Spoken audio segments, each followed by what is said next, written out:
Grist for the mill. Ram Dass. The Dharma belongs to no one. Teachings about the Dharma come now through one person and now through another. What is contained in this book certainly did not originate with me. It is part of a river that flows through me from my guru, teachers, parents, past incarnations, and life experiences.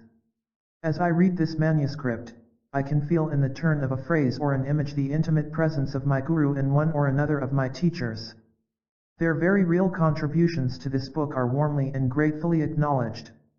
May this book serve as an expression of appreciation for their teachings. My thanks also to Stephen Levine, co-author, whose sensitive, poetic collaboration made the words come to light as I heard them but could not quite speak them. Shanti, Ram Dass. New York City, 1976. Contents. The Journey. Receiving the Transmission. Rules of the Game. The Evolutionary Cycle. Levels of Reality. The Melodrama. Lineage. Guided Meditation. Dying, an Opportunity for Awakening. Freeing the Mind. Nobody's Special. Karma Events. Methods and more. God and Beyond. Questions and Answers. Introduction. Grist for the Mill came from talks I gave to different groups in the 1970s. It captures those interchanges, but it's also about living in the moment, which transcends time. Stephen Levine and I thought these talks would have broad appeal. The spiritual path is an inner exploration. It exists for anyone at any time who looks within to examine the premise of their own identity or to seek the transcendent reality of the universe. Consciousness is a shared quality of human existence. Except for those rare saintly beings who take birth solely for the benefit of humanity, to teach and inspire, most of us turning on this wheel of birth and death suffer similar afflictions of mind and seductions of the senses. The astonishing diversity of human nature and individual karma means everyone has their own particular spiritual path and methods that work best for them. Grist for the Mill goes from a general map of the terrain of the spiritual path to answering people's specific questions. The primary method we explore uses whatever comes to you in life as food for your spiritual path. At the time I wrote Grist for the Mill, my practice was to see everything that came my way as a manifestation of the Divine Mother who is the energy, or Shakti, of all creation. Around this time I studied with a female teacher named Joya, who for a while represented Shakti for me. I give a chronicle of the ups and downs of that trip here as well. We Westerners are enthralled with our minds, and I am no exception. I am often the best object lesson for my own teaching. Strategies in the book involve ways to use the mind to go beyond the mind, ways to understand states of consciousness that are beyond thought, and ways to identify ourselves other than through our mind, through our intuition, and so forth. Included are Buddhist ideas about non-self, and how to witness the mind and our attachment to it. Another approach we explore is devotion, or bhakti, in which everything is seen through the lens of love for the divine. To understand the sometimes gradual nature of the path, I find it helpful to conceive of a spiritual journey that goes beyond this lifetime. In that view, the time factor for souls is an infinity of multiple incarnations, though paradoxically reality lies in being fully present in each moment. Paradoxes like the infinity of time versus the timeless present, self versus non-self, and the need for individual effort versus surrender to a higher power are all grist for the mill of treading on this pathless path. My guru, Maharaj-ji, once told me, enjoy everything. These days I try to simply love everything that comes my way, whether animate or inanimate, pleasant or painful. I hope you too can learn to absorb life's ecstasies and distresses into your spiritual practice so they are just more grist for the mill. Namaste, Ram Dass. Maui, June 11, 2012. Collaborators note. The space from which these understandings come has no body, no mouth, it cannot speak. To be communicated, these insights had to cross the wild river of accumulated personality, acculturation, interpretation, opinion, and preference to enter into the limitations of language. They are offered as a near translation of the experience of things as they really are. These teachings were originally offered in the direct, charismatic, air medium of the oral tradition before once again being translated and further grounded into the powerful earth medium of the written word, print on paper, book form. The transmission from form to form continued without the self-conscious presence of an editor, but instead flowed from the experience out of which these teachings had originated. The continuity was grace elicited from the fullness of each moment as it manifested before us as this book. The collaboration occurred on a plane where the beings collaborating were no one in particular, so there was little to impede or diffuse the natural intensity of the light. As this oral tradition translated itself into the written word, we decided not to italicize, specialize, the Sanskrit-derived terms such as sadhana, spiritual practice, karma, the actions of life which breed further reaction, samadhi, deeply concentrated states, guru, the teacher, the teaching, because these concepts should not be something different, or other, but should be allowed to enter into the marrow of the language. So too dharma, as natural karmic duty, appropriate action for this incarnation, is not capitalized for it is nothing special, while dharma, as the truth, natural law, the Tao, God's will, is capitalized to demonstrate its profound universality.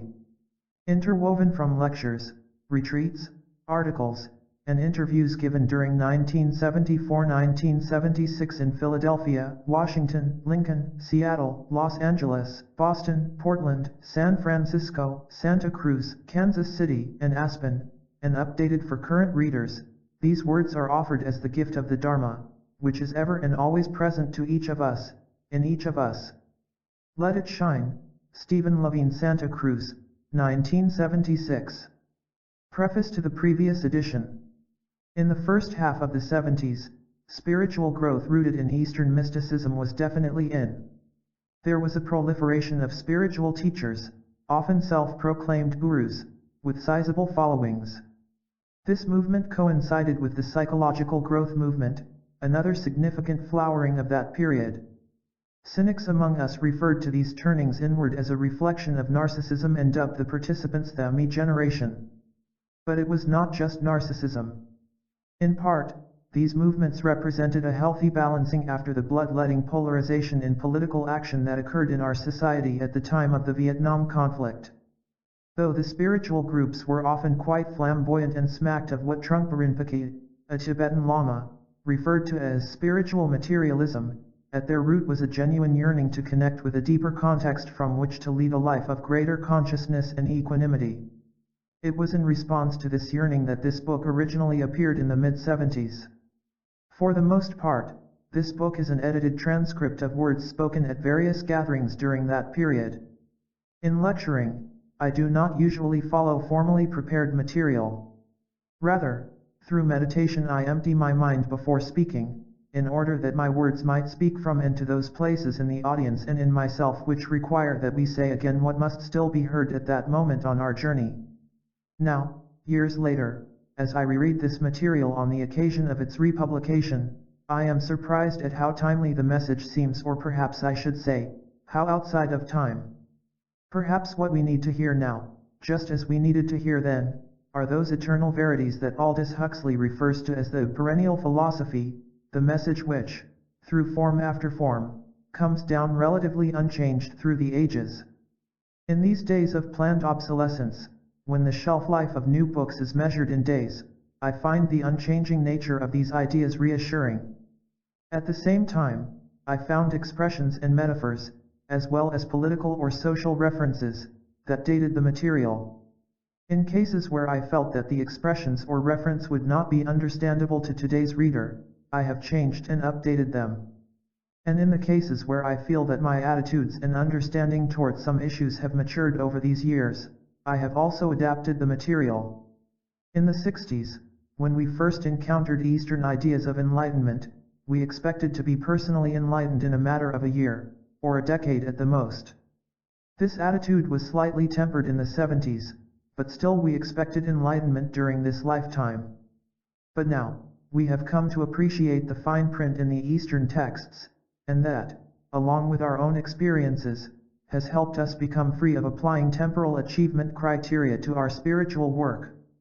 We have learned patience and humility and an understanding that we practice Dharma without attachment to the goal simply because it is the obvious thing to do.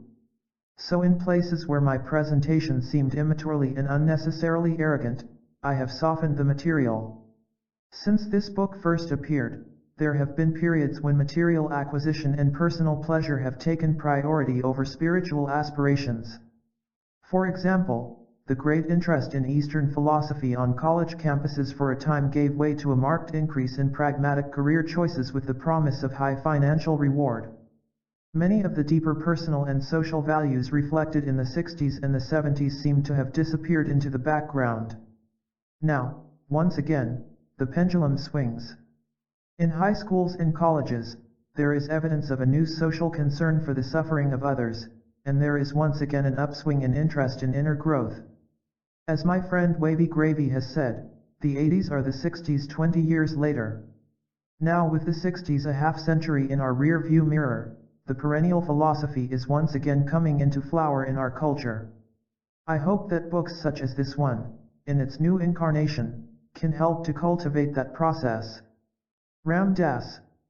Cohasset, Massachusetts, 1987. Epigraph. In India when we meet and part we often say, Namaste, which means, I honor the place in you where the entire universe resides, I honor the place in you of love, of light, of truth, of peace. I honor the place within you where, if you are in that place in you, and I am in that place in me, there is only one of us. Namaste. Chapter 1. The Journey. Welcome. It's so graceful to share the journey. We've been on this journey a long time together. We've gone through a lot of stages. And just as in any journey, some people have dropped along the way, have had enough for this round. Others have been waiting for us to catch up. The journey passes through the 7 valleys, the 7 kingdoms, the chakras, the planes of consciousness, the degrees of faith. Often we only know we've been in a certain place when we pass beyond it, because when we're in it, we don't have the perspective to know, because we're only being. But as the journey progresses, less and less do you need to know. When the faith is strong enough, it is sufficient just to be. It's a journey toward simplicity, toward quietness, toward a kind of joy that is not in time. It's a journey out of time, leaving behind every model we have had of who we think we are. It involves a transformation of our being so that our thinking mind becomes our servant rather than our master. It's a journey that takes us from primary identification with our body, through identification with our psyche, onto an identification with our soul, then to an identification with God, and ultimately beyond identification. Because many of us have traversed this path without maps, thinking that it was unique to us because of the peculiar way in which we were traveling, often there has been a lot of confusion. We have imagined that the end was reached when it was merely the first mountain peak, which yet hid all of the higher mountains in the distance. Many of us got enamored because these experiences along the way were so intense that we couldn't imagine anything beyond them. Isn't it a wonderful journey that at every stage we can't imagine anything beyond it? Every point we reach is so much beyond anything up until then that our perception is full and we can't see anything else but the experience itself. For the first few stages, we really think that we planned the trip, packed the provisions, set out ourselves, and are the master of our domain. Only after traversing a few valleys and mountains along the way do we begin to realize that there are silent guides, that what has seemed random and chaotic might actually have a pattern. It's very hard for a being who is totally attached and identified with his intellect to imagine that the universe could be so perfectly designed that every act, every experience is perfectly within the lawful harmony of the universe, including all of the paradoxes. The statement, not a leaf turns but that God is behind it, is just too far out to think about. But eventually we begin to recognize that the journey may be stretching out for a longer span than we thought it was going to. We come out of a philosophical materialistic framework in which we are totally identified with our bodies and the material plane of existence. When you're dead, so get it while it's hot. And more is better and now is best, because we don't know when the curtain will come down and it will all be over. And better not to think about that curtain because it's too frightening. Where along the journey do we begin to suspect that that model of how it is just another model, and that this lifetime is but another part of a long, long journey? In the Buddhist teachings, there is an analogy of how long we've been doing this. The image is that of a solid granite mountain 6 miles long, 6 miles wide, 6 miles high. Every 100 years a bird flies by the mountain with a silk scarf in its beak and runs the scarf over the mountain. In the length of time it takes for the silk scarf to wear away the mountain, that's how long we've been doing it. Round after round after round. It puts a different time perspective on this one life, doesn't it? Not all of those rounds are on this plane, not all of those rounds are in human form. But all of those rounds are a part of a journey that has direction. Sooner or later the realization comes that nothing we can think of is going to do it. Nothing we experience is it, because our minds think of things, and we and the things are separate, and there is a little veil, like a trillionth of a second that exists between us and the thing we're thinking of. And when we sense something or collect an experience, there's the distinction between the experience and the experiencer, and that's a very thin veil. It doesn't matter how thin it is, it's like steel. It always separates us from where it's happening. When at last the despair is deep enough, we cry out. We cry inwardly or outwardly, "Get me out of this. I want to get out. I give up. I don't know. I surrender." At that moment, when the despair is genuine enough, the veil separates a bit. I'm not talking about wanting to give up. I'm not even talking about wanting to give up. I'm talking about actually giving up. The problem is, most of us say, "I don't think my thoughts are going to do it, so I'm now open to new possibilities. I'll read Ram Dass's book, but I'm going to sit and judge it." Forget it, because the judge has designed the game so that the judge won't have to change, and says, "Anything that doesn't fit in with the way I thought it was, I reject." We have categories for that. It's weird or it's occult or it's far out or whatever we want to call it. It's a way of putting it somewhere else so it doesn't blow our scene up. That's what the judge's function is, so the scene doesn't get blown up. When, as the third Chinese patriarch of Zen suggests, we set aside opinion and judgment because we see they're just digging us deeper into our hole, we surrender our own knowing. Now, that's really hard, because the whole culture is based on the worship of the golden calf of the rational mind, while other levels of knowing, like what we call intuition, have practically become dirty words in our culture. It's sort of sloppy, it's not tight, logical, analytic, clean.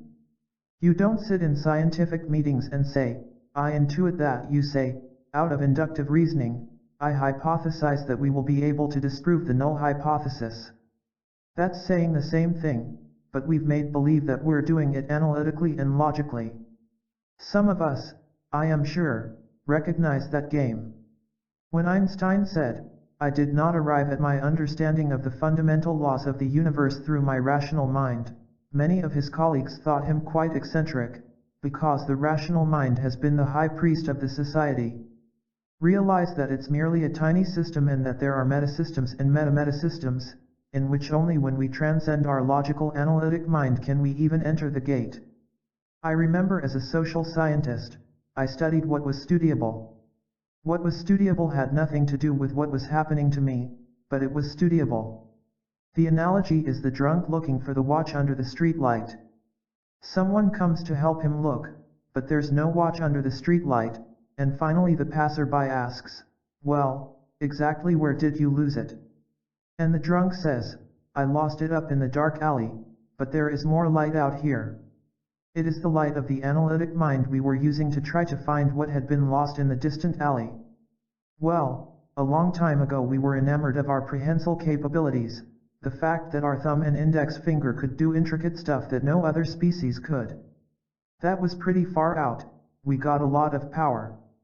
But that was nothing like all the anticipatory stuff and the remembering and all this stuff we could do with our cerebral cortex. And to think that wasn't to be the end all. It even sent people to the moon. Isn't that the ultimate? It doesn't seem to be, does it? It's interesting that people were burned at the stake for suggesting that the anthropomorphic view of the universe wasn't the final one. We all have been caught again and again in embracing the view that the physical universe is the center of it all, when in fact it turns out that the physical universe is just another universe. Not even necessarily the most interesting one. Isn't that damaging to our ego? And the moment when there is that little bit of giving up, whether we're blown out of our rational mind by whatever techniques we have available, or some traumatic experience happens that shakes us out of it, or we have just lived long enough that we've despaired of ever getting it the way we thought we were going to, whatever the genesis of it, at that moment we experience the presence of another set of possibilities of who we are and what it's all about. It is like that moment depicted on the ceiling of the Sistine Chapel when the hands of God and man are just about to touch. It's just at the moment when the despair is greatest, when we reach up, that the grace descends, and we experience the knowledge or the insight or the remembrance that it all isn't in fact the way we thought it was. If it happens too violently, we decide we've gone insane. And there are people who are all too willing to reassure us that we have, and there are places for that. In hunting tribes, mystics are treated as insane. They're an inconvenience because the tribe has to be kept mobile, and old people and crazy people have to be put away somewhere. But if we're in a certain position at the moment of seeing through, if the view has been gentle or if we're with somebody else who knows, or if we had intellectually known but didn't believe, all of which is a karmic matter, if we had some kind of structure or support system, we say, even though everybody else thinks I'm mad, I'm not. It's like when I was being thrown out of Harvard. There was a press conference, and all the reporters and photographers were interviewing me because I was the first professor to be fired from Harvard in a very long time. They all were looking at me as the fighter who had just lost the big fight.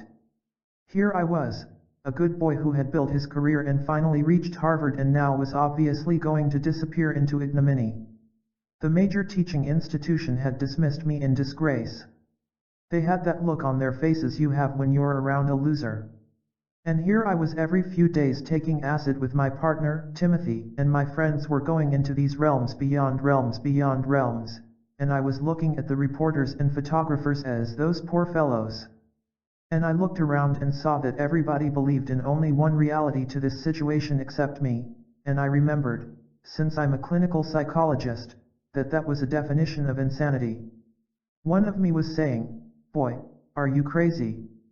And the other was saying, "Go, go, go, you're right on."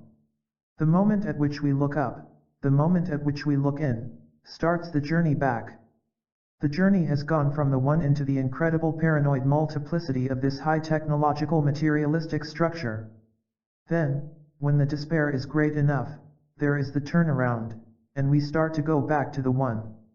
And at that moment, who we are starts to change, because up until then, we have been worshipping our individual differences. I'm more beautiful, I'm younger, I'm smarter, or I wish I were, or totally preoccupied with getting an individual difference that we could accentuate, because that's where the payoff was.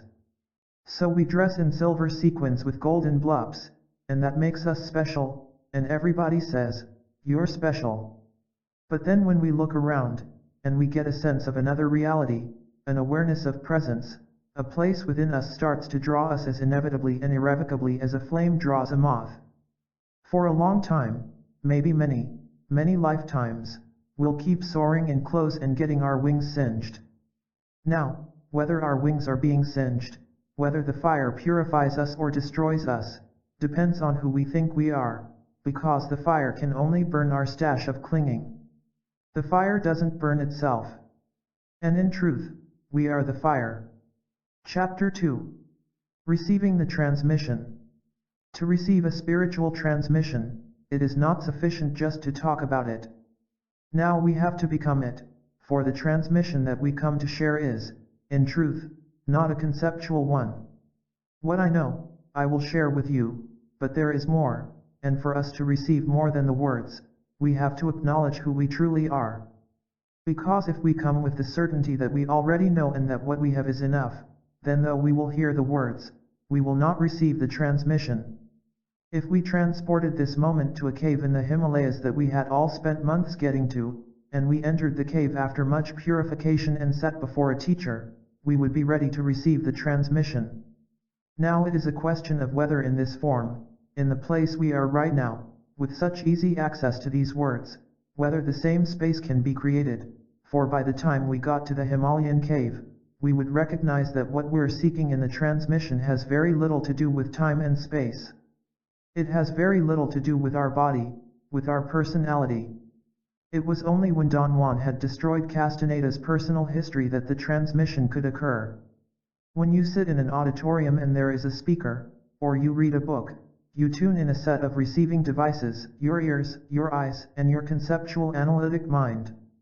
But to receive this transmission requires much more than the mind. It requires a desire in us, to use this birth in order to become who, in truth, we are. It requires a desire to become free of the kinds of clinging and attachment that keep distorting and narrowing our vision. It requires that we truly desire to know what we are doing here, what our function is here on earth.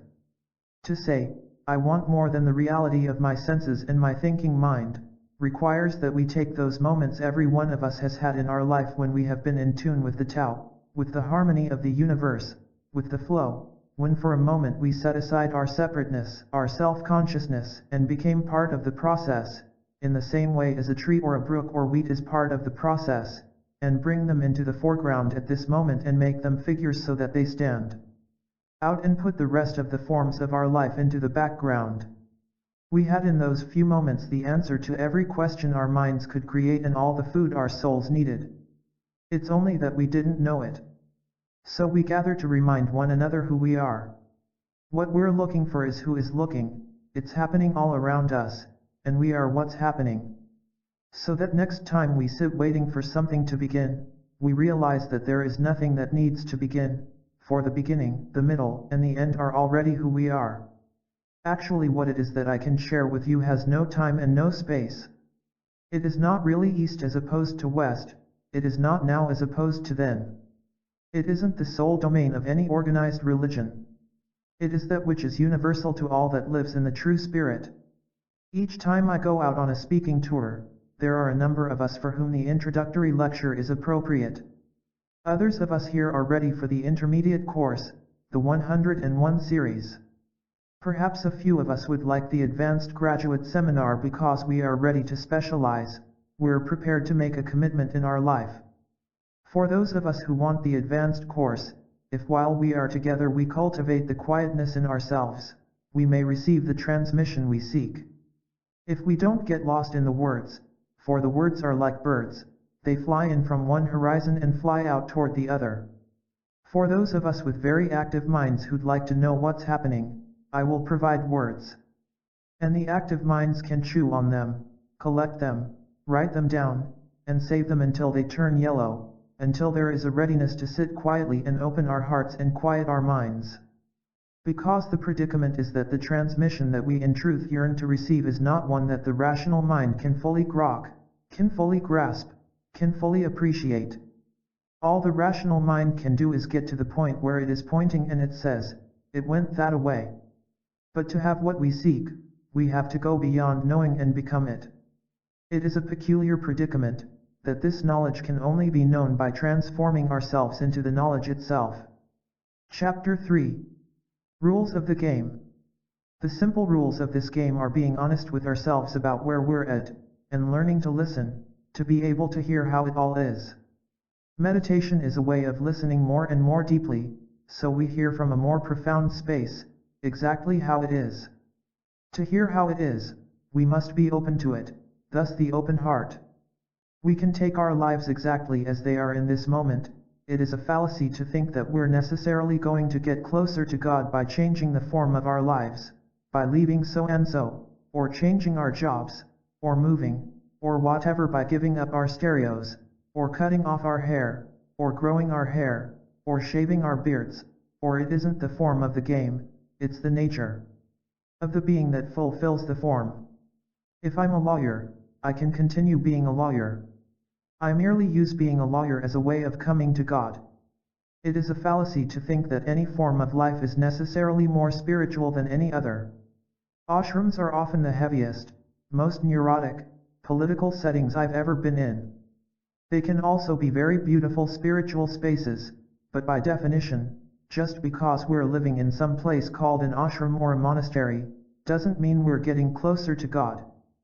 For someone who has grown in evolution to the point that she or he understands that this precious birth is an opportunity to awaken, is an opportunity to know and perhaps to be God, all of life becomes an instrument for getting there: marriage, family, job, play, travel, all of it.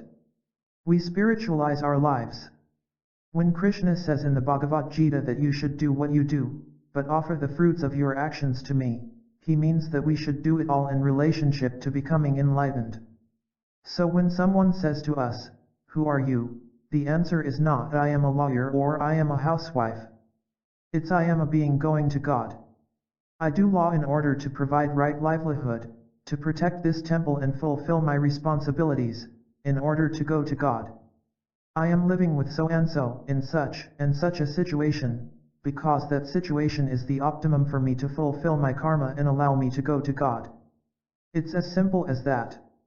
We find our way through this incarnation. Each of us has a different path through.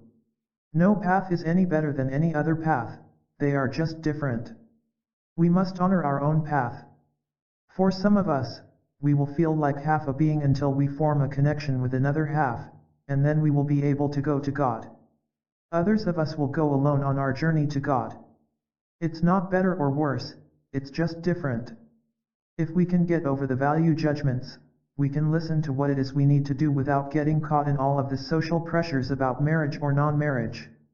The true marriage is with God. The reason we form a conscious marriage on the physical plane with a partner is to do the work of coming to God together. That is the only reason for marrying when we are conscious. The only reason. If we marry for economics, if we marry for passion, if we marry for romantic love, if we marry for convenience, if we marry for sexual gratification, it will pass and there is suffering. The only marriage contract that works is what the original contract was. We enter into this contract in order to come to God, together. That's what a conscious marriage is about. In fact, that is what everything we're doing is about. When we're ready, we flip the figure and background. What was figure becomes background, and what was background becomes figure.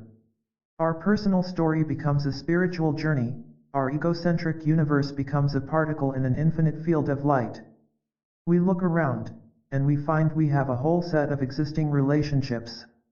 Some of them are not based on sharing the journey to God, they have other reasons, and the reasons fall away, and the relationships fall away, because they were what we call friends, and we outgrow our friends. They go on different paths than we do. That's reasonable. Other beings we are connected with, we can't outgrow: parents, children, relatives of one sort or another. We don't walk away. That is our given karma of the incarnation. We may grow at a different rate than they do, and they become the fire of our purification, because they will pull on us as we used to be, and our job is to deal with that until we get so even and clear that somebody can come up and say, "Hello, Dick," or "Hello, Richard," or whatever. And I'm right there. Yes. Not, "I'm Ram Dass now." We work with the karma that exists in our life space. Now, marriage is very peculiar in this situation because originally the marriage contract put our partners in the same relationship as a parent or child. It was not something we could walk away from, like a friendship.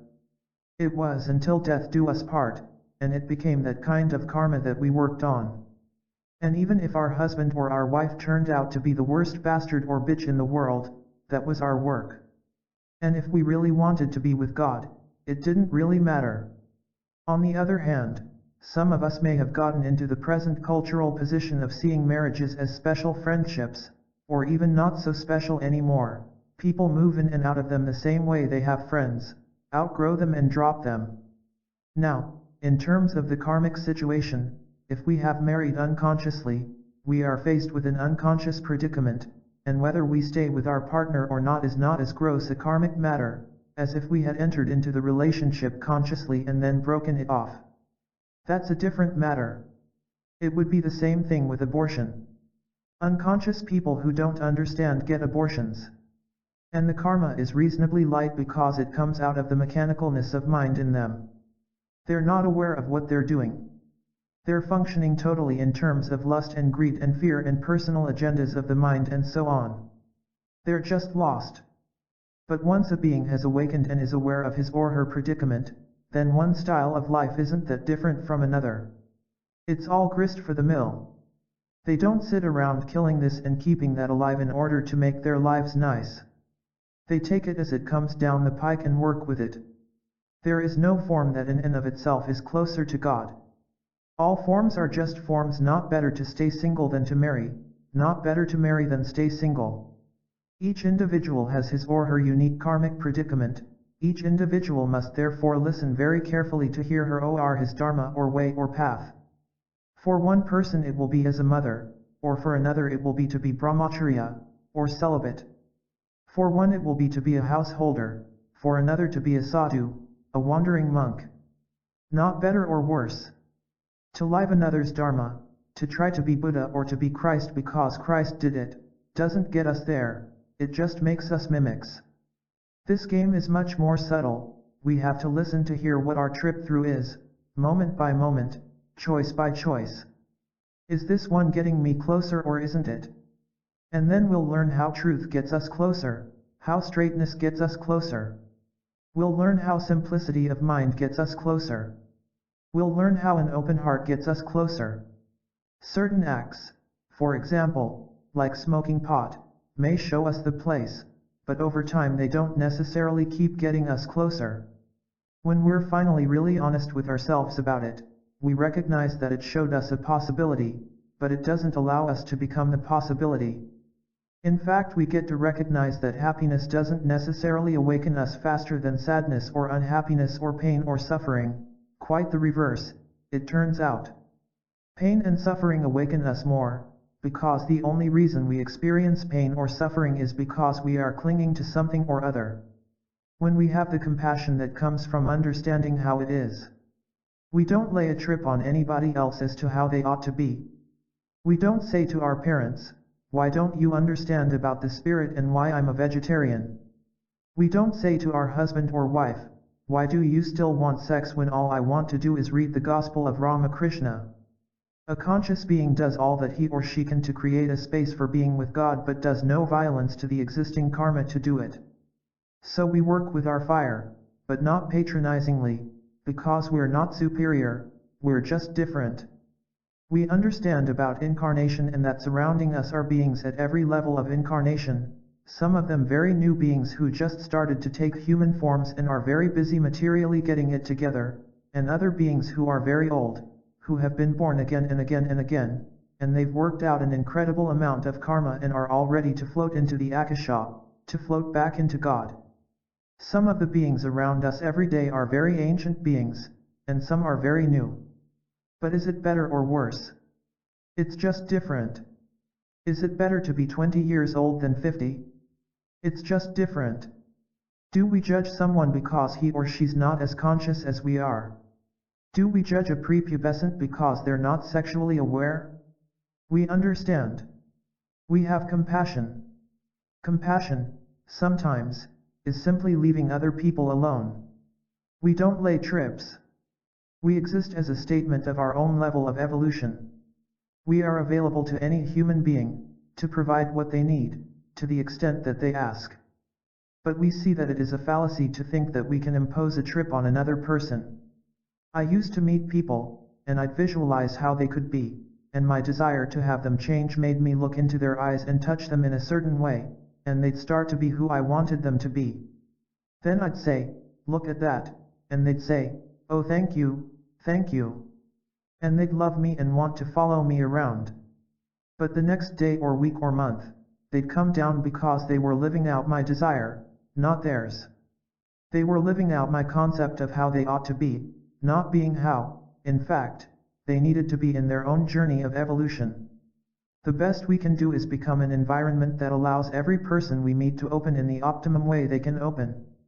The way you raise a child is to create a space with your own love and consciousness to allow that child to become whatever he or she can become in this lifetime.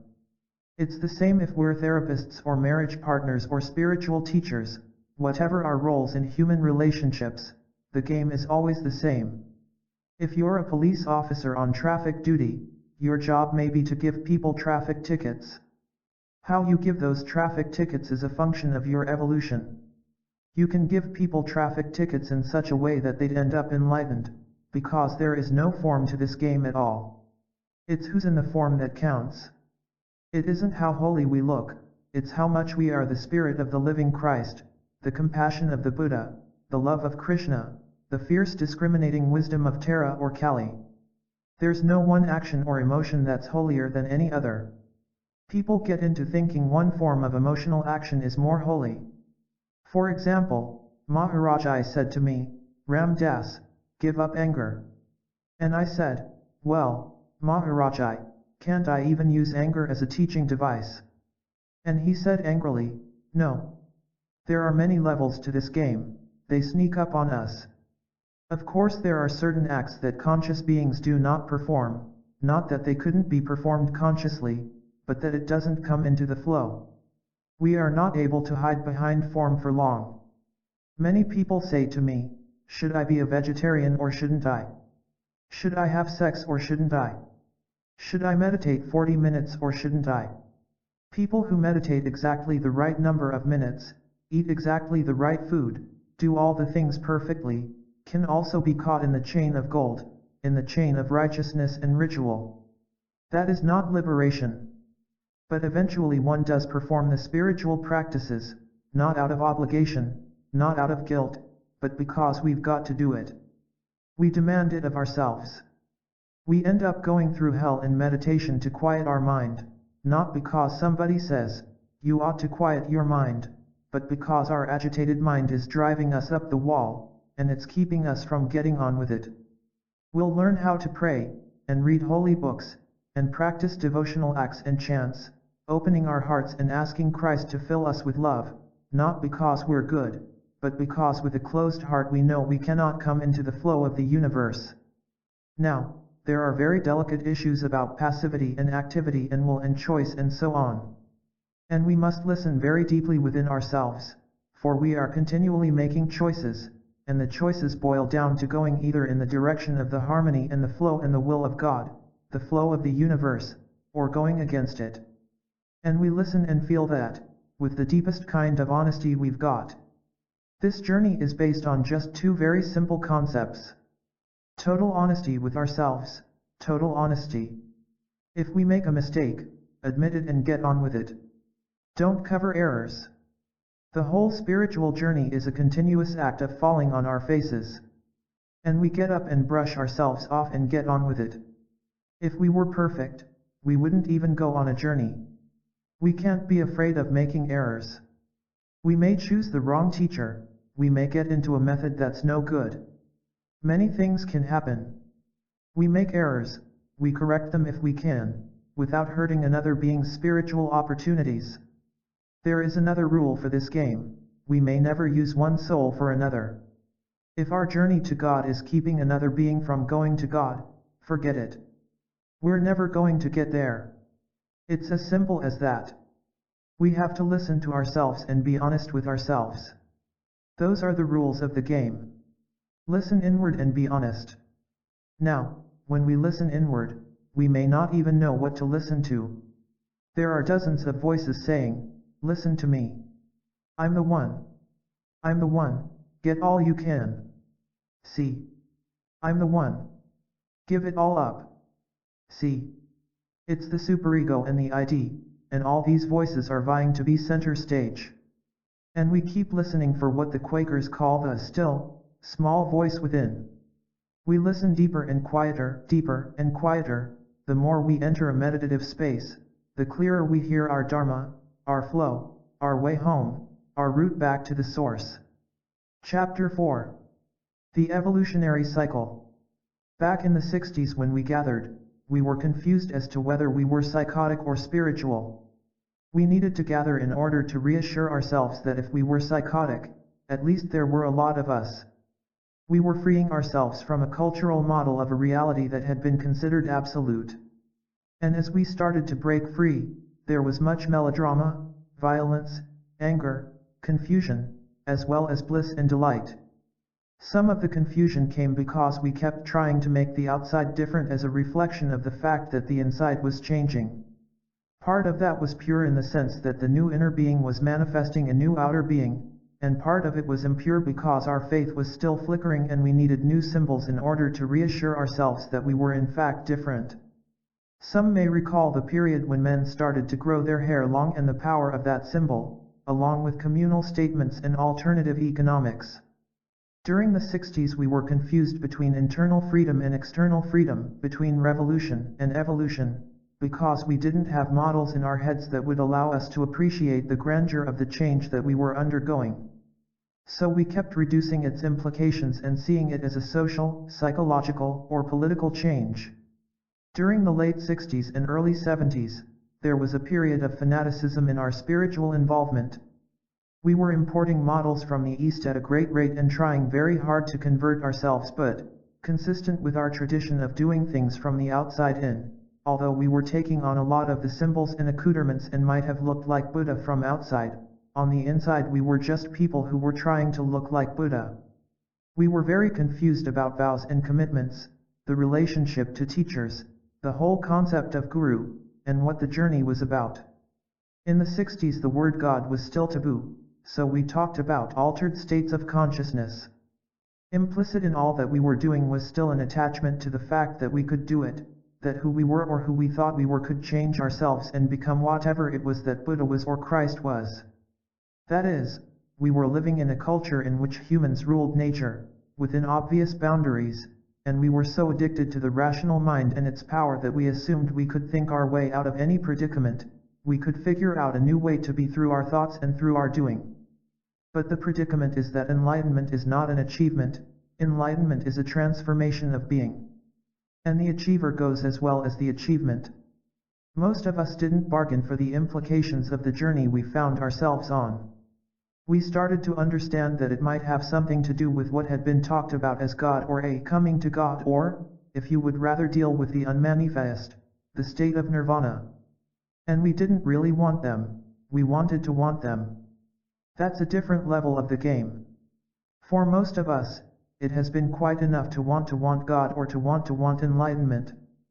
That keeps us cool, safe, secure, with a feeling that we're moving in the right direction. It gets a little scary when you start to disappear into the void. In Be Here Now we referred to it as the GRIST trip. Our true strength lies in our honesty with ourselves about our predicament. We have tasted of something, we are drawn to it as a moth toward a flame. We recognize our own fear. There is less melodrama and dramatic histrionics, and we are patiently and consistently doing the purification of being that is necessary for this transformation to occur. We realize that we can't grab it, we tried that, nor can we ignore it, we all tried that. When we try to grab it, up we go and down we come, with nothing but another high to add to our collection of moldering butterflies. We try to push it away and go back to not remembering that there is something else, and we can't do that either. In the middle of our most intense sensual enjoyment, which we would like to get lost back into, there is always the voice that says, you are now in the middle of your intense sensual enjoyment. We can't get in, we can't get out. And here we are. The melodrama is passing away. We recognize now that we are bringing our external world genuinely and honestly into harmony with our inner perceptions, and we don't need to try so hard to create an external space to prove anything. We're learning not to overkill with our intellect, not to try to think our way into holiness, because it just ends up being another prison, and we get caught pretending we're something we're not. We are developing a deeper philosophical understanding of the predicament we are in as mutants, as evolving beings. We're listening inside to see what it is that is keeping us from that place or space or realization or connection that we have touched, tasted, felt, or somehow known about, and we are starting to find the methods to get on with the work. We have begun to understand that, though we gather as a group and listen to one another, each of us is in a unique predicament, and that we must listen to our own hearts to hear what we need. We can't imitate anybody else's journey. To characterize these individual differences in terms of evolution, let me share with you a model that is just a model. Imagine an evolutionary clock. At 12 o'clock there is perfect harmony, the Tao as the Chinese say, the way Christ talks about. The perfect balance, the interrelationship of all things with nothing separate, each in its proper place. The tree is the perfect tree, the river is the perfect river, the human being is the perfect human being. All is in its perfection. At 1 minute after 12, something is separate. At 12 it was the Garden of Eden, perfect harmony and balance. Then came a bite of the apple, and suddenly they're wearing fig leaves, and God is asking, who told you that you were naked? Where did shame come from? It came from self-consciousness. And where did self-consciousness come from? It came from identifying with our thinking mind and thus experiencing ourselves as separate from that which we think about. At 12:01 duality has been created, subject and object, thinker and that which is thought. Separateness. From 12:01 to 6, there is a continuous attempt to solidify, protect, and increase the power of our position as separate entities, to create security, gratification, power over the world around us, to recreate the feeling of well-being that existed when we weren't, but now we are. Who I am talking about is us. You understand what I'm saying? Let's just imagine that 12 o'clock is a sort of total perfection, although it's obviously unlabelable, we'll call it God, but since it really is unlabelable, maybe we better just call it God so we won't get confused. Now God has, within its perfection, the freedom for any entity, such as a human entity, to pit its will against the total will, or God's will. So at first there were beings pitting themselves against the system, against the harmony, then everybody was us, and them was the forces of nature, the storms, and so on. But between 12:01 and 6 o'clock, a bizarre thing happened. Slowly them started to become others of us. Our tribe was us, and other tribes were them. Then within the tribe there was the family, and pretty soon it was our family and everybody else was them. And then, within the family, Uncle Dave screwed us on that business deal, so he was sort of them. We couldn't really even trust the greater family that much, us had to be our immediate family. That's around 4:30 or 5 o'clock. Then there was a generation gap, we can't trust elders or youth, so maybe us is just me and my wife or me and my husband. And then there's a sex difference, so I can't fully consider my spouse as us, so then I'm us and everything else in the universe is them. I'm very strong. I've got my protection. I know where I am, see.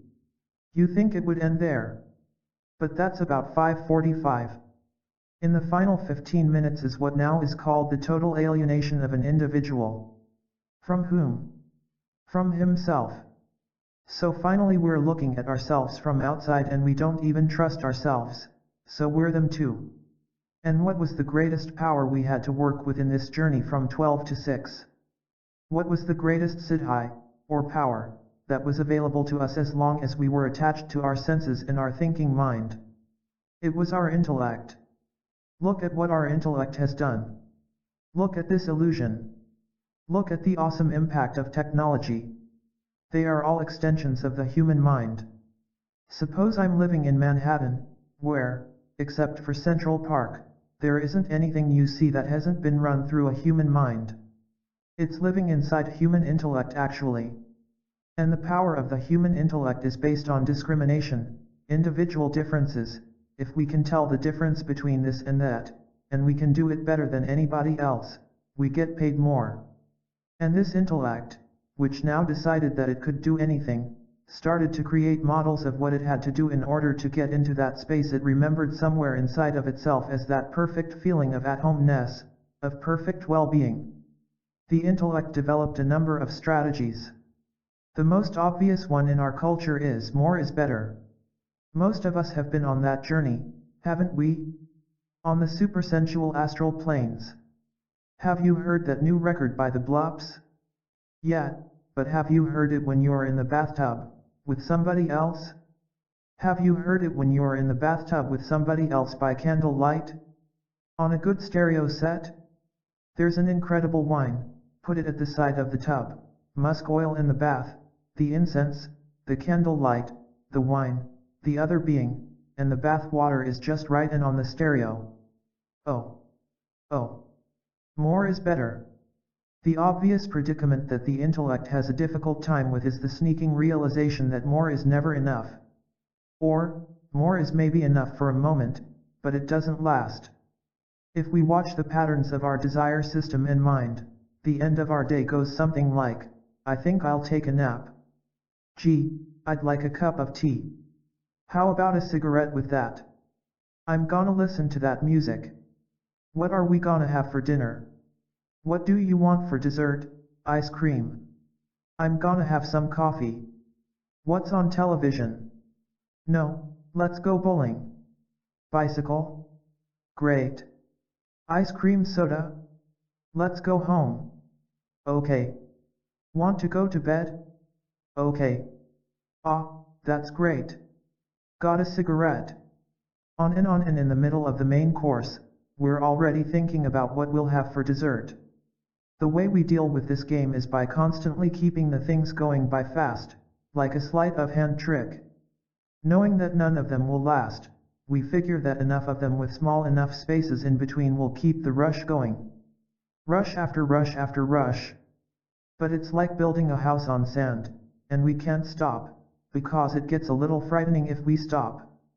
If those spaces in between get too big, there is depression, confusion, disorientation, anger, loneliness, self-pity, unworthiness. Such stuff. Yuck. So keep it coming, Ma. More and more and more. But it turns out that Christ was right when he said, lay not up your treasures where moth and rust doth corrupt and thieves break in. Buddha was right when he said, the cause of suffering is craving, craving after things that are not permanent, and nothing is permanent. If we cling to anything in form, we're going to suffer. That was Buddha's point.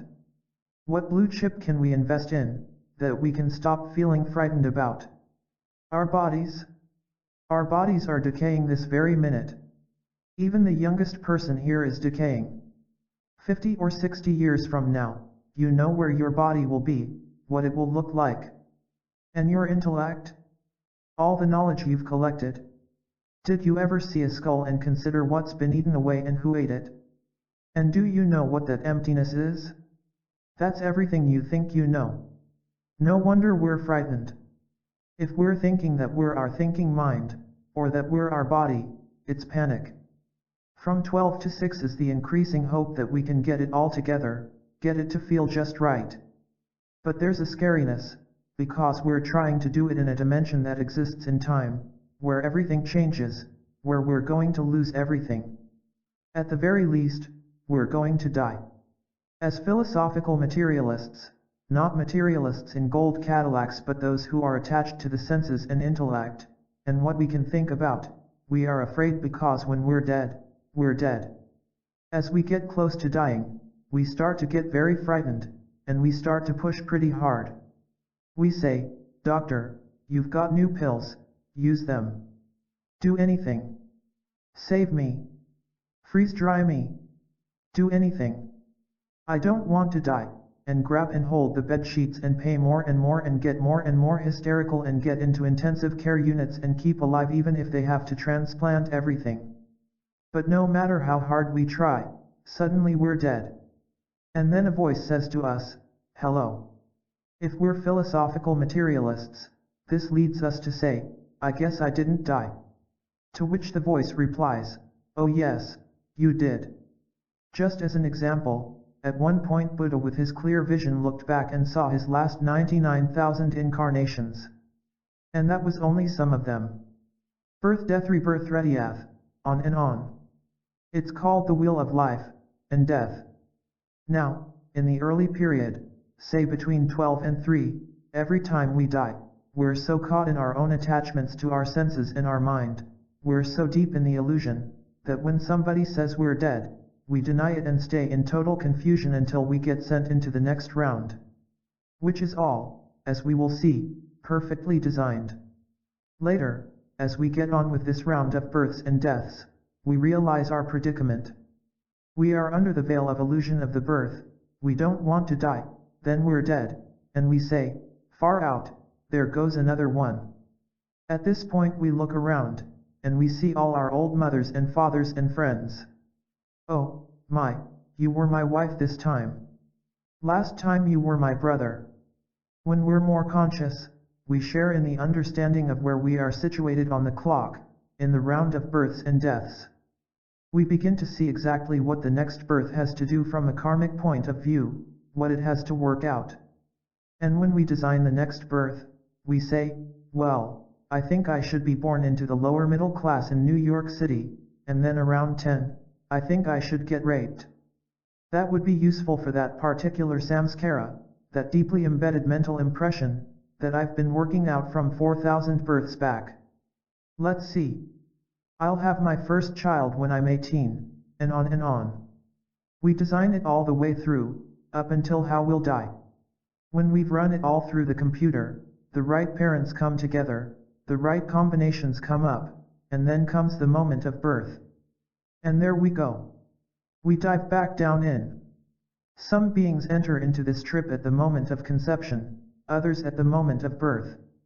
You can tell those babies who entered at the moment of birth.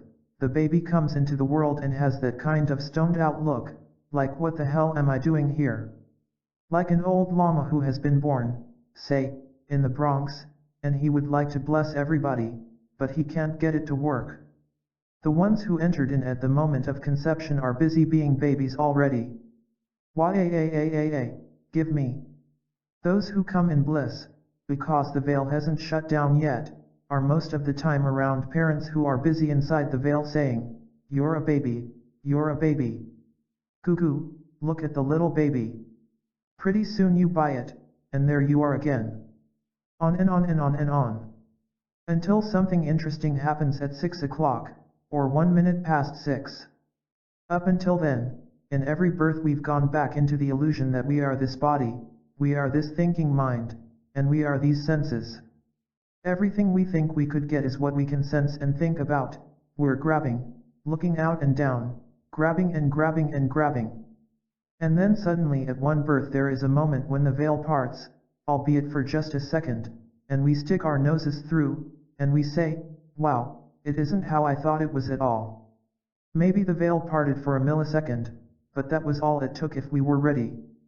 The veil is parting all the time for everybody, but most of the time our karma is so heavy, and we're so used to the veil, that we're not ready, so the minute we do see through, we immediately deny it or push it away as hard as we can. Some years back, I read in the New York Times magazine an article on mysticism in America, which said that 2/5 of the population of the United States has had a genuine mystic transcendent experience, which means they saw through the veil. As I recall, though I can no longer find the article, in sampling that 2/5 of the population, 85% said, it was the greatest experience of my life, but I never want to have it again.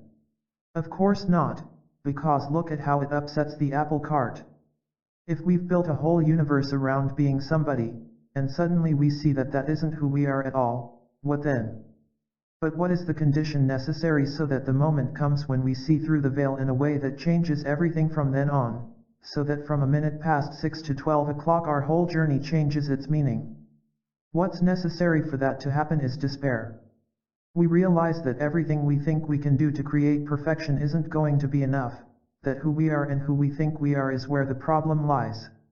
It leads to a deep despair that seems to be a necessary condition for us to awaken at that moment. Once we have seen and know we have seen, we can never totally go back to sleep again.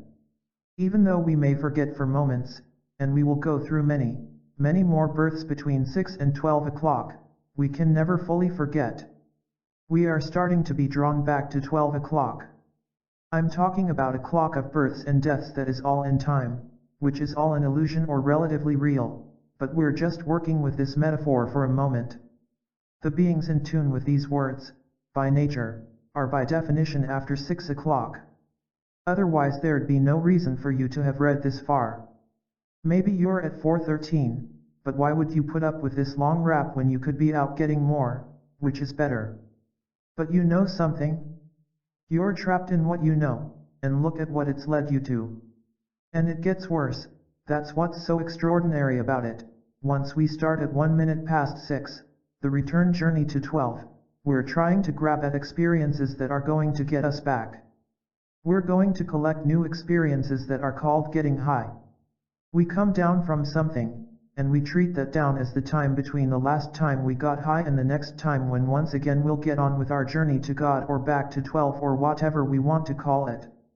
As the experiential clock ticks on, we keep developing in our understanding of how it's all working, and we begin to recognize a peculiar phenomenon that, as C.S. Lewis points out, you don't see the center of the universe because it's all center. We, in fact, are the center of a universe that has been designed perfectly in order to awaken us out of the illusion, and that every experience we have is equally valid as grist for the mill of awakening. Our whole incarnation is the teaching. Next we begin to realize that although they are all equal in teaching quality, some of our experiences seem to shake us more than others, that the model that we are stuck in, sometimes so subtly we don't even know it, is shaken by pain and suffering and all the negative qualities. At that point we recognize the bizarre phenomenon that suffering is grace. Now, that's heavy, because up until that time, we've been trying to optimize pleasure and minimize pain. When we realize that in its fullest dimension, we may still live to optimize pleasure and minimize pain, but whatever comes down the pike is all right. Boy, am I depressed. Now, there's depression. Until finally there's pleasure. There's pain. I just made $1,000. Wow. Or, oh, I just got robbed. And the wow and the oh and the ah and the all of these alternatives are just more stuff, beautiful, delightful stuff. This incarnation is the absolutely optimal one that we must be in now in order to do what needs to be done, or have done through us what needs to be done, in order to bring us home, or out or in. It's happening whether we know it or not. But as we know it, it changes it. That's part of it. That's all karma too. Along around 10 or 11, we're going into other planes of reality in our meditation, and they are equally as real as the plane that we started this incarnation in. We don't quite understand where we are. Sometimes we get confused. It's very uneven and complicated work. But if we're really aiming at perfected truth, we move at a rate at which we can keep it all perfectly together. We work for the perfect balance of the different planes. At 1 minute past 6 we started to awaken and got so fascinated with what we started to see, we couldn't take our eyes off it, and we forgot to look down and we fell on our faces. We started to study the absolute truths of God and got so fascinated with the impersonal perfection of the universe beyond all polarities. We were so involved in the icy cold impersonality of it all that we kept stepping on things and said, well, so what? It's all perfect. But we learn the simple rule of the game is that as long as we push away one plane to grab another, we're still off balance. Ultimately, we understand that the truth must be balanced with the caring, with honoring of this incarnation. That's when we start to develop the capacity to look up and to look down at the same moment. To look in and to look out. When we look at pure truth, we can see the grace that suffering is. From our point of view, when we're suffering, fine, I'm suffering. That's interesting.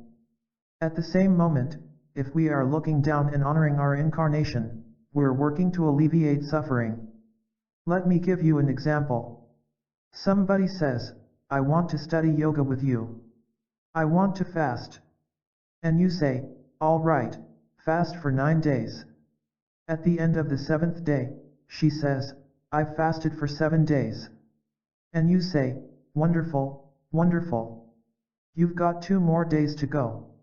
Then you walk outside the building, and somebody comes up to you and says, hey, man, you got a quarter? I haven't eaten in 7 days. You don't say, wonderful, wonderful, you have 2 more days to go. It's not an appropriate response, because for that being, suffering isn't grace, suffering is a drag. When that discipline is developed to allow us to look up and look down simultaneously, we have the absolute clarity of the pure white snow on the Himalayan peaks, the exquisite clarity, the raw truth, the impersonal perfection which includes everything, privation, starvation, persecution in our cities, inequality, violence, as well as all the bliss and love and compassion and kindness, the entire mosaic. In the icy peaks of the Himalayas, we see the perfection of it all in the evolutionary journey of beings. And at the same moment, the caring part of us is like the bleeding heart of Jesus, and we look down and see the blood on the snow. We keep both of those in mind at every moment so we can help beings who are suffering in the way they need to be helped. If we are really going to help them get out of the illusion, we ourselves must not get lost in the illusion. We must continue to keep our eyes fixed on absolutely clear truth. We love without clinging, we help without identifying ourselves as helpers, we protest without getting lost in our protests, we care for our children remembering that, behind it all, here we are, the truth, the caring. We honor our bodies, we honor our society, we honor our whole game, we change it in the way it needs to be changed. We listen to hear what our particular karmic predicaments are in this round, and we find our dharma, the way to live this life in perfect harmony with the forces inside and outside of us in order to bring us home. If we get greedy and try to push or pull, we're going to fall on our faces. If we go up to sit in a cave, we'll become so holy that light will be pouring out of our heads, everybody will be falling at our feet, and we'll have great powers. But when we try coming into New York City, we will see that there are little seeds inside of us, as Ramakrishna talks about, that never quite got cooked. It's an interesting point of view when we say, hey, I can't stand to live in the city. I've got to live out in the country. What we're really saying is, I can't stand those things in myself that the city fans. Believe me, if there's nothing that we want, the city is the same as the Himalayan peak. All the city is showing us is stuff in ourselves that we wish we didn't have. As we get farther along in this journey, the pull of 12 o'clock gets so fierce and we want to get done so badly that we can taste it, and, at that point, we say, give me the fire. I want a hot fire. Make it hotter, hotter. Come on, give it to me. Then, when somebody gets us furious, we know that the only reason we got angry was because we had a secret hidden model of how we think it ought to be that we were holding on to. We realize that the person who got us angry is a teaching, and in our minds we thank him. We get so eager to root out the stuff in us that's keeping us from getting on, from awakening, that we start to look for situations to force us to do it. Once, I spent 9 days in a sesshin, a Zen Buddhist retreat. At the time I thought it was without doubt a miserable, horrible, cruel, sadistic experience. I got sick. I was paranoid. They sucked me in, seduced my ego by making me feel like I could do it. Then, I got there and they didn't even give me a reward of saying, Ram Das, welcome. A guy met me with a clipboard and said, Das, Ram, you'll be in the upper bunk in cabin 3. Here is your robe. Report to the Zendo in 5 minutes. There was a fellow with a stick, and unless you sat in perfect form, which was really uncomfortable, you got beaten. And I was paying money for this. If you tilted, this really fierce character would come up and he'd bow to you, then you'd bow to him, and then you'd lean over to the side and he'd beat you on one shoulder, and then you'd lean over the other way and he'd beat you on the other shoulder, and you'd thank him and he'd thank you. 5 times a day, you'd go in to see the Roshi, a tough Japanese fellow, bald-headed. He had a bell and a stick, and he'd ask you ridiculous questions like, how do you know your Buddha nature from the sound of clapping hands?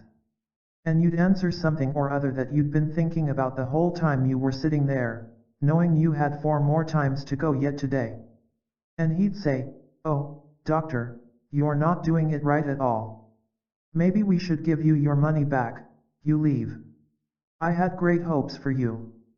You're very important, people know you, and you're very famous, but you don't seem to understand this. I think you'd better forget it. Then he rings his bell, and you leave and you're crushed.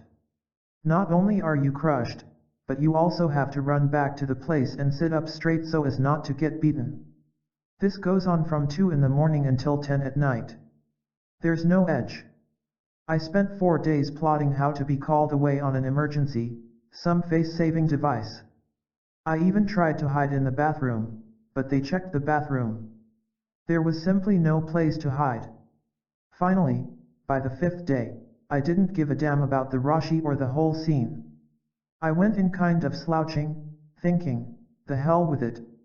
Let them throw me out, and he said, "Doctor, how do you know your Buddha nature through clapping hands?" And I said, "Good morning, Rashi." He said, "Ah."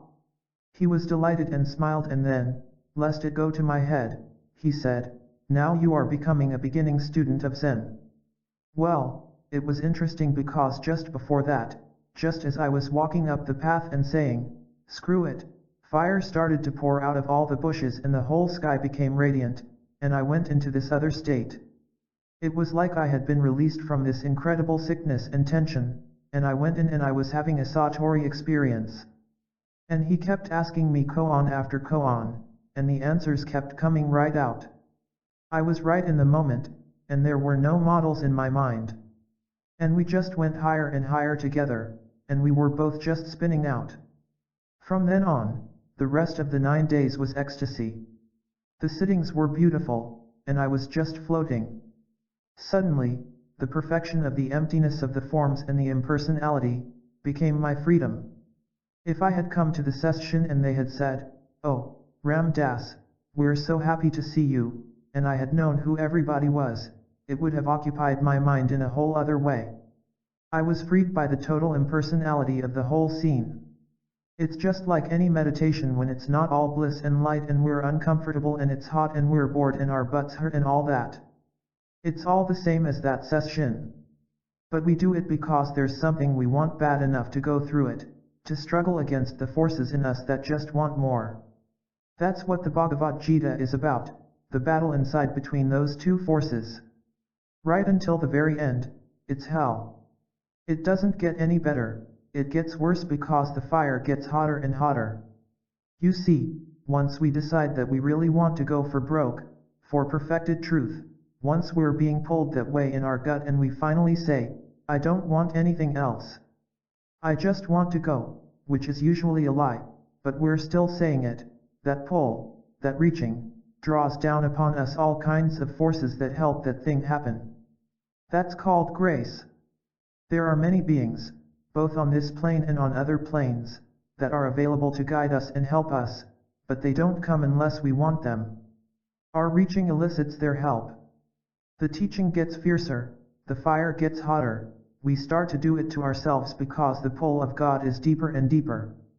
At that point, just before 12 on our evolutionary clock, the entire universe is within us, and we experience all of the suffering that is connected with form on any plane of existence. We are one with it. By that time, we have worked out all our personal karma or clinging. Now we're aware of the collective nature of the karma. Right at that moment, the pull to 12 o'clock is incredible. To go into 12 o'clock means that we merge back in, that we as consciously separate entities cease. Everything that went on from 1 minute past 12 until 11:59 was designed for this moment of choice. If we want to be God at this moment, we can merge back in. But it doesn't matter what choice we make. That may be scary because we wanted it to matter.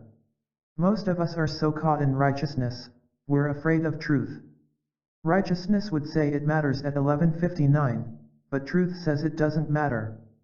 At 11:59 we have the choice of going back into God, in which case, if we had bodies, they would just sort of disintegrate because there would be nobody in them, or we can stay back in form on this or another plane. Why would we do it? This is free will in the true sense of free will, not the illusion of free will that we have, for there is no individual karma in this.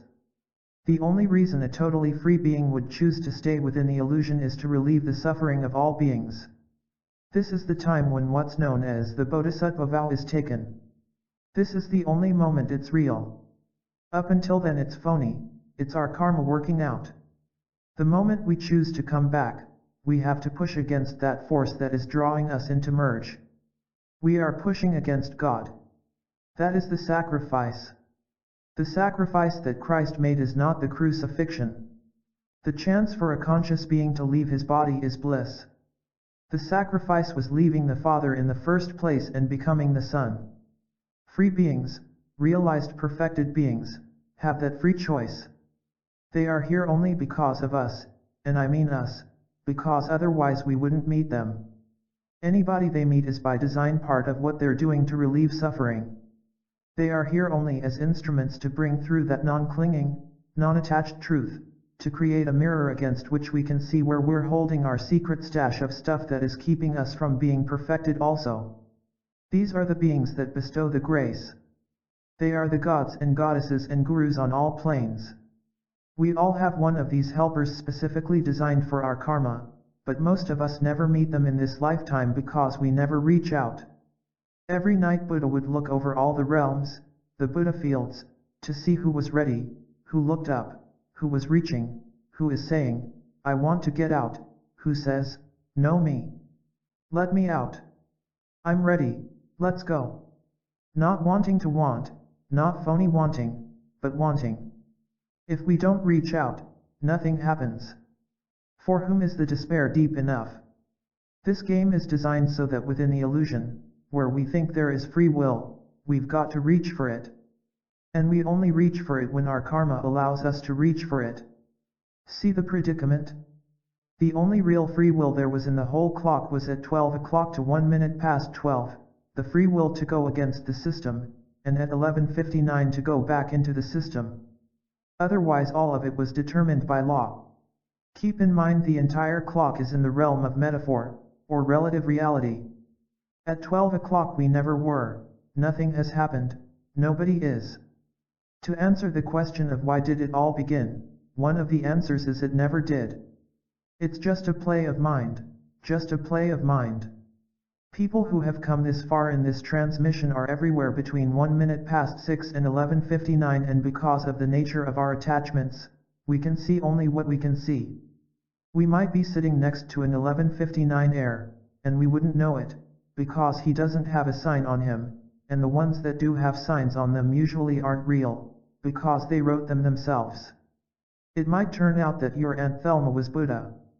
She was cooking chicken soup, and you went to India and Tibet for 40 years looking for somebody who looked like Buddha. You totally despaired, and in the despair, you gave up all your hope and all your models. You come home, and you walk in and there she is. You look, and you fall on your face before this brilliant light, and she says, have some soup. The pure Buddha, the mind that is clear of attachment, exists anywhere in perfect harmony with all the forces around it. And to complete this clock image, I might add that for some of us, it has become time to awaken, and for others, it's later than we think. Chapter 5. Levels of Reality. It's useful to understand the various levels of reality, to examine the perceptual fields that different beings have, to see what different realities look like. Imagine that we have a little dial right next to our eyes and that we can change the channels of our realities. These channels are not to be confused with the chakras. Set the dial on the first channel, and we look around the room and we see men and women.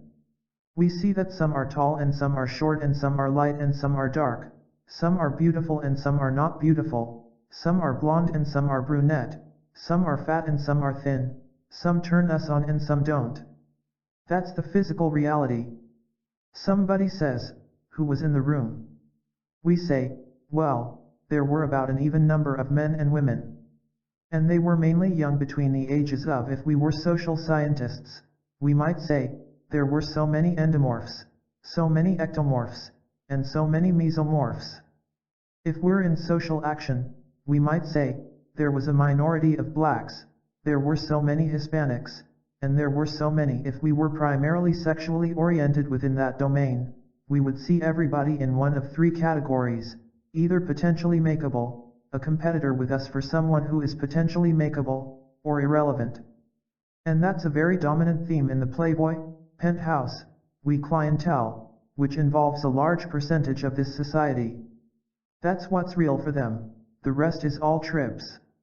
When the dial is set on the first channel, when we look at the world, we see the physical material environment. If we're in the clothing business, we walk down the street and see what everybody's wearing. That's the reality for us. And if someone asked, who was it that just passed?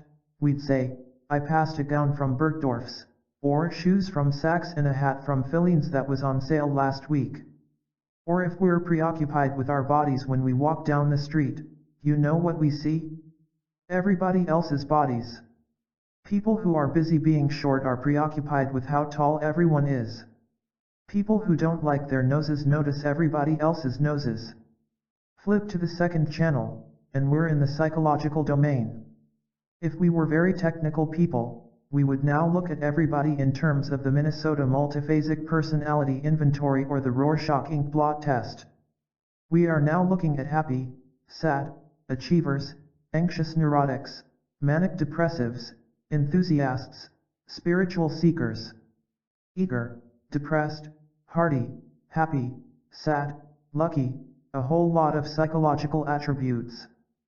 For many of us, that is the reality in which we live. And who we are is our personality. We spend time analyzing and therapizing them, patting them, damning them, feeding their guilt, their shame, their unworthiness. It happens that the psychologies come in bodies, but we don't even notice the bodies, we're too busy with the psychologies and personalities. When we meet people we say, our personalities do well together. It's the only reality. We don't notice bodies.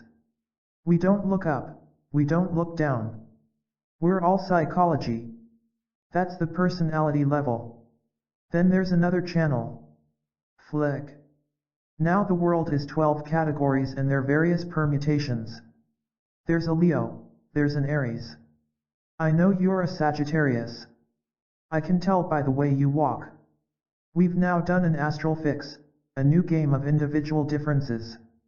We now know people's subtle bodies, which are inside their physical bodies, and we know about something that lies behind their personalities, a planetary reality, the archetypal and mythic reality. It's another game of individual differences. But the third channel allows us to re-perceive the first and second channels. We're now using one set of individual differences to free us from another. What do you say? Once more. Flick, fourth channel. Now when we look into another person's eyes, what we see is another person looking back at us. Are you in there? I'm in here. Far out. How did you get into that one? Now we see another being who is just like us, another entity trapped inside the illusion of all these packages of individual differences, body, personality, astrology. And the eyes, the windows of the soul, meet, and we say, what's it like being in there? You'll notice that when we meet other people, we're meeting them at all these different levels. If, for instance, you're a girl, and you're on the personality level of reality, but you happen to have a very beautiful body from a cultural point of view, and everybody you meet sees only your body, you might say, why doesn't anybody want me for my personality? That's because you are such a strong stimulus on the first channel that nobody can get to channel 2. Or you're sitting on the fourth channel, which is just a soul inside all this stuff, but most people are busy responding to you as a personality, a body, an astrology, though every now and then you'll walk down the street and look into somebody's eyes, and there's somebody else who's looking back at you. They're not coming on, they're not trying to seduce you, change you, buy you, collect you, proselytize you, reject you, judge you, or anything. They're just there. You're here, I'm here. Far out place to meet, isn't it? It's just beings meeting inside these packages of individual differences. And no longer are these individual differences the reality that is so solid. They're just like shirts and jackets and sweaters. That's a pretty personality you're wearing. Where did you get that one? I bought it in Gestalt therapy. It's primal scream. But it's still separate. We're still separate from each other. Once more. One more channel. Now what do we see when we look at another person? It's as if we have two mirrors facing each other with nothing in between. It's itself, looking at itself, looking at itself. In that reality there is only one of us here in drag. One is appearing to be the many in order to play out this game. We are all the ancient one. We are the one. And the one becomes the many, for the play, for the sport, for the dance, and we can get lost in the many in realities 1, 2, 3, or 4. But on channel 5, there is only one of us, not intellectual or metaphorical. In that reality, we are one. Every reality up to this point is an equally valid, relative, symbolic reality. They're all real, but they're all just relatively real. One of them is no more real than any other one. The way in which we're the one is no more real than the way in which we're the many.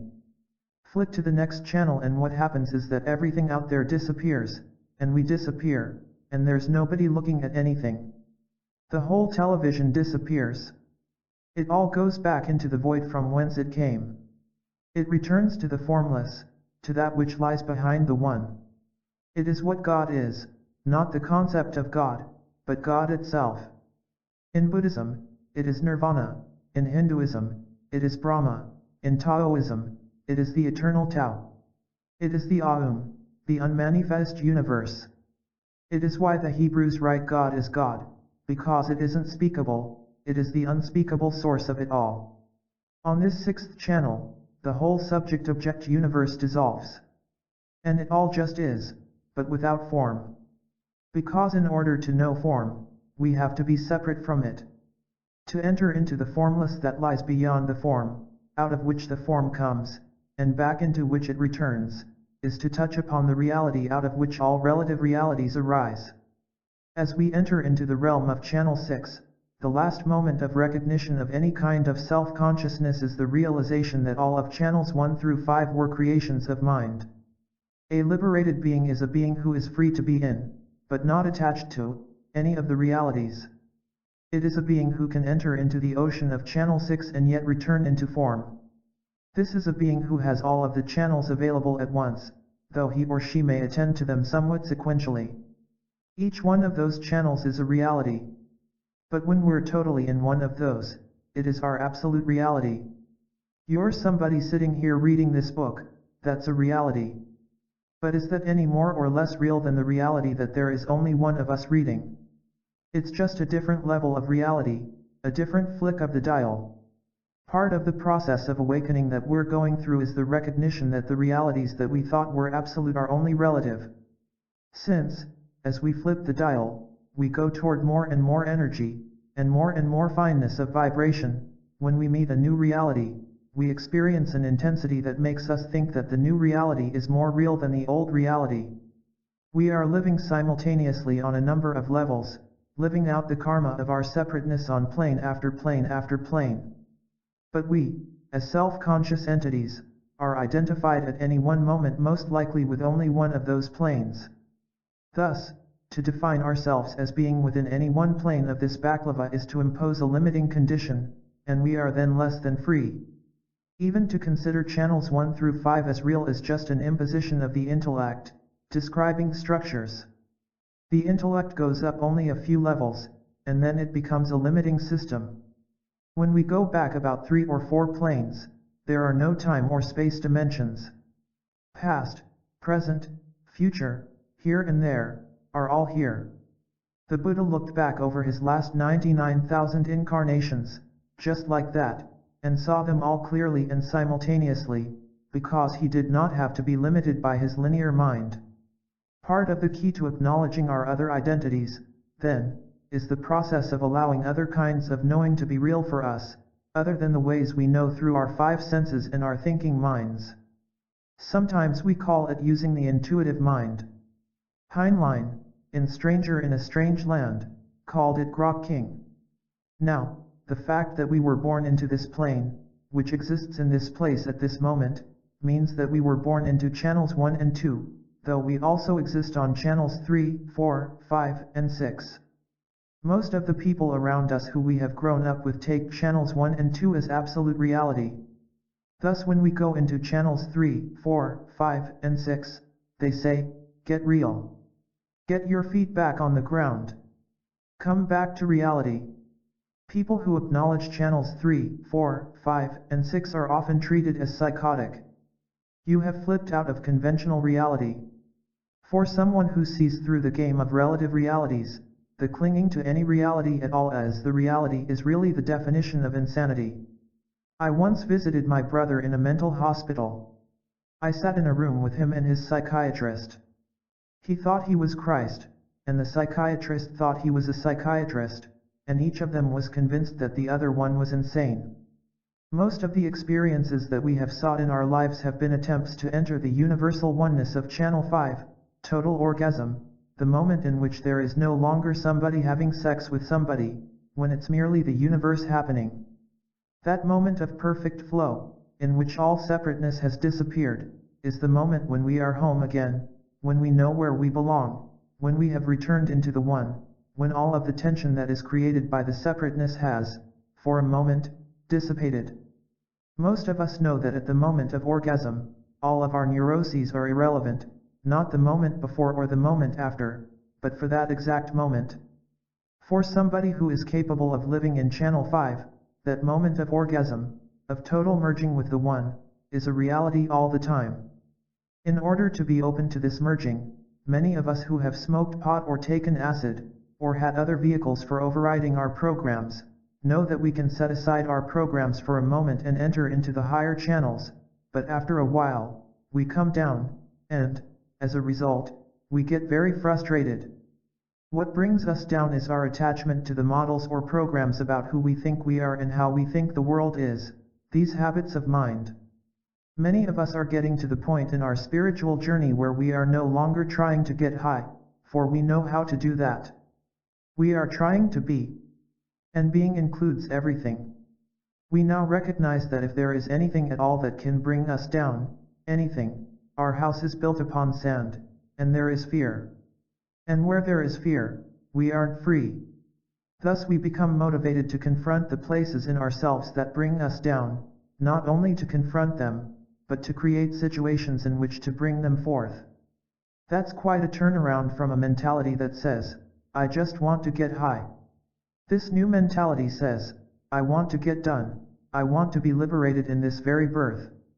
I've seen how it could be, I'm tired of just seeing previews of coming attractions, I want the main feature. This mentality is quite different.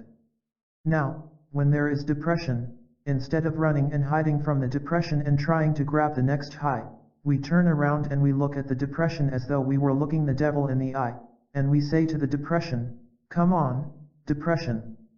Do your trip, because you're just a depression, and here I am. We can do this because we are just a little bit connected to Channel 4, which lies beyond Channel 2, and the psychological channel is where depressions are.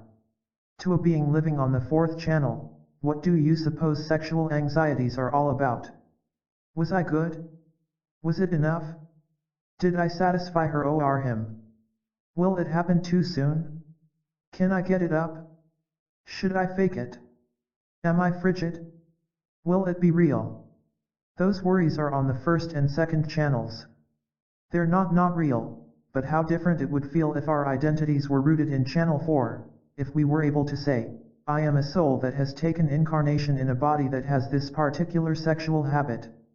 We even arrive at the space where we are able to look back at our entire lives of neuroses and suffering and say, look at how perfect that has been in bringing me to this moment. So we have the paradox that, on channels 1 and 2 and 3, there is an incredible melodrama going on, and we are actors within it. There is a great deal of suffering, and when we're locked into channel 1, and we're hungry, and there's no food, that's real suffering. It's not fake suffering. But from channels 4 and 5, we can look at 1, 2, and 3, and look at all the individual differences and at all of the melodrama and say, look at the perfection of the dance. Look at the perfection of the flow of the divine law, including the will of man that can go against the will of God. Look at the perfection of it all. But it's not freedom for the being attached to channels 4 or 5 who, when you're hurting, says, it's not real, don't worry. You're the Buddha. It's all an illusion. That's no more liberated than the person who's caught in 1, 2, and 3 and says, there's only pain and suffering everywhere, and it's hell. Life is terrible and ugly. The free being lives within all those realities simultaneously. He understands paradoxically that when there is suffering, we do everything we can to alleviate it, while at the same time, the suffering is perfection itself, and our doing everything we can to alleviate it is also part of the perfection. Ultimately, we understand when we are free to move without attachment from level to level of reality, that the only reason we stay in form is to alleviate suffering or to bring others to the light, to consciousness, to liberation, to God. What a paradox! Is it perfect? Sure. Is it hell? Sure. It's both at the same moment. And all of this, too, is at only one level of exploration. Chapter 6. The Melodrama. Perhaps there will come a time in the not-too-distant future when we will be able to gather and sit in silence, not in expectation, but in fulfillment. We will recognize who we are, that we are beings of the Spirit, and we will seek that food which feeds our soul. Our intellects will be available, but at rest, and our hearts will be filled with the love of Christ, that flowing, conscious love. We will be done with romanticizing our own journey, examining ourselves self-consciously to see how we're doing. We won't have to compare or assess whether we're getting enough, for we will trust our hearts. For many of us, that time is now. For others, the faith is still too flickery. In lectures I've spoken about phony holy, that is, appearing holier than we are. Here I would speak more about phony unholy. Many of us are higher than we are admitting to. We create molds or models of our reality that keep us from recognizing ourselves. For many of us, our spiritual model was the good life. Good meant a life consciously lived, simple, righteous, not ripping off people or the environment, socially conscious, keeping our scene straight, and being a person of peace, not lost in our frustrations, in violence, in anger, in lust. That's pretty good. To have found that level in this society puts us already in the tiny part of 1%. But even when we get all of that together, there's something in us that's yearning, because no matter how subtly beautiful our models are, they still define us within worldly concepts. But in truth, though we live in this world, we are not solely of this world. We have learned to live in this world, but we have not yet fully recognized where we come from or who we are, for to explore beyond the world is a bit like stepping off into the void. It's like diving off a diving board when we're afraid of diving. But if we're asking for freedom, if terms like liberation or realization or enlightenment, or living in God have any meaning to us, then leading the good life is just part way home. Many of us, in this very lifetime, have come from tremendous preoccupation with our neuroses, with our achievements, with our careers, with our melodramas, and we've arrived at a place where we can laugh. We can say, isn't it a melodrama, not just someone else's, but our own. Some of us are not as busy being neurotic as the general population, because we've begun to take our personalities a little less seriously. They're there, just like our bodies are. We comb them, wash them, clean them up, dress them, move them here and there, love them, caress them, stimulate them, get rushes off of them. They're our traveling temples. Our personalities, too, are just another shawl, cloaks. But there are a good number of us who realize that we are not just either body or personality. We have been together for so many years now, going through so many trips together. And I've hung in, as many of you have. But personal history has become a kind of limiting condition.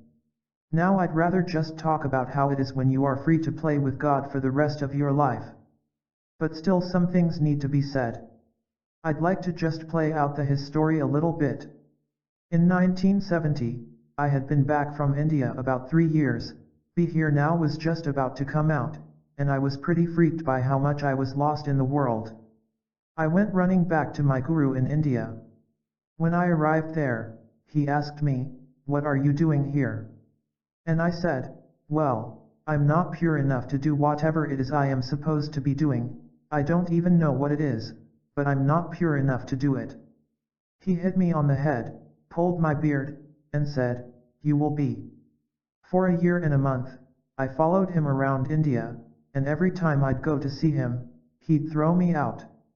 He'd let others stay with him for months, but I'd come, and he'd say, "Jo, go away.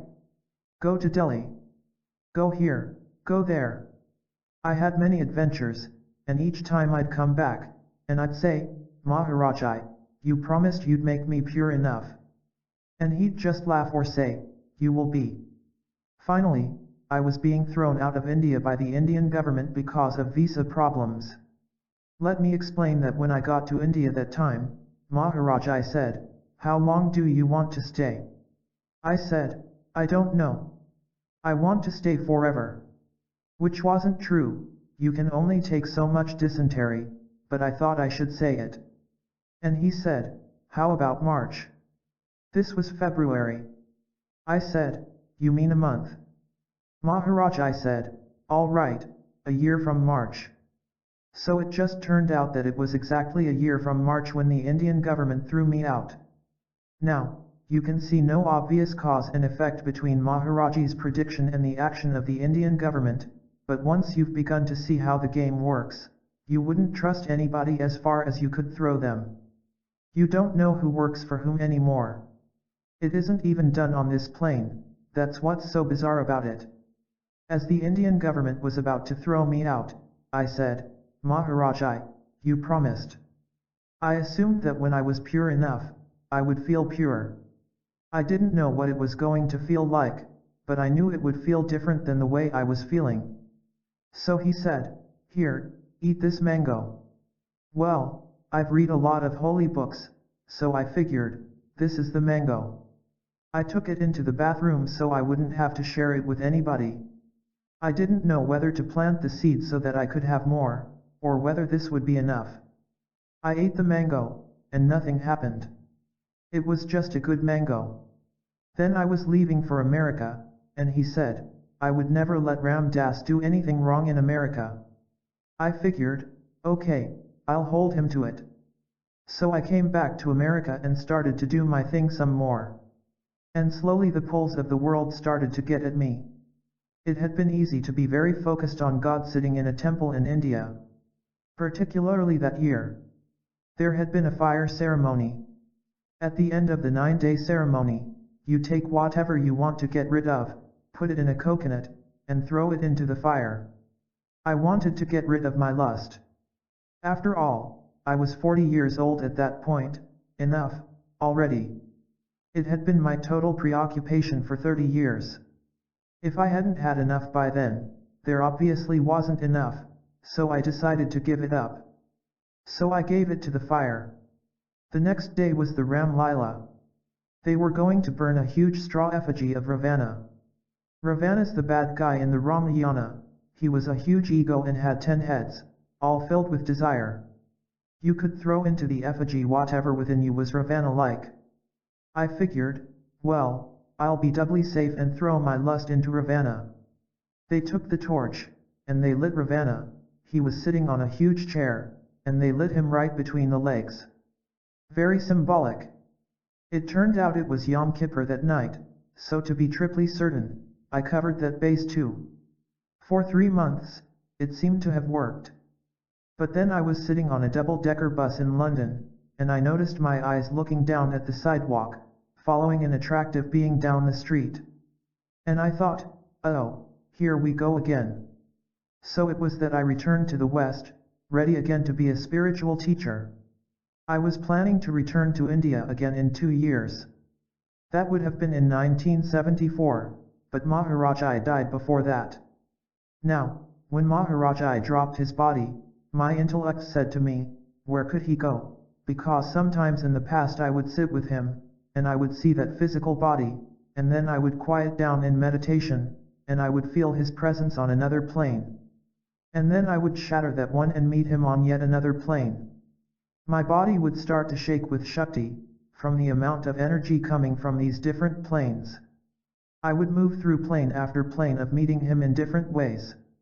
I remembered the story you've perhaps heard about Ramana Maharshi, who was dying, and his devotees said, Babaji, please don't leave us. Heal yourself. And he said, no, this body is used up. And they said, "Don't leave us, don't leave us." And Ramana Maharshi said, "Don't be silly, where could I go?" Which seemed to me to be the most concise statement of the whole illusion of body. But somewhere inside me was a whole different story. I knew that I wasn't cooked, Maharaj-ji was the cook, and he had just left. When they burned Maharaj-ji's body, different people saw different things at the burning. Most people were crying and wailing and feeling, like I was, that we had lost our guru. There was one man who stood by the fire, just laughing and singing, Sri Ram Jai Jai Ram, all through the night. The next day they asked him, "Why were you laughing and singing?" And he said, "Maharaj-ji was sitting up laughing, and Ram was pouring ghee, clarified butter, on his head so he'd burn faster, and Brahma, Vishnu, and Shiva, and all the gods and goddesses were raining down flowers, and everybody was happy." Now, was that man deluded, or was that reality? One woman saw Maharaj-ji get up on his elbow and wave at her as if to say, "Don't get upset, Ma," and then lie back down and get burned. For 2 years, then, I had been incorporating what I'd learned from my guru, living and teaching as best I could, hoping that I would never let Ram Dass do anything wrong in America meant that my impurities would not create karma for other beings. I was doing certain things to keep myself as straight as I knew how. I had a Volkswagen camper, and I would go off, say, to the desert in Arizona for 6 weeks of seclusion. I was cleaning up a lot of my game that way. During those years I was taking acid once each year to find out what I was forgetting, to uncover any subtle ways in which I was conning myself. One year I took it in the Mid-America Motel in Salina, Kansas. That was my Mid-America trip.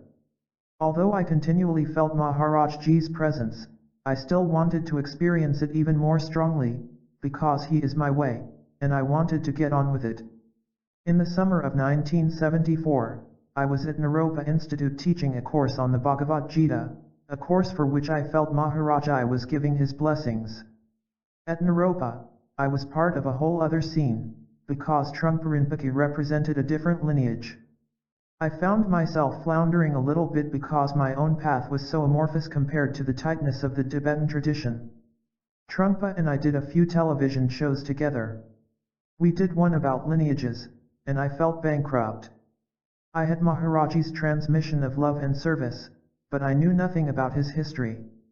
I didn't know how to talk about what came through me in terms of a formal lineage. I was also getting caught in more worldly play, and I felt more and more depressed and hypocritical. So by the end of the summer, I decided to return to India. I didn't know what I'd find, but I'd go anyway. I knew I was different than I had been 10 years before, but I was still not cooked, and what we owe each other is to get cooked.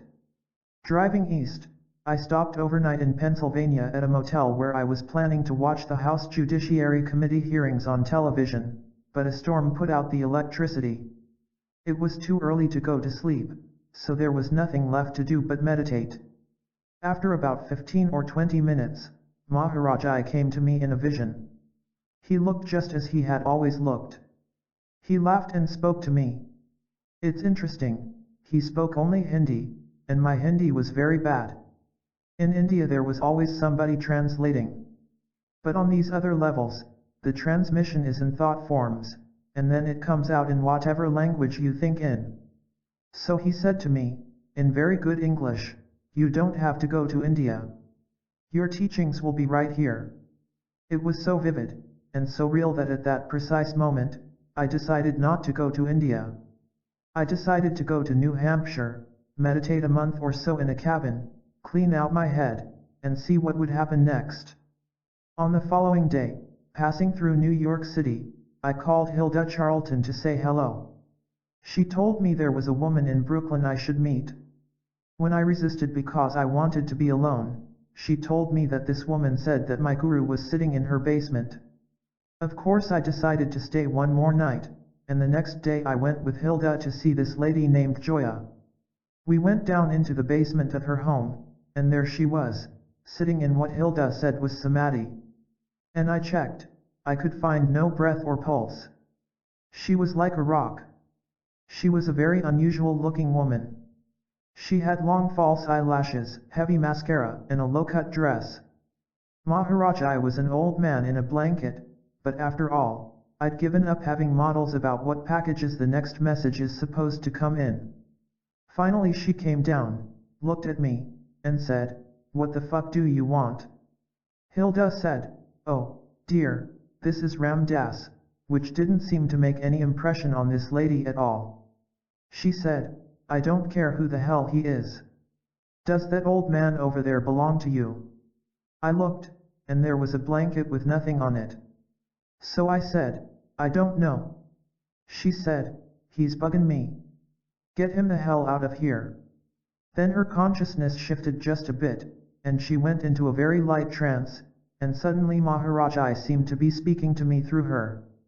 He was talking about things that he and I had been discussing in India when I had seen him last, little matters about maintenance of the temples in India and all kinds of very picayune stuff that she probably could not know and I hadn't even remembered.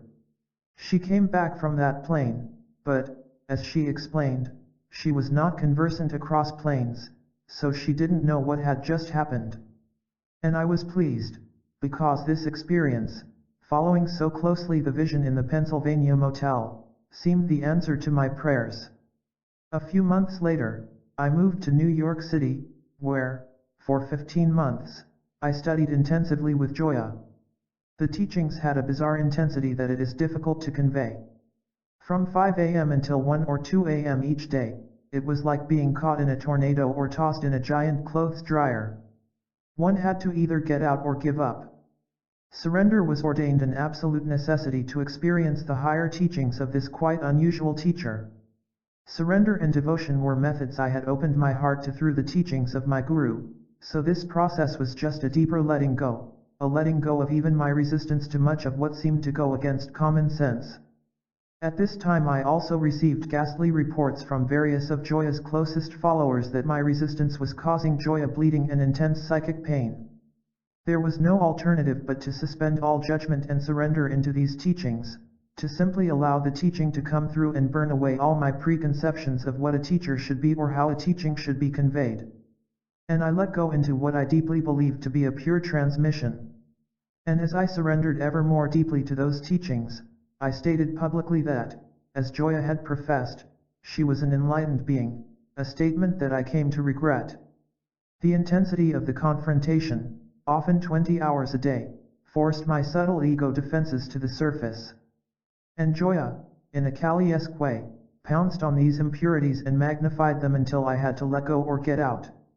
I let go of these impurities as fast as I could, and I hung in as best I was able. This was just the fire of purification that my chronic case of unworthiness was seeking. The intensity of the dramatics and the brilliance of the staging and props created a reality that made me ready to believe the bizarre assertion that a Jewish housewife and mother of 3 who was married to an Italian Catholic businessman in Brooklyn was in fact Ms. Big, the creative force of the universe. Joya represented herself as an actual form of Kali and a number of other cosmic identities as well, including Athena, Sri Mata Brahma, the mother of the universe, and Tara, the Tibetan goddess of Tantra. It was a hard act to follow. Several hundred of us were seduced into this reality by a combination of her powerful charisma, her chutzpah, and the fact that she seemed often to go into deep trance states with a cessation of bodily functions. Also, she reported that she had manifested the stigmata, and she certainly knew things that a 10th grade educated person would not be expected to know. The stage was well set, and we went for it because our greed and our spiritual materialism led us very much to want to believe it. In the beginning, Joya spent much time in trance states, in which she apparently functioned as a medium. Through her came many seductively rich teachings from biblical figures, Hasidic, Hindu, and Buddhist wise men and women of the past, or from beings on other planes. Her voice and language often shifted from unschooled Brooklynese to exquisite poetry that poured forth for hours at a time. I was breathless with the richness of these moments. I was led more and more to surrender to the reality of the entire scene, because we were told that it was only through such total loving surrender by those around her that these higher teachings could come forth.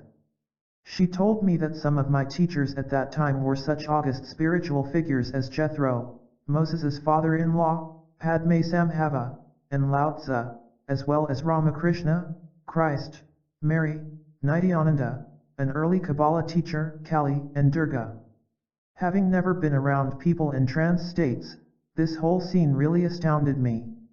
I was fully seduced by the whole melodrama, like a tourist, open-mouthed, watching a fakir do the Indian rope trick. Joya kept reiterating that she had come to earth only to be an instrument for my preparation as a world spiritual leader and that ultimately she would sit at my feet. It sounded a little grandiose because, oddly enough, each day I felt myself more and more becoming just nobody special. There were moments when I felt a bit like Krishnamurti being herded toward leadership of the Order of the Star just before he resigned, leaving 50,000 members who thought he was the new world leader with a message that they should look within and not seek the Dharma anywhere outside of themselves. A deep concern in the period just before I met Joya was that I was not yet free of my attachments to sexuality. After a long and intense bisexual history, I still found that my perceptions were being colored by my sexual desires. I could afford to be patient about my own purification from sexual clinging, but in view of my public role, I was uneasy that any sexual preoccupations on my part would subtly contaminate those I worked with, either in lectures or individually, and thus reinforce their own attachments and suffering. Despite the fact that Maharaj-ji said, I would never let Ram Das do anything wrong in America, the persistence of these sexual preoccupations led me to question Maharaj-ji's meaning and deeply yearn to clean up my sexual act. In view of how many years I had been trying to get free of these sexual clingings, including offering my lust into the sacrificial fires of India, I had given up hope of ever knowing freedom in this lifetime. The sexual karma just seemed too heavy. I had read of the tantric initiations in certain Tibetan sects for just this purpose. The monk would go through a series of ritual openings working with a dakini, a heaven realm woman. Mostly these were young women who had been prepared from childhood to serve in these rituals without any personal involvement or clinging to the sensual aspect of the ritual. In my fantasies I was hoping that at some point, I too would be introduced to such teachings and through such conscious rituals with a disciplined guide become unattached once and for all to these desires. And now I was presented with a woman teacher, who within a few months after the commencement of the training, began to focus on my sexuality. As I opened more and more, assured by her of her perfect non-attachment to any desire system, I felt a new hope that my dream of purification was finally manifesting through this teaching. I plunged headlong into the tornado, casting caution and doubt to the winds. Perhaps the most important of all the considerations affecting my deep involvement with this teaching was that Maharaj-ji had again and again said to me, "See the world as the mother, and you will know God." He often was heard to be repeating the word Ma over and over again. He had a shrine built to Durga, an aspect of the mother. All of this mother devotion made me feel a bit like an outsider. My own feelings about mothers were colored by the relationship with my own mother and my training as a Freudian therapist and theorist. To be in love with a universal mother just wasn't happening yet for me. I yearned to understand this aspect of devotion, for I knew that devotion to the mother, just as devotion to Hanuman, the servant of God for whom I had overwhelming love, was a part of the lineage of my guru. Sooner or later I felt I would find a way into a devotional relationship with the mother. When I came to New York City and started to study with Joya and enter her matriarchal reality, I felt that at last I had come into the teaching I had sought for so long, particularly when Joya further professed to be the Divine Mother herself. The fact that Joya continually spoke about Maharaj-ji and implied his presence by seeming to carry on conversations with an astral Maharaj-ji whom I could not see, fed into my longing and my somewhat shaky faith that, though Maharaj-ji had left his body, he was still around to guide my spiritual journey. Joya seemed to have great difficulty staying in her body and would, at the slightest provocation, go stiff as a board. Efforts to keep her in her body, to keep her from just leaving her body behind and going on to other realms, consumed much of our time together. There was a jewel that Joya wore around her neck that Hilda had invested with a mantra to bring her down. When Hilda touched the stone, Joya usually came down, but with the pain, so she said, of 1,000 razor blades cutting through her. This was in turn very painful to all of us. We therefore went to great lengths to surrender to Joya's every whim so as not to be responsible for this painful drama. With her increasing feeling of power, she also cast aside Hilda. Hilda, while not being a very strong source of teaching, had, as Joya's compatriot, generated with her astral carryings on the necessary climate of semi-hysteria to sustain Joya's melodrama. But it was becoming increasingly apparent that what seemed to have begun as a spontaneous mediumistic opening was just too much energy and power for an unprepared individual with power needs and love needs of her own. It seems that the temptation to misuse the trust and power for personal aggrandizement and emotional reinforcement was just too much for her to overcome. Instead of remaining an empty vessel, which on occasion contained the wisdom of the ages, Joya claimed the contents as her own. Indeed, she claimed no longer to be just the vessel but the source of the messages that came through. It was a bit like a cup which, filled with sea water, claims to be the ocean itself. There were just too many signals, like the moment Joya and I were hanging out, and the telephone rang. She picked up the receiver and in a pained whisper said, "I can't talk now. I'm too stiff," and let the receiver drop. Then, without hesitation, she continued our conversation as if nothing had happened. I realized how many times I had been at the other end of the phone. And I became bored. For several months I interpreted my boredom and heretical thoughts as my ego desperately defending against the ultimate surrender. But no matter how I rationalized, my doubts and boredom grew. The tantric exercises no longer seemed productive. I began to experience Joya as another person with attachments. So I began to entertain the possibility that these feelings were cues that I was finished with this teaching and should leave. Increasingly there came the recognition that though all these planes and beings are simply fascinating, it just isn't the same as liberation. There was more power, more light, more energy, Shakti just pouring through us, beings appearing to us, great teachings, wisdom, knowledge. But I noticed that my power trips were still there, still active. I watched myself think, boy, I waited a long time for this. And then there's another plane and another. But it's just another space, and attachment to that space is just more suffering. As the sixth Zen patriarch reiterates, develop a mind which clings to naught. All these planes are listed in the Yoga Sutras. But they're all just stuff. They are interesting and useful to loosen our hold on this plane and to transmute and to burn out stuff. But ultimately it's just more stuff, because experiences in meditation and Shakti experiences, just like experiences on acid, ultimately must be let go of. If we can give it all up, then we just finish with the karma. Then we can go beyond polarity, beyond pleasure and pain, and awaken out of the illusion of our separateness. And we begin to understand that we have taken birth in order to go through a series of experiences until we transcend the dualism of experiencer and experience. We reside in being, not becoming, until we can be, rather than just know, the teachings, so that we are the teachings. By the end of this period, I felt I had finished my work with Joya and many of the beings who taught through her. It just wasn't what I needed anymore. It was like trying to find out how many angels can fit on the head of a pin. Finally, the only thing you can do is become an angel and see how many of your friends can hang out on the pin with you. My doubts grew faster than I could consume them. Joya had changed a great deal in the year. She came to resent having beings speak through her and refused to serve as a medium.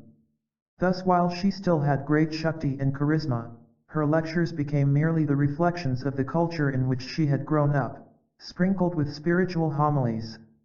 As the reality crumbled, I began to see the painful backstage life of the actors, and I attempted to bow out as gracefully and as lovingly as possible. Maharaj-ji had warned us that no matter what we did, we should never put another person out of our heart. I waited until my love was strong, but when I tried to leave, it was very difficult, and it became apparent that I was involved in a system that had no escape clause. I had to push against the system, though there was very little support for such action. And I began to see the similarity between what I was experiencing and the stories I had heard about other movements, such as the Reverend Moon's group, the so-called Jesus freaks, and the Krishna consciousness scene. Each seemed a total reality that turned involvement into a commitment that disallowed change. My leaving Joya was part of a large exodus of disillusioned followers, including some who had served in her home. As the refugees who left the front lines exchanged stories, a tapestry of falsehood and misuse of the truth started to unravel. It seemed that her incredible energies came not solely from spiritual sources but were also enhanced by energizing pills.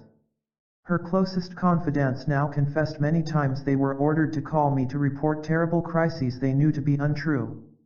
They complied because Joya had convinced them that it was for my own good. Such stories of deception came thick and fast. I had been had. Some of what I had said in lectures or articles about Joya's teachings were just not true. I came away with egg on my beard. But of more significance than my embarrassment was the issue of truth. In a sense, I found myself in a position not unlike that of Mahatma Gandhi when, having initiated a large protest march in which many thousands were involved, called his lieutenants after the first day's march and cancelled the protest. They objected strongly, saying that after all this work and effort, he couldn't do this. He answered, "My commitment is to truth, not consistency." I was confronted with the dilemma of how to communicate to the many who had put their deepest trust in me, in much the same manner I had put my deep trust in Joya, and how not to let them down in the same manner that I had been so disappointed. These teachings had their positive side. Many people underwent incredibly deep experiences regarding who they really were during an intense sadhana, which they may not have undertaken without that illusion to draw out the energy and commitment needed to do the work that each must do for himself. Through these teachings, and the leaving of them, many of us gained more strength and compassion, greater openness, and a deeper ability to allow the moment to be as it is. For all of this, I am deeply grateful. However, while I and others profited from these teachings, not everybody did. Some seemed to have been hurt and came away from her teaching with despair, cynicism, and paranoia. The question arises whether there is reason to fear taking teachings because a teacher might not be coming from the purest place. I think we need not fear this, for often students can progress very far. Indeed, their purification may be greater than their teachers, because their intention is purer. I got my comeuppance because of my own spiritual materialism. If our longing for God is pure, that will be our strength. Then, though we may get lost for a time, eventually our inner heart will hear what to do, and all the impurities in our world will just become grist for the mill. Chapter 7. Lineage. I struggled for a number of years to be a pure eclectic, that is, to be true to each tradition as I was studying it and yet to be strong enough to be able to hold them all within myself, to contain them all. But what I had to do, which most of you have had to do, was to compartmentalize myself into a series of conceptual groupings, so that when you are with the Buddhists, you are Buddha-like, when you are with the Sufis, you are Sufi-like, when you're with the Hindus, you're Hindu-like, when you're with the Christians, you're Christian-like, when you're with the Hasids, you're Hasid-like. Years ago, we had a retreat at a Benedictine monastery, and there was a gathering of the big boys. There was Swami Satchidananda, Alan Watts, Sasaki Roshi, Brother David, Purvilaya Khan, and on and on and on. We each got a chance to do our specialty, and everybody participated. At 4 a.m., I was sitting next to Swami Satchidananda, and we were doing zazen. We were working on a koan, how do you know your Buddha nature through the sound of a cricket? Then we were to go in properly with the 3 bows and the kneeling and the whole ritual to see the Rashi. He sat there with a bell and a stick.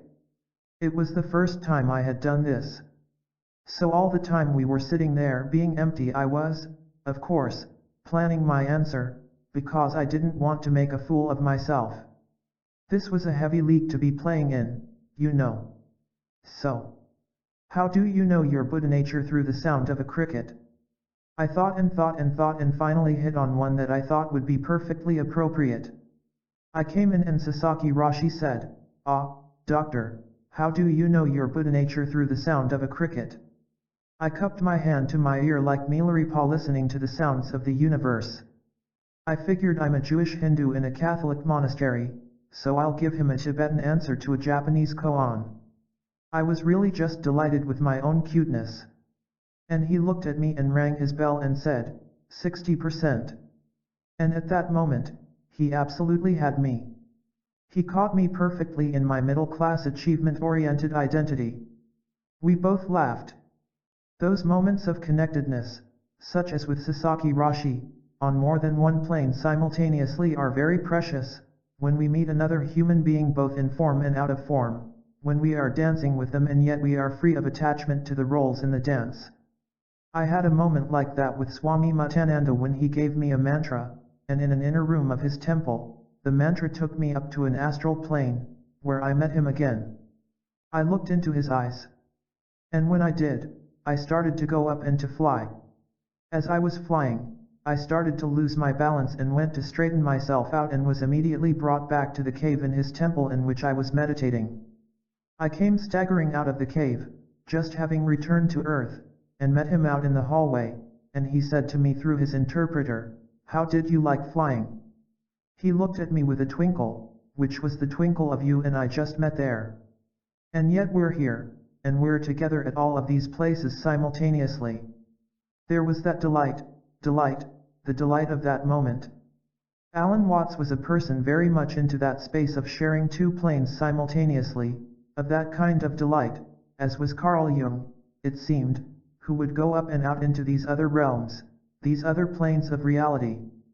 But when he returned, he said something like, "I was always so happy to get back to my family and to earth, to my home from these other states." But that's not total freedom, for to be enlightened means you don't cling anywhere, not to this or to that. With most of the beings with whom I've had this moment, we could have only a moment. I never knew whether we could only have a moment because there is only the possibility of having a moment or because neither I nor any of us were pure enough to be able to maintain that space continuously. The only person who was always there, though I have never been consistently able to locate him in a time-space fix, was Maharaj-ji, because no matter where I looked, he was, and he wasn't. No matter how high I went, he was always sitting there.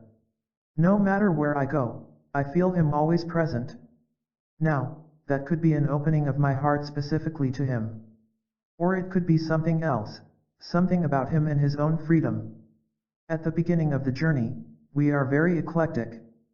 That's what Be Here Now is. It's very eclectic, a little of this and a little of that, a Buddhist meditation to quiet the mind, some Sufi dancing to open the body and heart, some Tai Chi when the body's not balanced, some massage to loosen it all up, a mantra as a centering device, many methods to choose from the spiritual smorgasbord. But there comes a point where the inner pole starts to draw us in the direction of one lineage or another. These could also be called ways or aspects of God. They all go to God, but they all come through slightly different routes. They are our dharmic paths. So for one, the route that would be optimal in this life is to marry and have children and be a householder, coming to God through service in that domain. For another person, that is an adharmic path, it would take them away from God. We cannot conclude that there is any route that is in and of itself the perfect route for each of us. There is a route, however, and part of the process of tuning is listening to hear how it all is for us.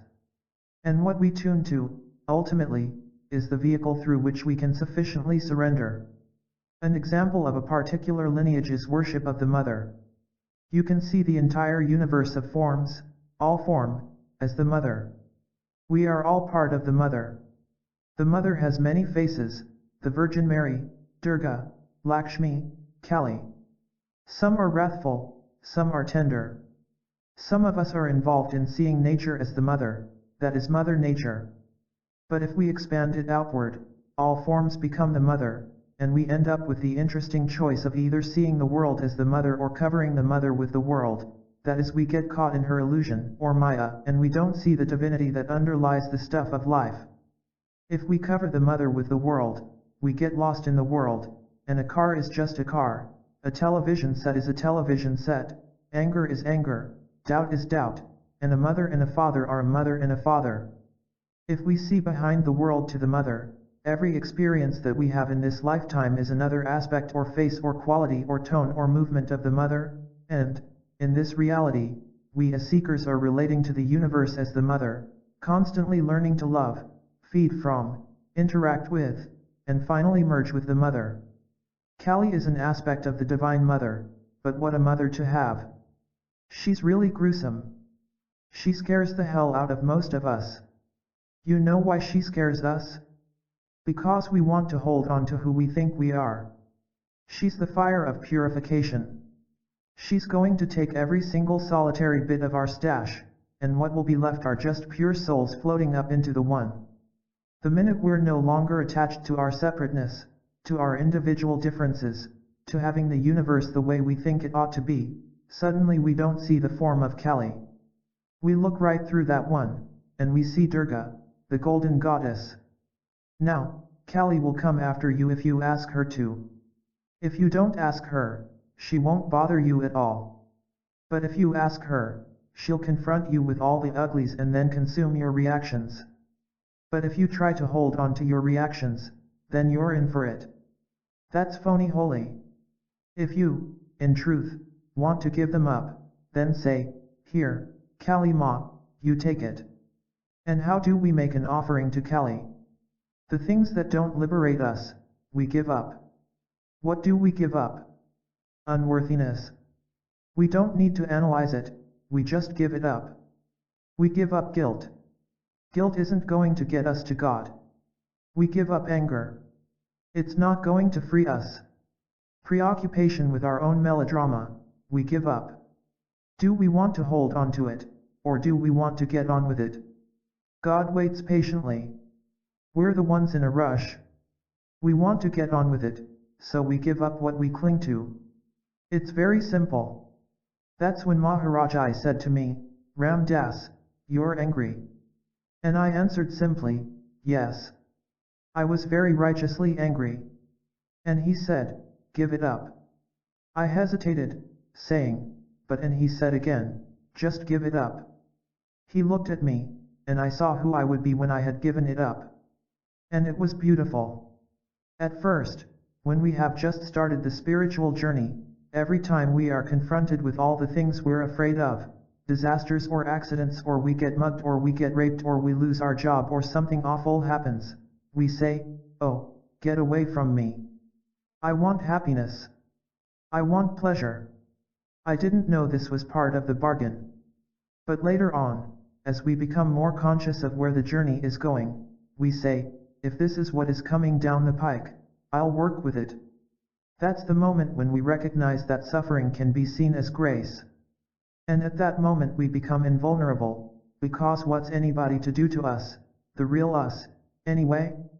We discover the way in which suffering is the fire of purification, that only when we are lost in our ego do we damn our suffering. When we are souls yearning to be free, we use our suffering, and we use our pleasure. We use it all to get to God, to get liberated. And we begin to notice that our suffering awakens us more than our pleasure. If we seek out pain, we are called masochists. So we don't seek it out because that wouldn't be honest on the psychological level of reality. But when it comes along, we work with it. Ah, cancer. As a being in a body, the temple of my soul for this incarnation, I will do my best to heal it, but I will work with the cancer whether I am healed or not, as a vehicle for awakening. A conscious being uses everything. Nothing goes down the disposal, including the moment of death, which can be the most profound moment of the incarnation for growth and awakening when we are ready to use it that way. When we don't get so lost in our melodramas, we stop creating more karma for ourselves. Letting go is the act of purification. So all the stuff Buddhists call the 5 hindrances, or the 10 fetters, anger, sloth and torpor, agitation, ill will, greed, lust, all those obvious ones, and all those subtle ones like attachment to fine material plane things like astral entities, we finally get so greedy to get done that we just want to get rid of the stuff. Instead of spending years analyzing it or therapizing it, like playing with our feces, we just want to get done, we just want to give it all up. My own lineage is reflected in the name Ram Das, which means servant of God. It's a path of devotion to God/Guru, and the expression of that devotion is through service to all beings. Mother Teresa reflected this lineage when she spoke of serving the lepers in the streets of Calcutta as serving Christ in all his distressing disguises. The figure in Hinduism most closely associated with this lineage is Hanuman, the monkey god, who is totally one-pointed in his devotional service to Ram, God. Hanuman has great powers through his love of Ram, and in the Ramayana, we learn how he uses these powers to help others regain their health, their faith, their rightful place in the harmony of things, and their connection to God. This spiritual path that Hanuman represents is also called Karma Yoga and has much subtlety to it. For example, when Ram asks Hanuman, "Who are you, Hanuman?" Hanuman answers, "When I don't know who I am, I serve you. When I know who I am you." For me, my guru, Neem Karoli Baba, Maharaj-ji, is Hanuman and is Ram. Ramana Maharshi said that God, Guru, and the true self are one and the same. I experience that, through my ever-deepening intimacy and love for Maharaj-ji. Despite the fact that he left his physical body in 1973, I increasingly experience his grace, which seems to be freeing me from fear. I have described him and my relationship to him in over 1,000 stories in the book Miracle of Love. It continues to amaze and delight me how hundreds of readers who never met him when he was in his body have experienced, after reading that book, dreams and visions of him, and they feel such a strong sense of his presence that their spiritual journey is being guided by him. Since 1967, when I first asked Maharaj-ji how to become enlightened, he has said at various times, "Love everyone, feed everyone, and serve everyone." These words have served as a guiding prescription for action in my life. Because all of my service in the world is offered at his feet, the action brings me ever closer to Guru and thus to God. Ultimately, each person finds his or her own lineage or route through. And when you reach the stage of asking, "God, know me," or "let me be enlightened," or "I want nirvana," or however you've said it, at that moment you call forth your spiritual guide or Guru, whom you may not know and may never know until the moment of your enlightenment. That being may be Christ, it may be any one of a number of beings, not necessarily on the physical plane.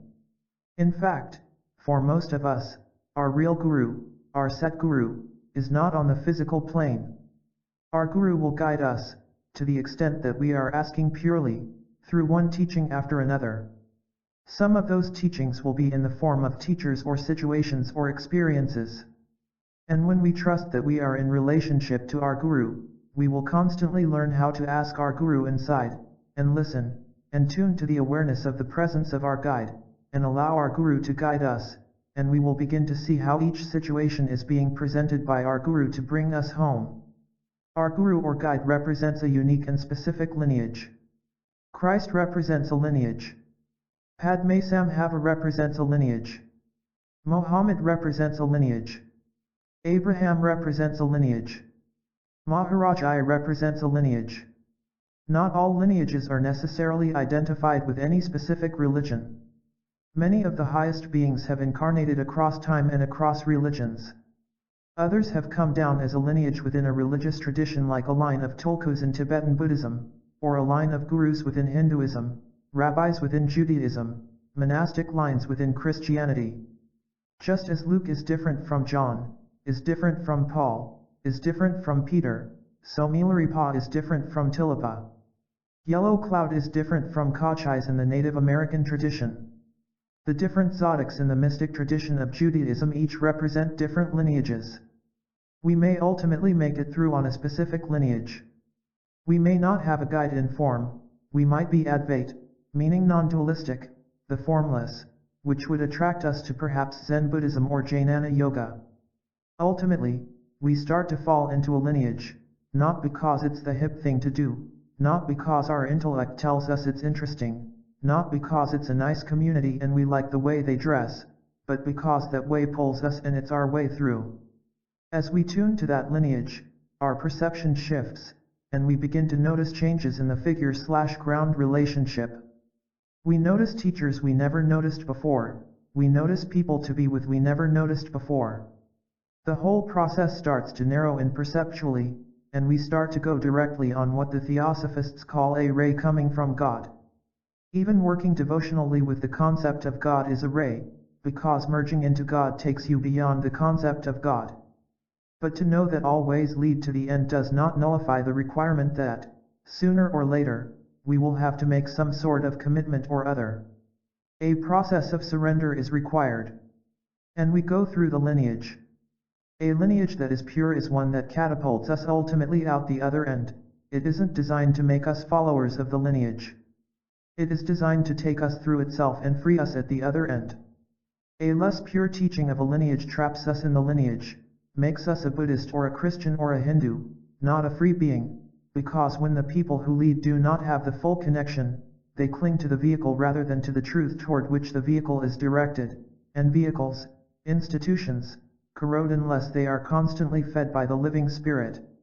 And the living spirit comes only through beings who are it. We can become organizational groupies as part of our path, but if we know it's not enough, we must have the honesty to let it go. Ultimately we will come out of a lineage at the other end and acknowledge that through the Sufi, through the Hebrew, through the Christian, through the Buddhist, through the Hindu, through the Zoroastrian, through lineage after lineage, have come beings who are the living spirit. Then, like Ramakrishna, we may put on each of the hats, not out of need, but out of acknowledgement, to appreciate the universality of ways. A perfected being is someone who is a statement of the culmination of all ways, even though the form in which he or she manifests may be a vehicle for the transmission of a certain lineage. Ramakrishna followed the path of devotion to the mother. But when he had completed his work, though he remained in the path of devotion to the mother, he was totally in the Advait, non-dual state. So at the beginning is eclecticism, at the end is universality, and in the middle is the lineage. Chapter 8. Guided Meditation. To be read aloud to a spiritual friend is a guided meditation. Sit straight, so your head, neck, and chest are in a straight line. Start by focusing in your heart area, in the middle of your chest where the Hridayam, the spiritual heart, is located. With your mouth closed, breathe in and out of your chest, focusing on your heart as if you were breathing in and out through your heart. Breathe deeply. Imagine a substance, a golden mist that fills the air. With every breath, imagine you are pulling into yourself this golden substance. Fill with it, let it pour through your entire body. Breathe in the energy of the universe. Breathe in the breath of God. Let it fill your whole body. Each time you breathe out all of the things in you that keep you from knowing your true self. Breathe out all of the separateness, all of the feelings of unworthiness, all the self-pity, all the attachment to your pain, whether it's physical or psychological. Breathe out anger and doubt and greed and lust and confusion. Breathe in God's breath, and breathe out all of the impediments that keep you from knowing God. Let the breath be the transformation. Now let the golden mist that has poured into your being focus in the middle of your chest. Let it take form as a tiny being, the size of a thumb, sitting on a lotus flower right in the middle of your heart. Notice its equanimity, the radiance that makes it bright with a light that comes from within. Use your imagination. And as you look upon this being, become aware that it is radiating light. See the light pouring out of its every pore. As you meditate upon it, experience the deep peace that is emanating from this being. Feel, as you look upon this being, that it is a being of great wisdom. It's sitting quietly, silently, perfectly poised. Feel its compassion and its love. Let yourself be filled with its love. Now slowly let that tiny being grow in size until it has filled your body so its head just fills the space of your head, its torso, your torso, its arms, your arms, its legs, your legs. So that now in the skin of your body sits this being, a being of infinite wisdom, a being of the deepest compassion, a being who is bathed in bliss, self-effulgent bliss, a being of light, of perfect tranquility. Let this being in your skin begin to grow in size. Experience yourself growing until your head reaches the top of the ceiling and you are sitting beneath the floor and all of the beings gathered within this room are within your body. All of the sounds, even the sound of my voice, are coming from inside you. Feel your vastness, your peace, your equanimity. Continue to grow. Your head goes up into the sky, blueness all about, until all of your town, your environment, is within you. Look inside and experience the human condition, see the loneliness, the joy, the caring, the violence, the paranoia, the love of a mother for her child, sickness, fear of death, see it all. Realize that it is all within you. Look upon it with compassion, with caring. At the same moment with equanimity, feel the light pouring through your being, inward and outward. Now grow still larger, feel your vastness increasing until your head is among the planets and you are sitting in the middle of this galaxy, the earth lying deep within your belly. All of humankind lies within you. Feel the turmoil and the longing. Feel the beauty. Sit in this universe, silent, huge, peaceful, compassionate, loving. Let all of the creations of human beings' minds be within you, look upon them with compassion. Continue to grow until not only this galaxy but every galaxy is within you, until everything you can conceive of is within you. All of it inside you. You are the only one. Feel your aloneness, your silence, your peace. No other beings here, all of the planes of consciousness are within you. You are the Ancient One. Everything that ever was, is, or will be is part of the dance of your being. You are all of the universe, and so you have infinite wisdom, you appreciate all of the feelings of the universe, so you have infinite compassion. Let the boundaries of your being disintegrate now and merge yourself into that which is beyond form, and sit for a moment in the formless, beyond time and space, beyond compassion, beyond love, beyond God. Let it all be, perfectly. Now very gently, very slowly, let the form of the boundaries of your vast being, the One, be re-established. You are vast, you are silent, and all is within you. Come back from beyond the One and slowly come down in size, come down through the universes into this universe, until your head is once again among the planets and the earth is within you, until your head is once again in the heavens and the cities are within you. Come down in size until your head is at the top of this room. Stop here for a moment. From this place, look down into the room and find the being who you thought you were when you began this meditation. Look at that being, bringing to bear all of your love and compassion. See the journey of that being as it is living out this incarnation, see its plight, its fears, its doubts, its connection. See all the things it clings to that keep it from being free. See how close it is to knowing who it is. Look within that being and see the purity of its soul.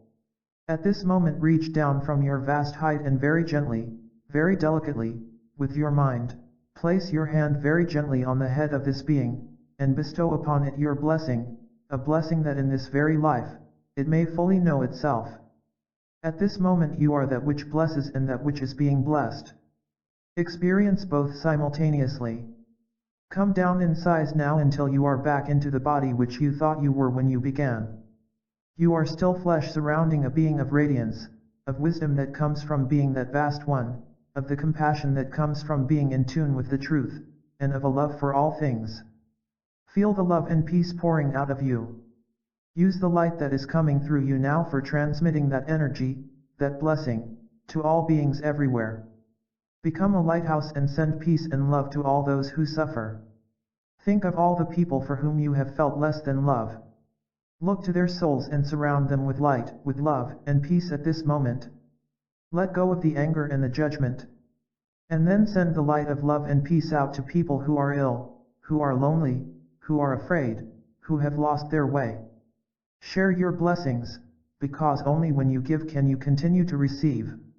And you will find that no matter how much you give, you will receive tenfold.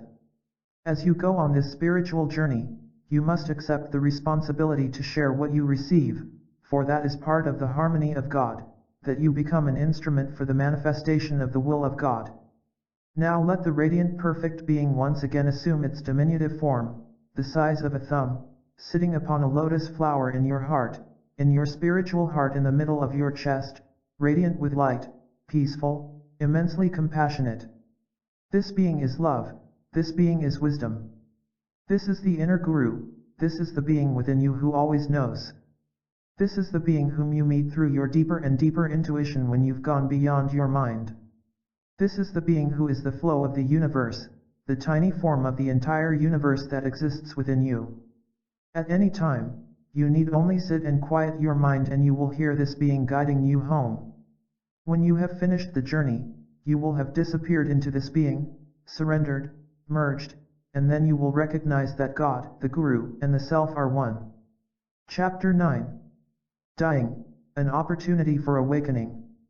Some years ago, as my mother who was dying of cancer got closer to death, I spent quite a bit of time with her. Because I was starting to be into meditation and using psychedelics, I found that I was not particularly anxious about this death, even though my love was very strong.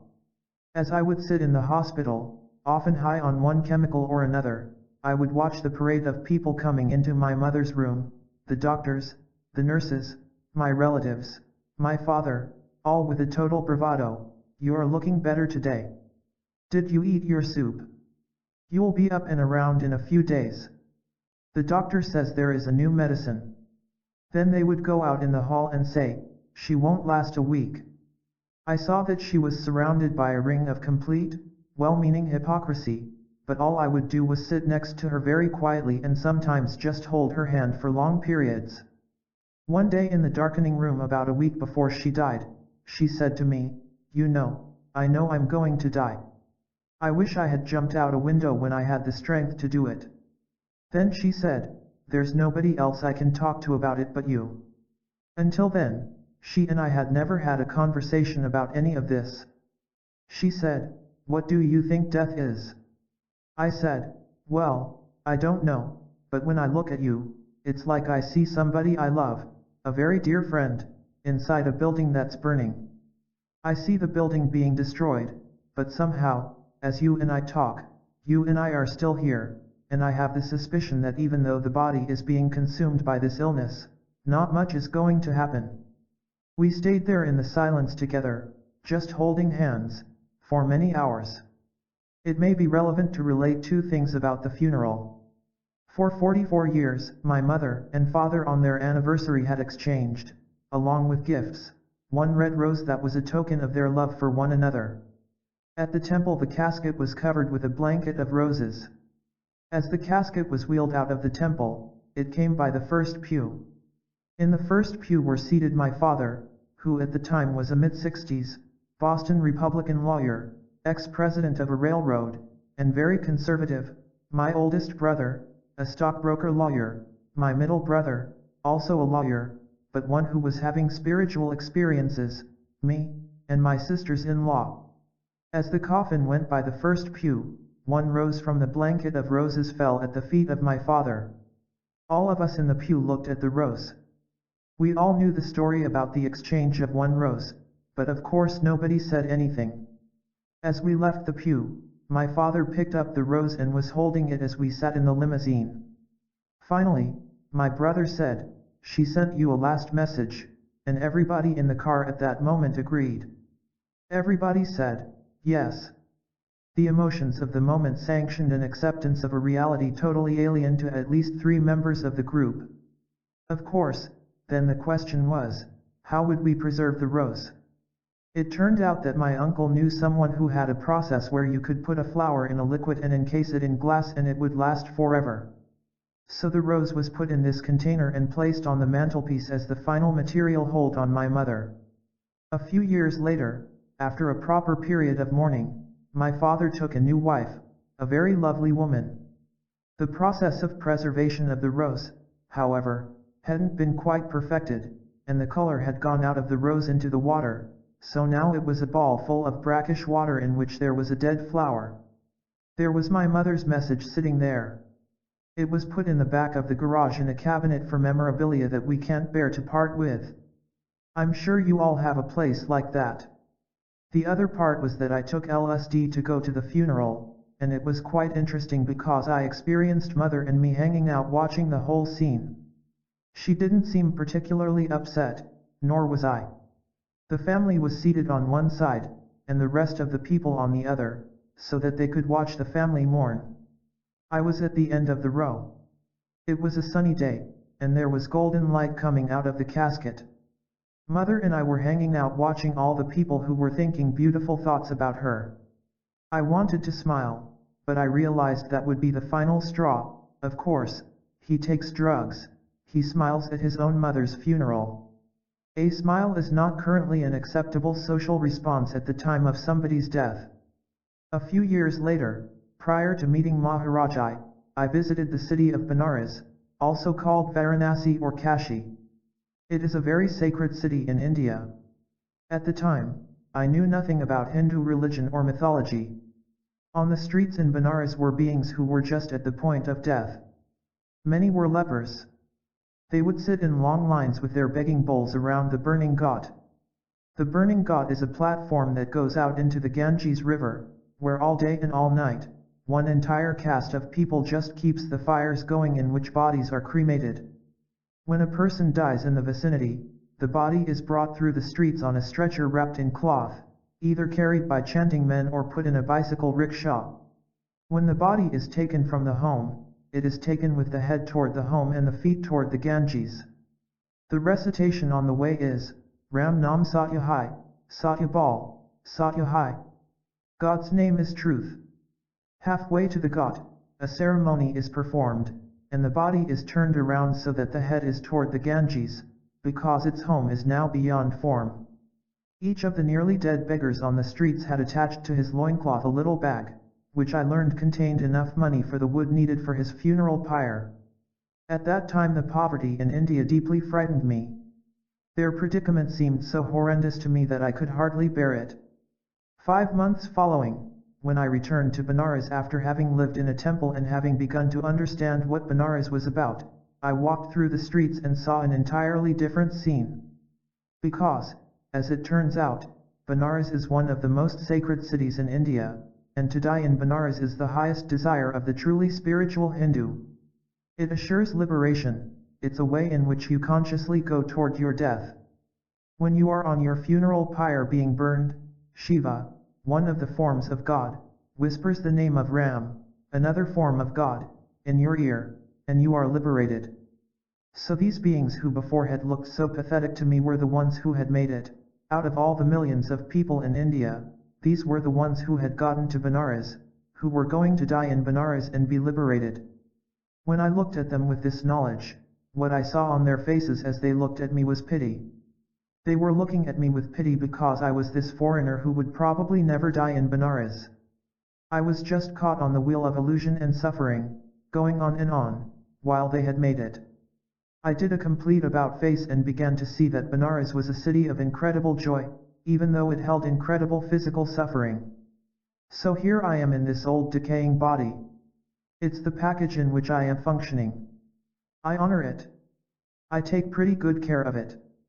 Yet, whatever the catalyst, whether it was Maharaj-ji, or psychedelics, or my studies, or meditative experiences, the importance of my body and personality, of the Ram Dass melodrama, have been appreciably lessening.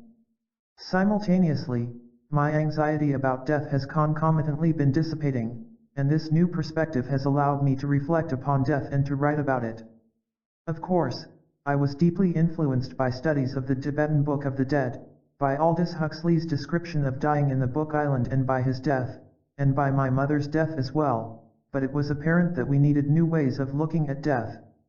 A number of other experiences contributed further to my appreciation of the matter of death, including 2 Maharaj-ji stories that affected me strongly.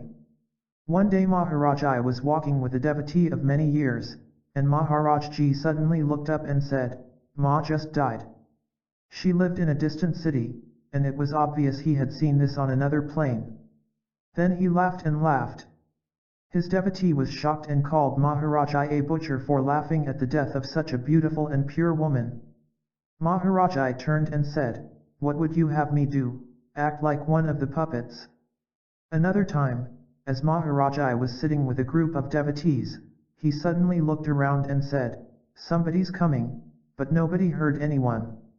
A few minutes later, an employee of one of Maharaj-ji's devotees arrived.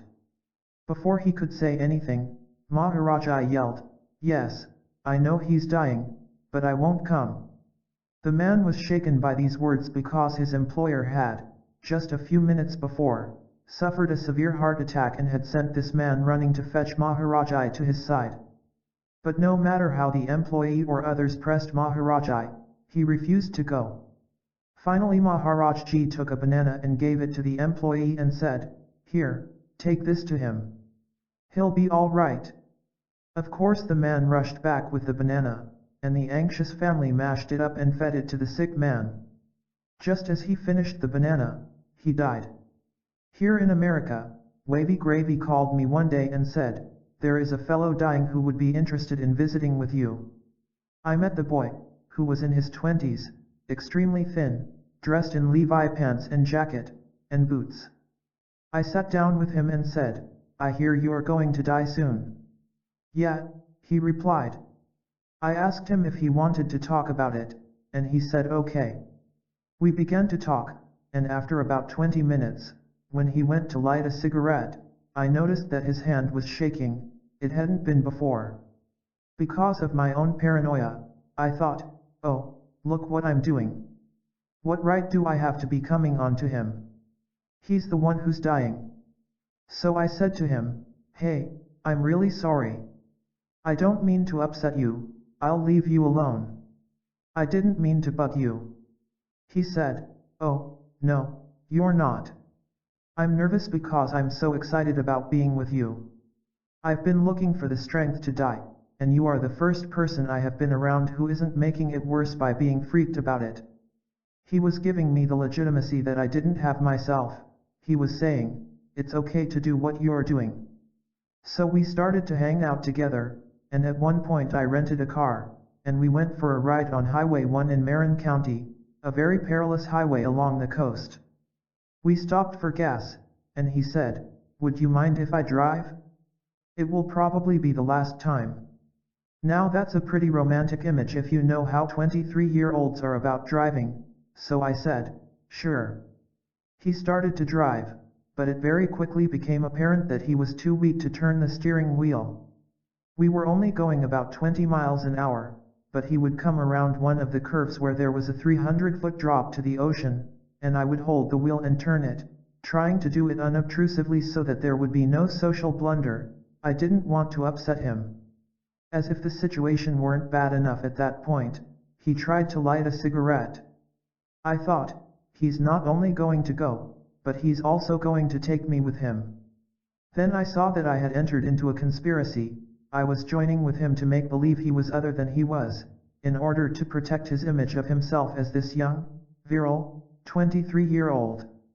I said to him, "You know, you've got me caught in a conspiracy, because obviously you can't turn the wheel, let alone smoke at the same time. I should be driving.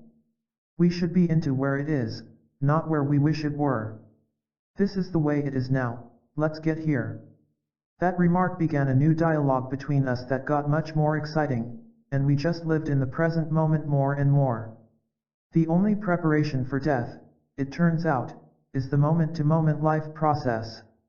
When you live in the present now, and then this present, and then this present, when the moment of death comes, you are not living in the future or in the past.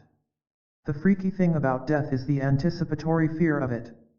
But you can't tell someone else to live in the present moment unless you yourself are. Later I was invited to work with a lawyer who had cancer, and I said, "I only work with people if they want to work with me." I was assured, "Oh, yes, he wants to work with you." So I went out to his place, which was a very posh house by the ocean.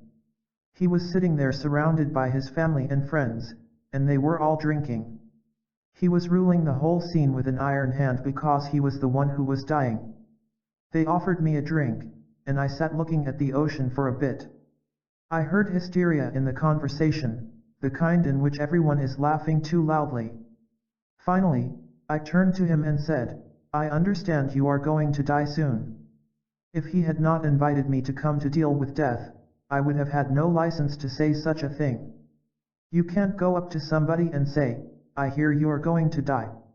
You have no license to lay your trip on somebody else, but he had invited me to do what I was doing. It was the compassionate thing to do. The whole place freaked. I had said the thing that nobody ever says, and it entirely changed the space. Then the family and friends, and he and I all got into a discussion of death, sitting by the ocean that beautiful day. We meditated on the ocean, and the whole thing started to take on the power of the immediacy and exquisiteness of the oceanic dying process. Somewhat later a very dear friend was dying in Los Angeles, and I went to visit her. She was a very subtle, intellectual, liberal, sensitive person. The first time I saw her, she was at the stage where she was interested in death and wanted to talk about it.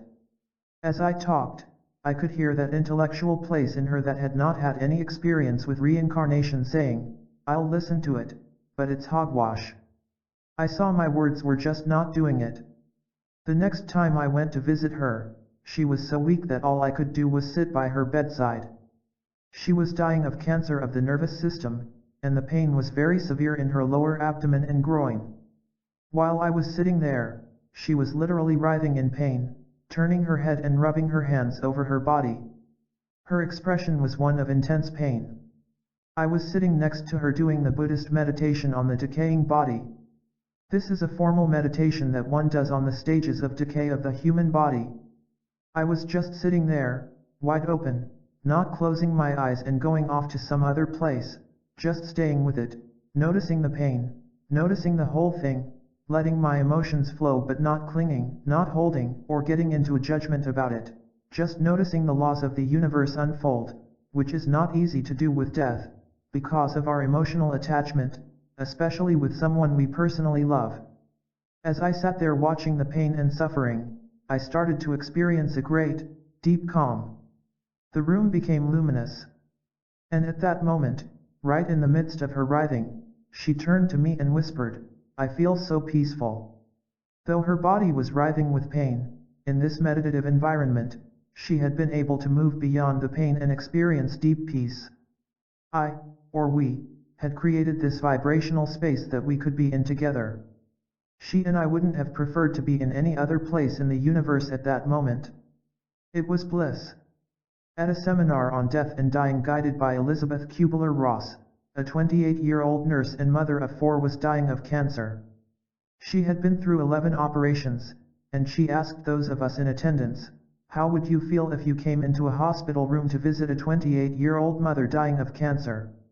The answers called out from the audience included anger, frustration, pity, sadness, horror, and confusion. Then she asked us, "How would you feel if you were that 28-year-old mother and everyone who came to visit felt those feelings?" Suddenly it was apparent to all of us how we surround such a being with our reactions to death and forget that there is a being just like us in that body who needs to make straight contact with someone. It is not unlike the previous point made about the beautiful girl who nobody can relate to other than as a body. Eric Cast, who did work with LSD in terminal cancer patients, reported on a nurse who was dying of cancer. She took LSD, and it was reported in the World Medical News that she said, "I know that I'm dying of this disease, but look at the beauty of the universe." Even though she was busy dying, she also, for a moment, transcended the dying to come into this other place. Some years ago, Deborah Matheson died in Mount Sinai Hospital in New York.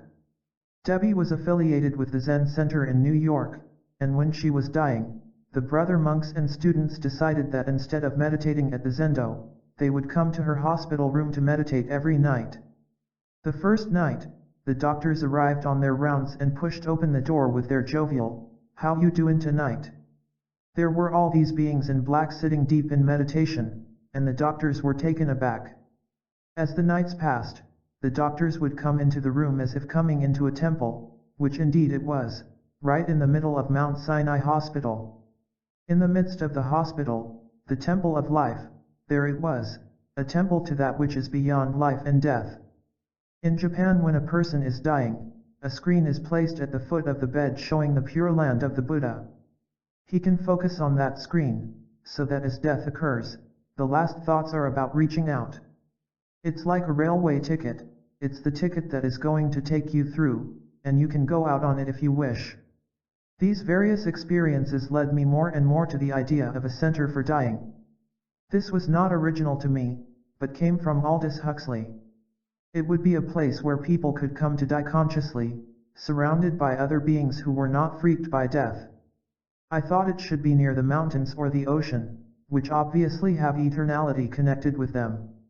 Perhaps it would have bungalows, and a person could die there in whatever metaphor he or she wanted, as a Christian or a Jew or a Hindu or an atheist.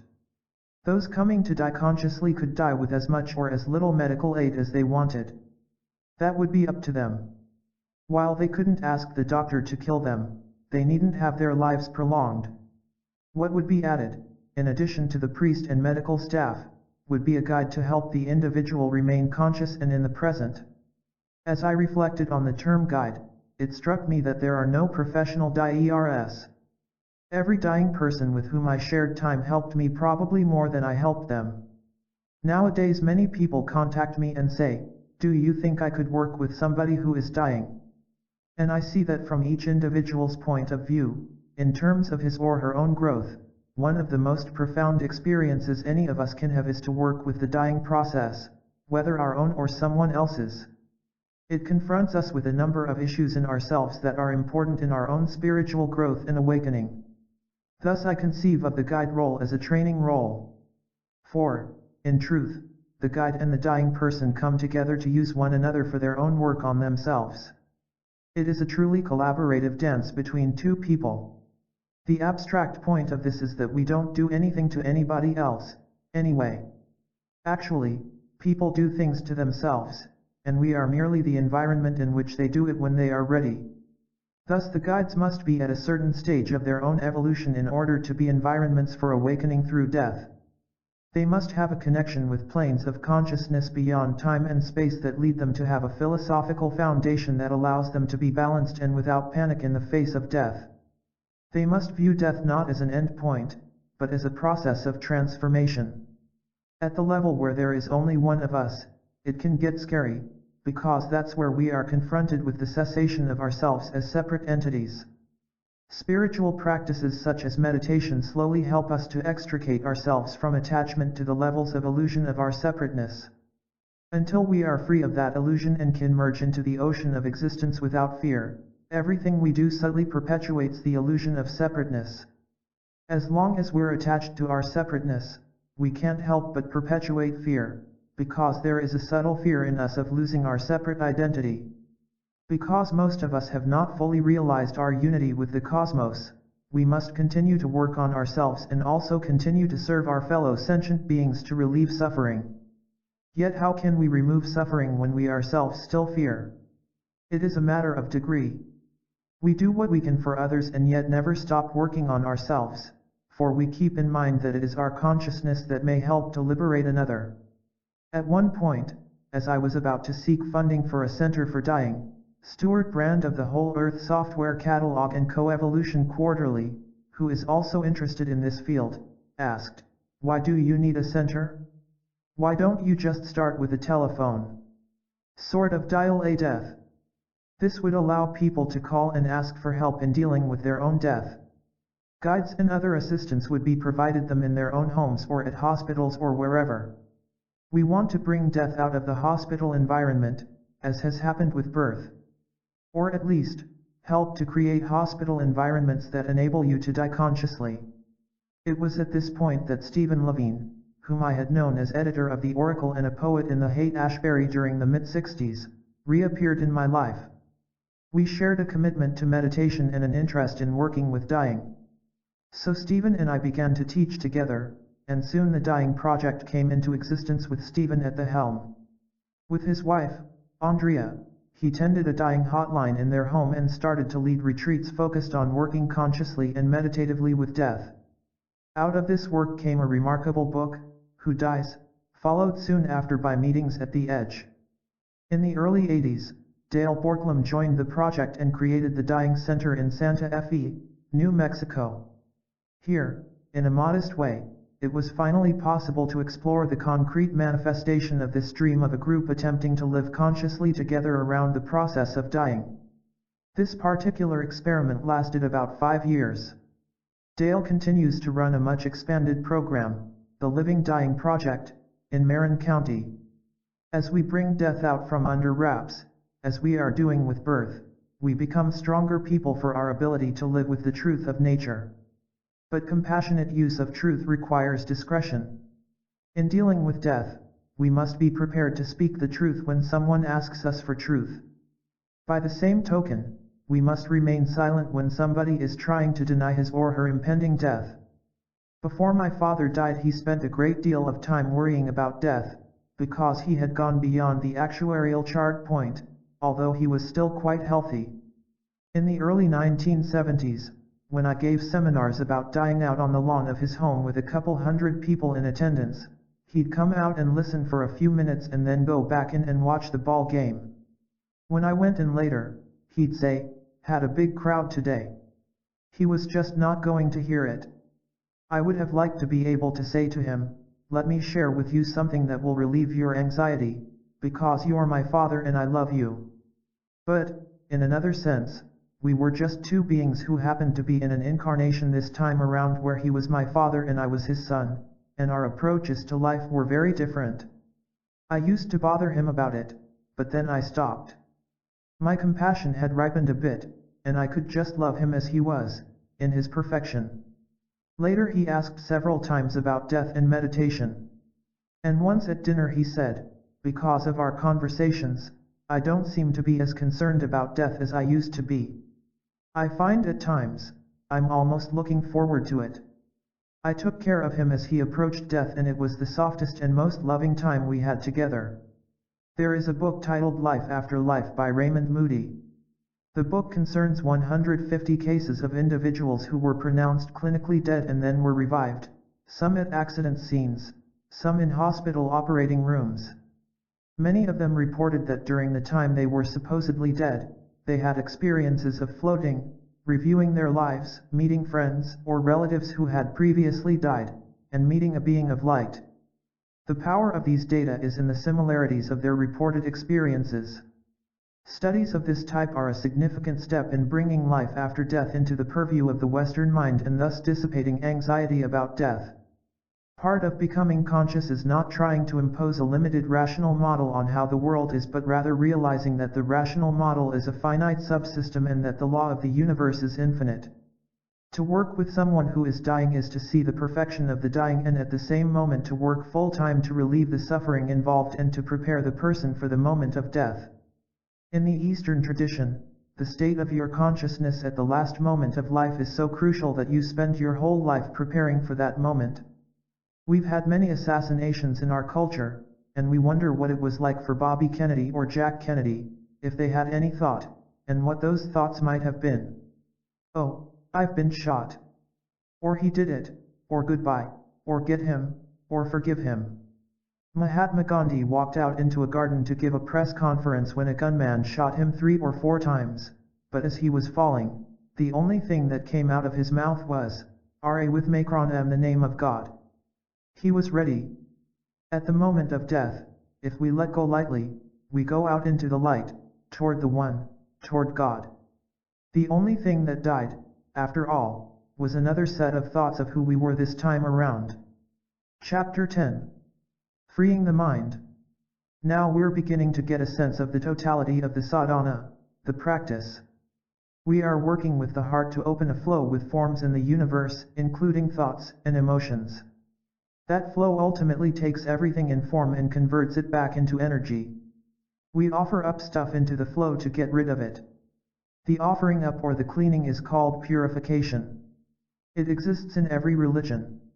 In Raja Yoga these are the yamas, or it's the various vows we take in Buddhism, or the abstinences and commandments in Christianity and Judaism. These are done out of what is called discriminative awareness. That is, we understand that we are entities passing through a life in which the entire life drama is a curriculum for our awakening. We see that the life experience is a vehicle for coming to God, for becoming conscious, for becoming liberated. And we understand that ultimately that's what we're doing here. When we're really wanting God, not just wanting to want God, we understand that is all we are doing here. When we are only wanting to want God, we say, "Well, I have this and that to do, but I'd like to live my life in order to return to God." If we have studied the 4 noble truths of Buddha, we've come to understand that the liberation from clinging and attachment is the liberation from suffering, and that liberates all beings from suffering. Or if we are thinking, well, I can't just want to go to God, I must help other human beings as well, we begin to see that these are not polarized, that these are very intimately integrated. Because every act we perform for other human beings can liberate them to the extent that we are liberated. If we feed someone with attachment, we fill his belly, but we also reinforce his attachments. And that reinforcement perpetuates his long-term suffering. Thus, ultimately, we understand that every act we do in life becomes an act of work on ourselves, because that is the highest thing we can do for all sentient beings, whether we're feeding somebody, or sitting in a cave meditating, or making people laugh, or providing a service or goods, or making a sandal. Whatever we're doing, we're a transmission of our being. For instance, the image we have of musicians is of entertainers, someone playing music for other people to hear.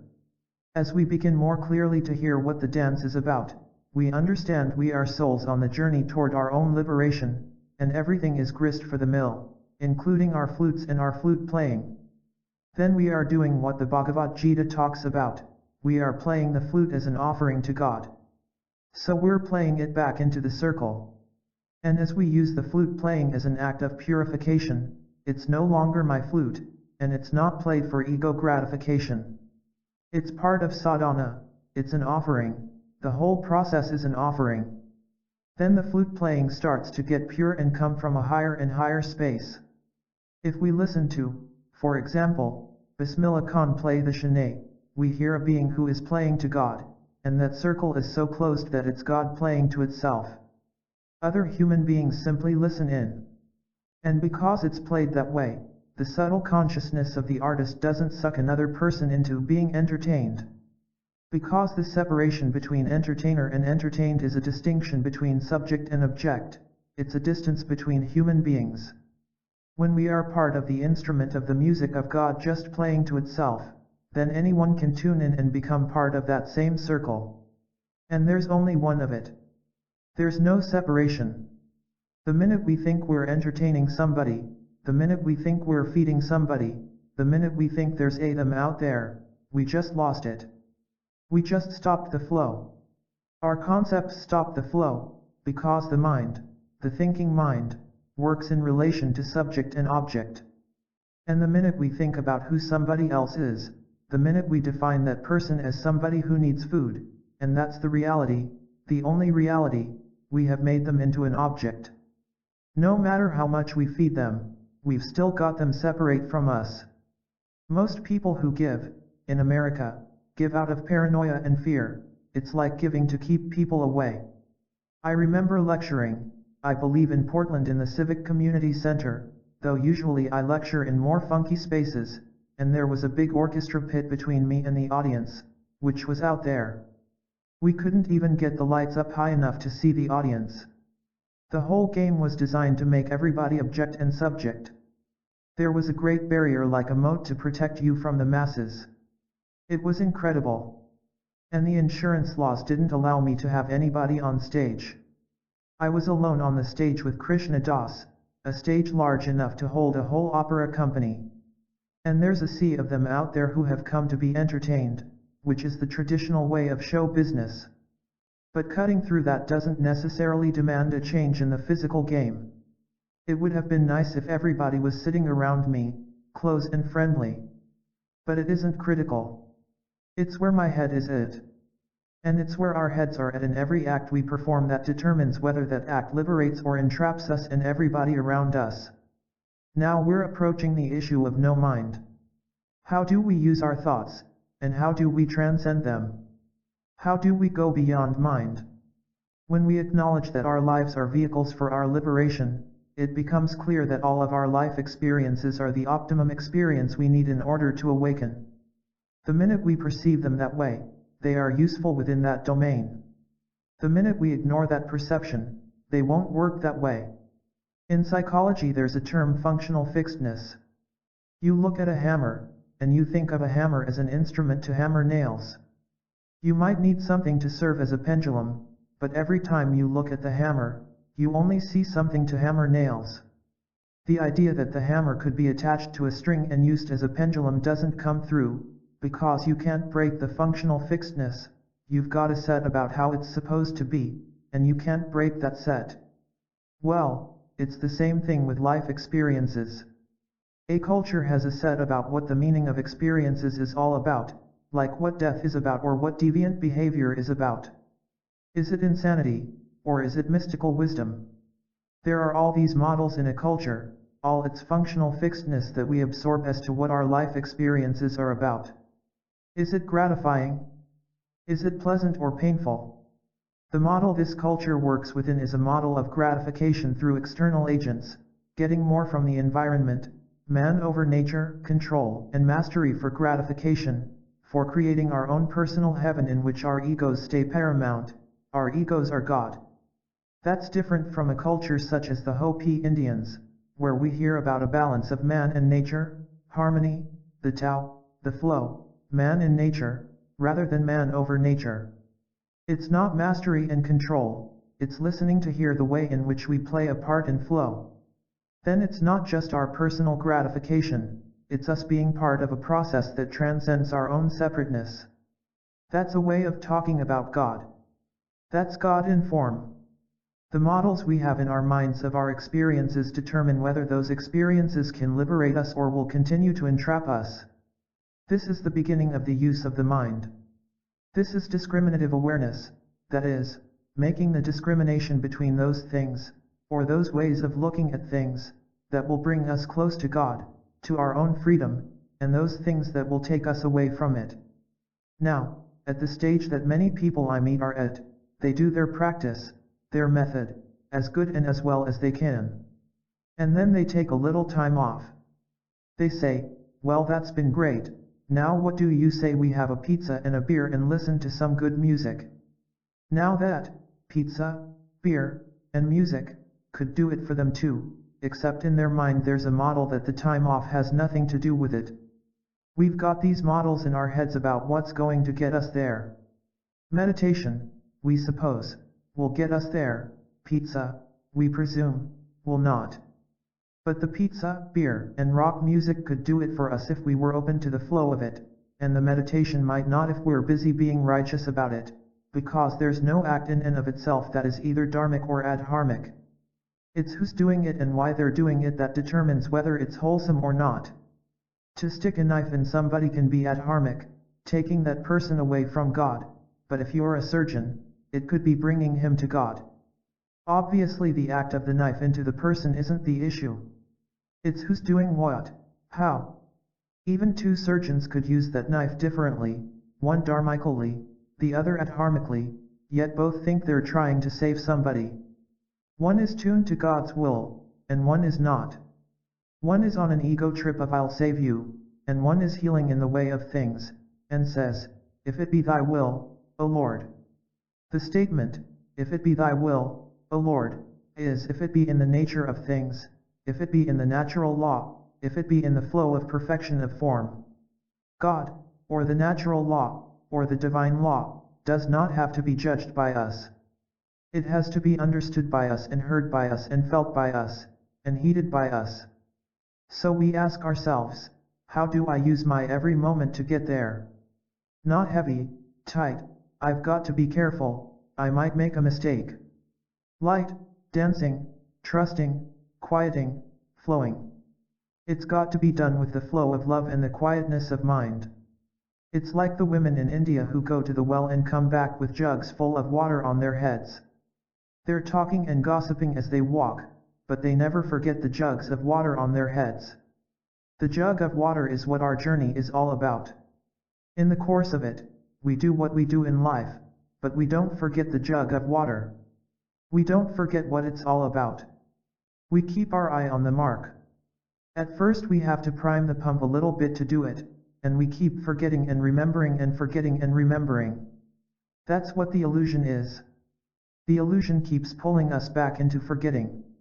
Lost in our melodrama, my love life, my child, my livelihood, my gratification. Somebody ripped off my stereo, I don't have a thing to wear, am I getting enough sex, just more and more stuff. And we keep forgetting into it. And every now and then, we remember. We sit down and meditate, or we read Ramakrishna or Ramana Maharshi and suddenly, oh yeah, right, that's what it was about. And we remember again. And then a moment later, we forget. But what happens is the balance shifts.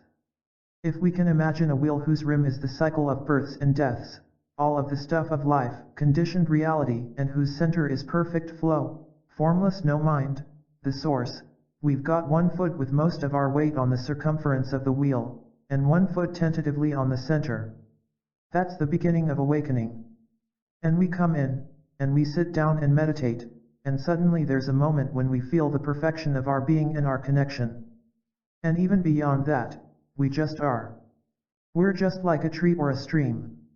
There's only a second or two of it there at the hub. Then our weight goes back on the outside of the wheel. Over and over and over, this happens. Slowly, slowly the weight shifts. Then the weight shifts just enough so that there is a slight predominance on the center of the wheel, and we find that we naturally just want to sit down and be quiet, that we don't have to say, I've got to meditate now, or I've got to read a holy book, or I've got to turn off the television set, or I've got to do anything. It doesn't become that kind of a discipline anymore. The balance has shifted. And we keep allowing our lives to become more and more simple, more and more harmonious. And less are we grabbing at this and pushing that away. We are listening to hear how it is rather than imposing a structure, because we see that if we keep imposing structures, it doesn't get us freer. And we begin to forget our own romantic storyline. Who am I becoming? What will I be when I grow up? All of these models just fall away. We just start to sit simply, live simply, be where we are, be with whom we're with when we're with them. We hear our Dharma. If it's making shoes, we make shoes. And we're making the shoe with our consciousness in the present, simple and easy, not having a fantasy of surfing in Hawaii. We're just making a shoe. And because of the consciousness that we're bringing into that making of a shoe, the no-mind quality of it, it becomes the perfect statement of shoeness that can come through us with our skills at that moment. When we can just make a shoe, while we make a shoe, we are the meditation. There's nothing to do. Our whole life is a meditative act. There's no time we leave meditation. It's not just sitting on our meditation pillows, our zafus. All of life is a big zafu, no matter whether we're driving or making love. Whatever we're doing, it's all meditation. It becomes interesting to reflect on our life as to which acts can be done from the zafu and which can't. Which acts would fall away were they done from this space of just clear, quiet presence.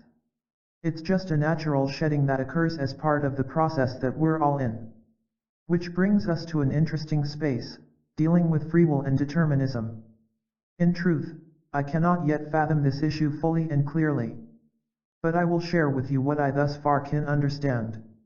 Within the perfection of this divine plan is included the freedom of an individual to choose to be harmonious with, or to go against, the law. The way that was depicted in the Bible was Adam and Eve's choice to eat the apple. God, we can say, is the word that describes, that symbolically represents, that divine law that says, live here in the perfection of the flow, but refrain from eating the apple. But the choice whether we want to eat the apple or not exists within the Garden of Eden as well as everywhere else. The apple represents the separation of the individual from the flow in his own mind, the subject-object, self-conscious reality. That is knowing it rather than being it. Chomp. The eating of the apple. Separation. As was said before, after the separation, God looks at Adam and Eve, and they're wearing fig leaves over their genitals, and he says, "Who told you that you were naked?" Because if we were one with the flow, why would we have shame or separateness or any of those things? We've all experienced the innocence in which nakedness is just pure flow and beauty. We have all experienced shame. We've been with babies, and we've seen the freedom in that flow. And we all have yearned to have that flow back again. Being the flow is that innocence. Though the choice is available all along, until the lifetime in which we begin to awaken, we don't identify with anything other than that which is totally determined. Until then, we identify with our thoughts, but our thoughts are all lawfully determined. They are all within the laws of cause and effect. But who we really are is not our thoughts. The we that we thought we were turns out to be a conditioned, mechanical process of body and thought, and the we who we really are goes back into the void, the flow, the Dharma itself. The optimum strategy is to act as if we have free choice and to choose always that which we feel is most in harmony with the way of things. One way of saying it is that before we awaken, we are determined. It is totally God's will. Once we awaken, we are free to choose between man's will and God's will, free to choose to look up or not to look up. That is one way of saying it. For example, we think that we picked up a book out of some kind of free choice. But our interests and economics and intellectual capabilities are all products of certain previous conditions. In fact, there are beings with the ability to get outside of time who can see that this is the choice we would have made, because they can see the way in which the laws work and out of what stuff that choice came. In that sense, that was not totally free choice. And yet it's not fatalistic. The issues of determinism and free will, fatalism, karma, dependent origination, all weave an incredibly complex pattern that I think would be somewhat beyond the scope of this work to explore. So I'm saying that we act as if we are free agents and choose to awaken. In other words, we have real discriminative awareness to use. A skillful use of the intellect is contemplation. For example, every morning, work with a thought. Take a holy book. Don't read pages, don't collect it. Take one thought and just sit with it for about 10 or 15 minutes. You could contemplate on the qualities of Christ, charity, suffering. Every day you contemplate on the stuff you are becoming. Sri Ramakrishna said, if you meditate on your ideal, you will acquire its nature. If you think of God day and night, you will acquire the nature of God. So we fill our minds with things that are going to get us there. Our minds don't have to be filled only with the daily news to prove that we're good citizens. We don't have to be at the mercy of all this, the constant onslaught of media. We could fill our minds instead with the stuff that liberates us, ultimately becoming aware of that which gets us to God and that which doesn't, to help us let go of that which doesn't. We begin to develop the power of our minds through concentration, through one-pointedness. Following the breath, following the mantra, whatever is our dharmic choice, we develop the capacity to put the mind on one thought and keep it there and let everything else flow by. We don't stop our minds. We let them flow. But we bring one thought constantly to the surface. We keep coming back to one thought all the time. Breathing in, breathing out. Breathing in, breathing out. Rising, falling. We note breathing in, breathing out, or we use our mantra, Ram, Ram, Ram, Ram, Ram, Ram, Ram, Ram, Ram, Ram. Eating, sleeping, making love. Ram, Ram. We ramize it. We convert it all by maintaining a frame of reference that has the dual capacity of centering us and increasing the power of one-pointedness. A one-pointed mind is free of the intellect. It is a supple, useful mind. You see, we can use our intellects to judge the universe or to clean up our own games. If we judge the universe, we are using our intellect to take us away from God. If we use it to clean up our own game, it can take us toward God, toward the Tao, the way of things, the divine plan as discussed in Judaism, Christianity, Islam, Hinduism, Zoroastrianism. We could call it the mind of God, we could call it the natural law, we could call it the way in which everything in form is related to everything else, that is the flow, and that flow is harmonious in its parts. Even the cacophonous parts are harmonious in the larger scope of things. They are not lawful in a linear, analytic, logical sense. Natural law includes paradox, which logical law cannot. A can be A and not A at the same moment. It's not a law that we can grok with our intellect. It's a law that we can become, but we can't know. The closest we come to a sensing of the law is what we in the West call intuitive wisdom. Gurdjieff called it the higher faculty. It's a higher way of knowing, a subjective involvement in the universe, not an objective one. We don't know the law, we are the law. And we sense, when we have a quiet mind, the way of things. Just as some Native American tribes would send a pubescent boy out into the wilderness for a few days or weeks to fast and listen, to become quiet, and to attune to the way of things, so it is necessary to get quiet enough to hear not only the singing mating calls of the birds but also the way of our own sexual desires, the way of our own patterns of anger, the way of our own hearts, the way of the decay of our bodies, without getting lost in grabbing hold, in judgment, or analysis or clinging, or fear, but just hearing it as it is. It's not the objective witness in the sense of standing back and looking. It's a subjective being part of it without attachment anywhere. It's a very subtle place I'm talking about now. It's the use of the mind beyond the intellect. The intellect is the first step of it, discriminative awareness, looking around and saying, this anger isn't going to get me to God. I'm going to drop it. We drop it because we see where we're going this lifetime. It's like we're going to New York City, and we come to a road that leads to Mexico, but we don't take it this time. Mexico is beautiful, but it's not where we're going this time around. Discriminative awareness is based on goal-oriented behavior. But as we get near the end of the journey, we must give up even the concept of the goal, and of the trying, and of being someone seeking, because even those concepts ultimately keep us back. All concepts, all models, all molds, all programs in our heads, are limiting conditions. No mind, the sufficient faith to exist in no mind, to just be empty and trust that as a situation arises, out of us will come what is necessary to deal with that situation, including the use of our intellect where appropriate. Our intellect need not be constantly held onto in order to keep reassuring us that we know where we are, out of fear of loss of control. Ultimately, when we stop identifying so much with our physical bodies and with our psychological entities, that anxiety starts to dissolve. We start to define ourselves as in flow with the universe, and whatever comes along, death, life, joy, sadness, is grist for the mill of awakening. Not this versus that, but whatever.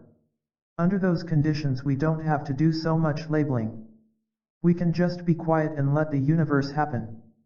But that trust is based on giving up our own unworthiness.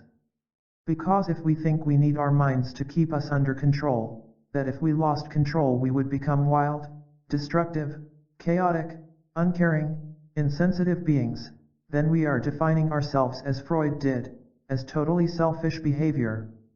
But the predicament is, that's defining our existence from just the first two chakras. Even when Adler comes along and says the real guts of the human being is about power, that too is only the third chakra. Beyond that is the fourth heart chakra that harmonizes seeming opposites, and brings it all into flowing understanding and acceptance. And beyond that, we also exist in the fifth, sixth, and seventh chakras as well. Once we begin to awaken and sense who we are, we begin to understand how we are becoming the Dharma, how as we attune, we literally cannot hurt another human being. We cannot go out and do them in, because not only does our intellect understand the karmic implications of it, but also our perception is such that we see ourselves hurting ourselves. The concept of brotherhood is no longer an intellectual, liberal concept, it's a perceptual reality. Living within that reality, it's impossible to perform certain acts we might have done before. And that's what the Ten Commandments are about. They are a statement of how it is when we see things as they are. But because most exoteric religions are written for people who are not awakened, they've become moral prescriptions, using guilt to control behavior, to move people slowly in that direction.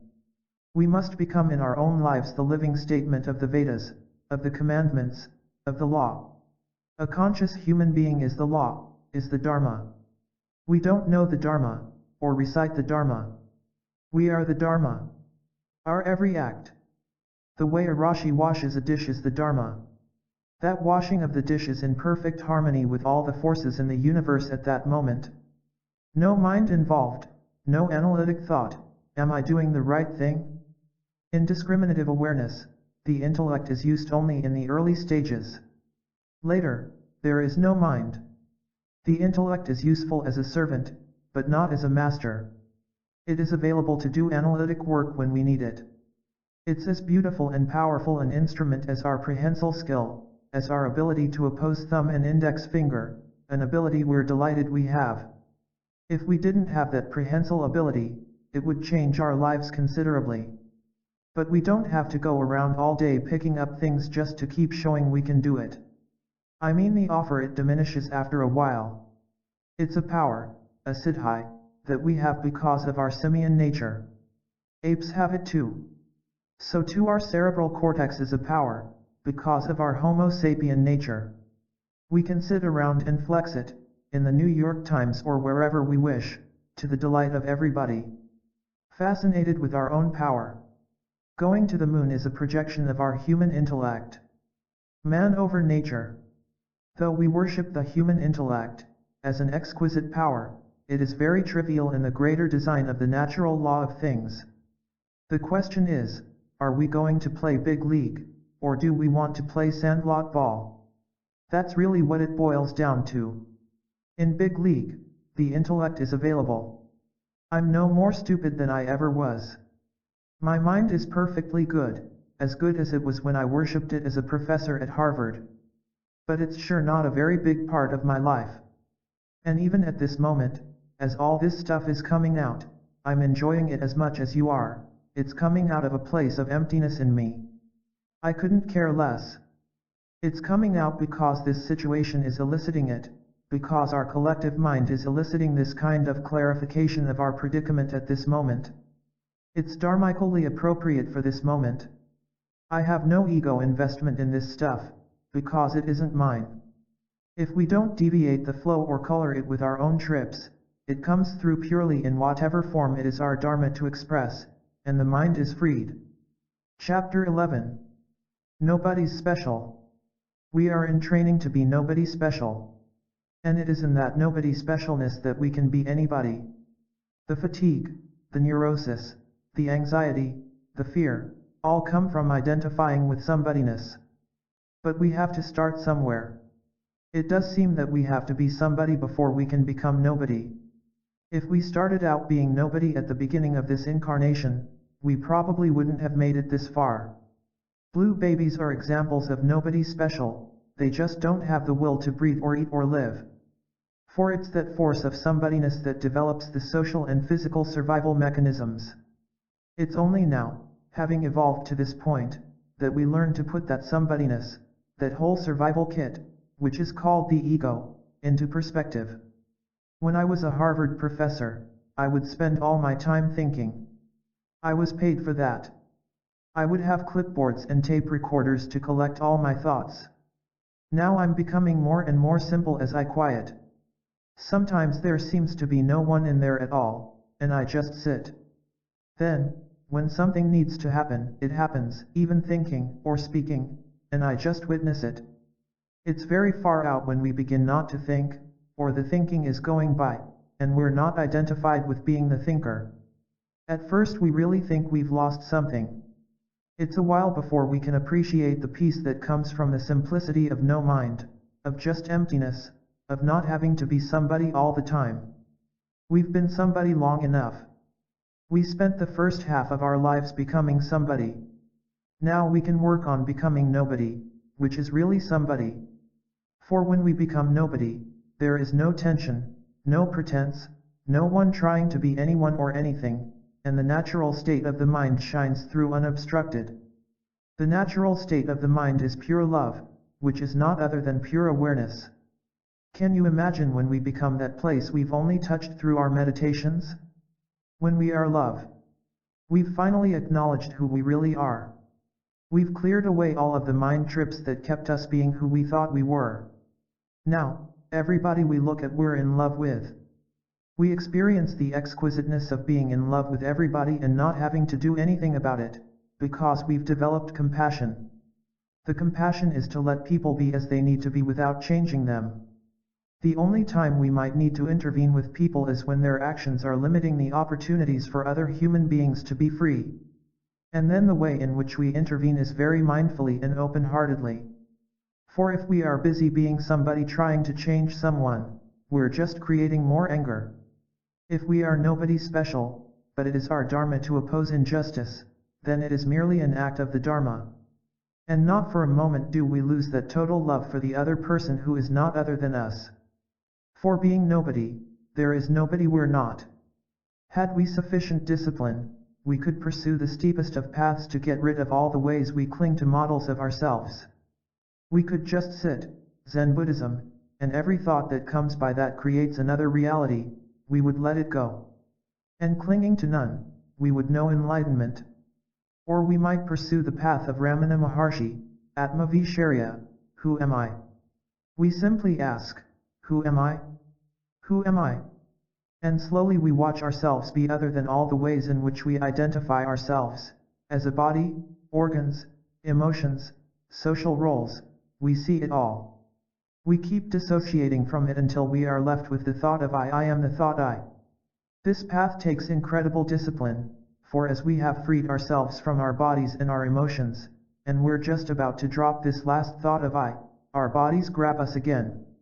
And we're back in our habitual thoughts about our bodies, our identities. Most of the time when we watch our mind, we find it keeps grabbing at things and making them the foreground. And everything else becomes the background. When we're reading, we're not listening. When we're listening, we're not seeing. When we're remembering, we forget where we are. But can we function when the world is all background and awareness itself is foreground? When awareness is identified with thoughts, we only exist in a certain time/space dimension. But when awareness goes behind thought, we are able to be free of time and see thoughts appearing and disappearing, just watching thought forms come into existence, exist, and pass away in a millisecond. And when the intensity of concentration allows us to see the space between two thoughts, we see eternity. There is no thought there. We realize that thoughts exist against the backdrop of no thought. Against the backdrop of emptiness, of nothing, we exist. And there we are at the edge of perceiving who we are. Then we face one of the greatest fears we will ever confront, the fear of our own extinction. The fear of ceasing to exist, not just as a body, but even as a soul. It is similar to the statement made by Huangpo about people approaching this point, that they become fearful to enter into what they consider the void, distressed that once they let go into it, they will drop unendingly, that there will be nothing to stay their fall, not realizing the void is the Dharma itself. But as we're ready for the ultimate mystic doorway, the inner door of the seventh temple, we say, I am not this thought. We let go of even the great fear of non-existence. The senses are just working by themselves. There is hearing occurring, but there is no listener. There is seeing, but there is no seer. The senses are just all doing their thing, but there's nobody home. If the mind thinks, I am aware, that is recognized as just another thought, a part of the show passing by. It's not awareness itself. Thoughts are going by like a river, and awareness simply is. When we become just awareness, there is no more me being aware. By letting go of even the thought I, what is left? There is nowhere to stand and no one to stand there. No separation anywhere. Pure awareness. Neither this, nor that. Just clarity and being. Chapter 12. Karma Events. In the mid-60s there seemed to be an expectation that if we got high, we'd be free. We were not quite realistic about the profundity of man's attachments and deep clingings. We thought that if only we knew how to get high the right way, we wouldn't come down. And that was our attempt. Then in the late 60s, there was the idea that if we joined the movement and became part of a model of how to stay high, we'd be able to do it. So in the late 60s and early 70s, there was a tremendous interest in mass movements. Now people are realizing that it's somewhat of a long haul. They're feeling transformations in themselves, but they're working with their lows as well as their highs, they're cleaning up their games. And the reason we clean stuff away and don't just get high, why we focus on our depression and our negativity and all of our heavies, is because we're getting hip to the fact that if we push stuff under the rug, sooner or later there is comeuppance. I was invited to visit death row in San Quentin.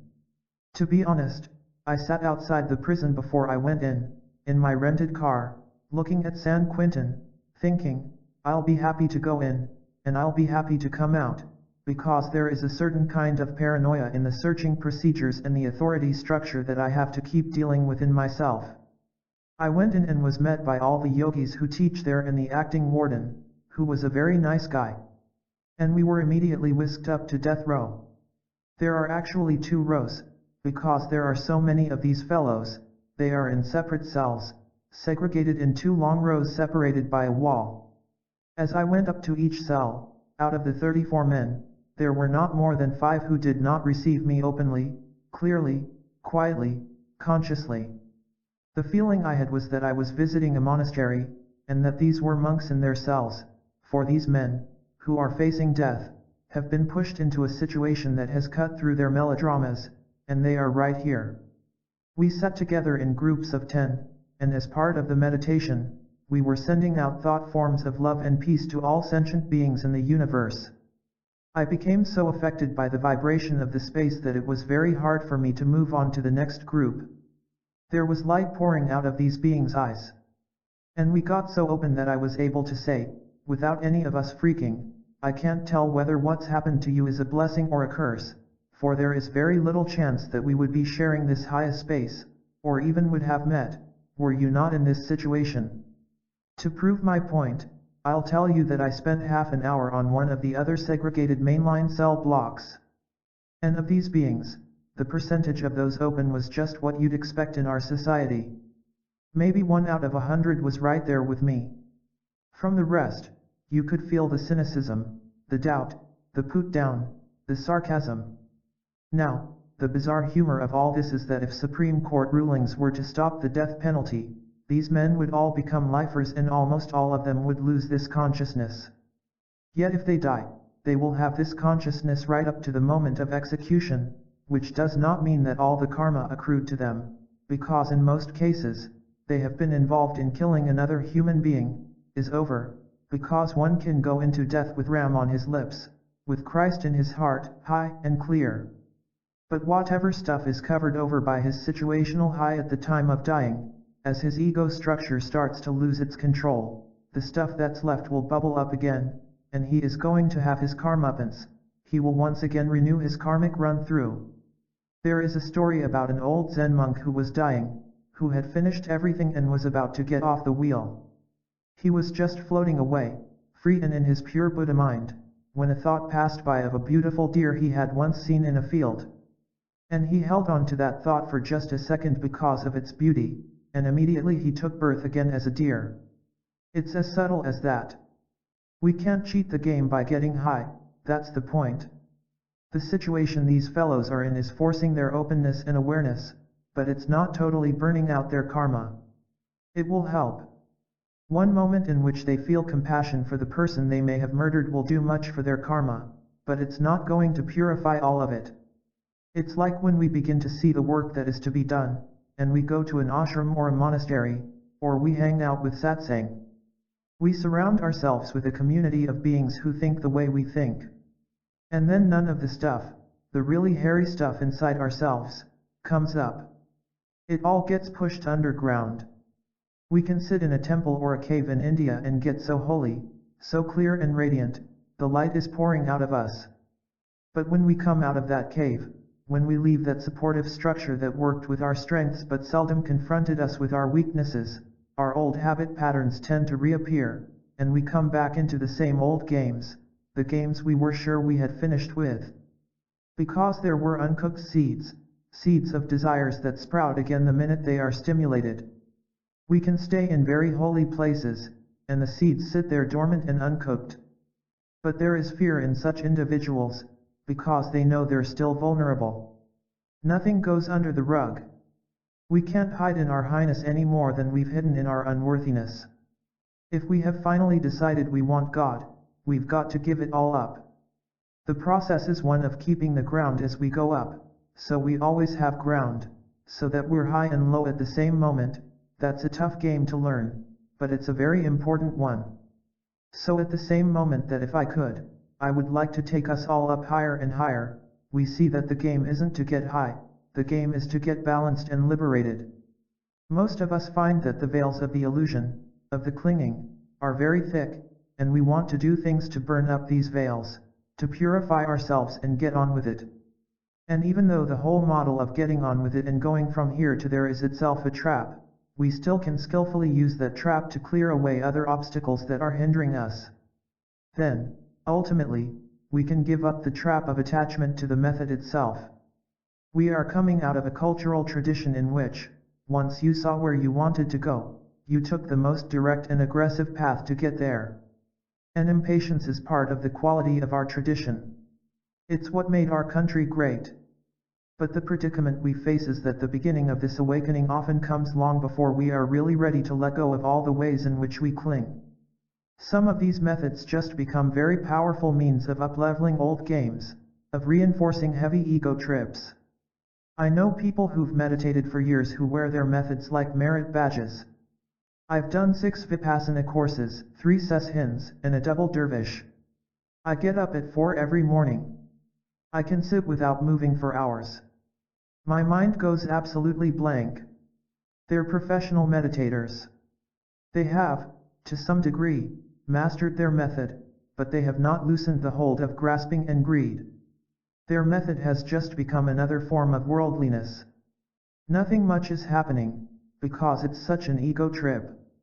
There are, for instance, people who can go into samadhi and stay there for long periods, but when they come back, they're no wiser than when they entered that state. It's like the story of the king who promised a yogi the best horse in the kingdom if he could go into deep samadhi and be buried alive for a year.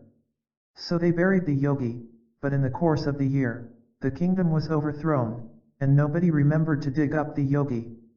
About 10 years later, someone came across the yogi still in his deep trance and whispered, "Om," in his ear, and he was roused. And the first thing he said was, "Where's my horse?" Spiritual work can be like gambling on a game of roulette. You put your money down, and the ball goes around and drops into the slot your money was on. And they say, "Do you want to take your money or let it ride?"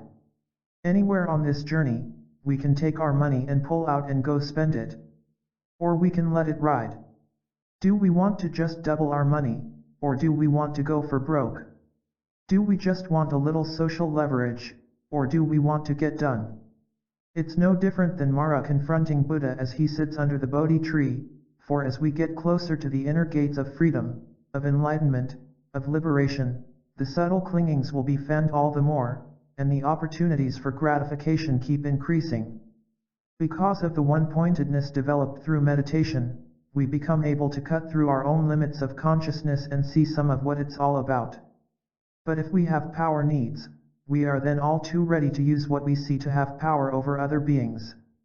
If our spiritual work has come out of wisdom, not out of a need for power but out of a yearning for God, then when the powers come, we just notice them, realizing they are going to take us on tangents, consume them, and keep going. We just have to trust the light and let our money ride. For as long as we think we are somebody, we aren't yet quiet enough to be in tune with all of it, and thus any action taken is done from our own particular separate perspective. As long as we are in an incarnation, there will be action. As long as there is form, there will be change. But it depends on who is doing the acting or who thinks acting is being done that will determine whether that act is part of the flow of things or antagonistic to it. It's like the story about the prince's butcher. The prince asked the butcher how, although he had been cutting with the same knife for 19 years, it never needed to be sharpened.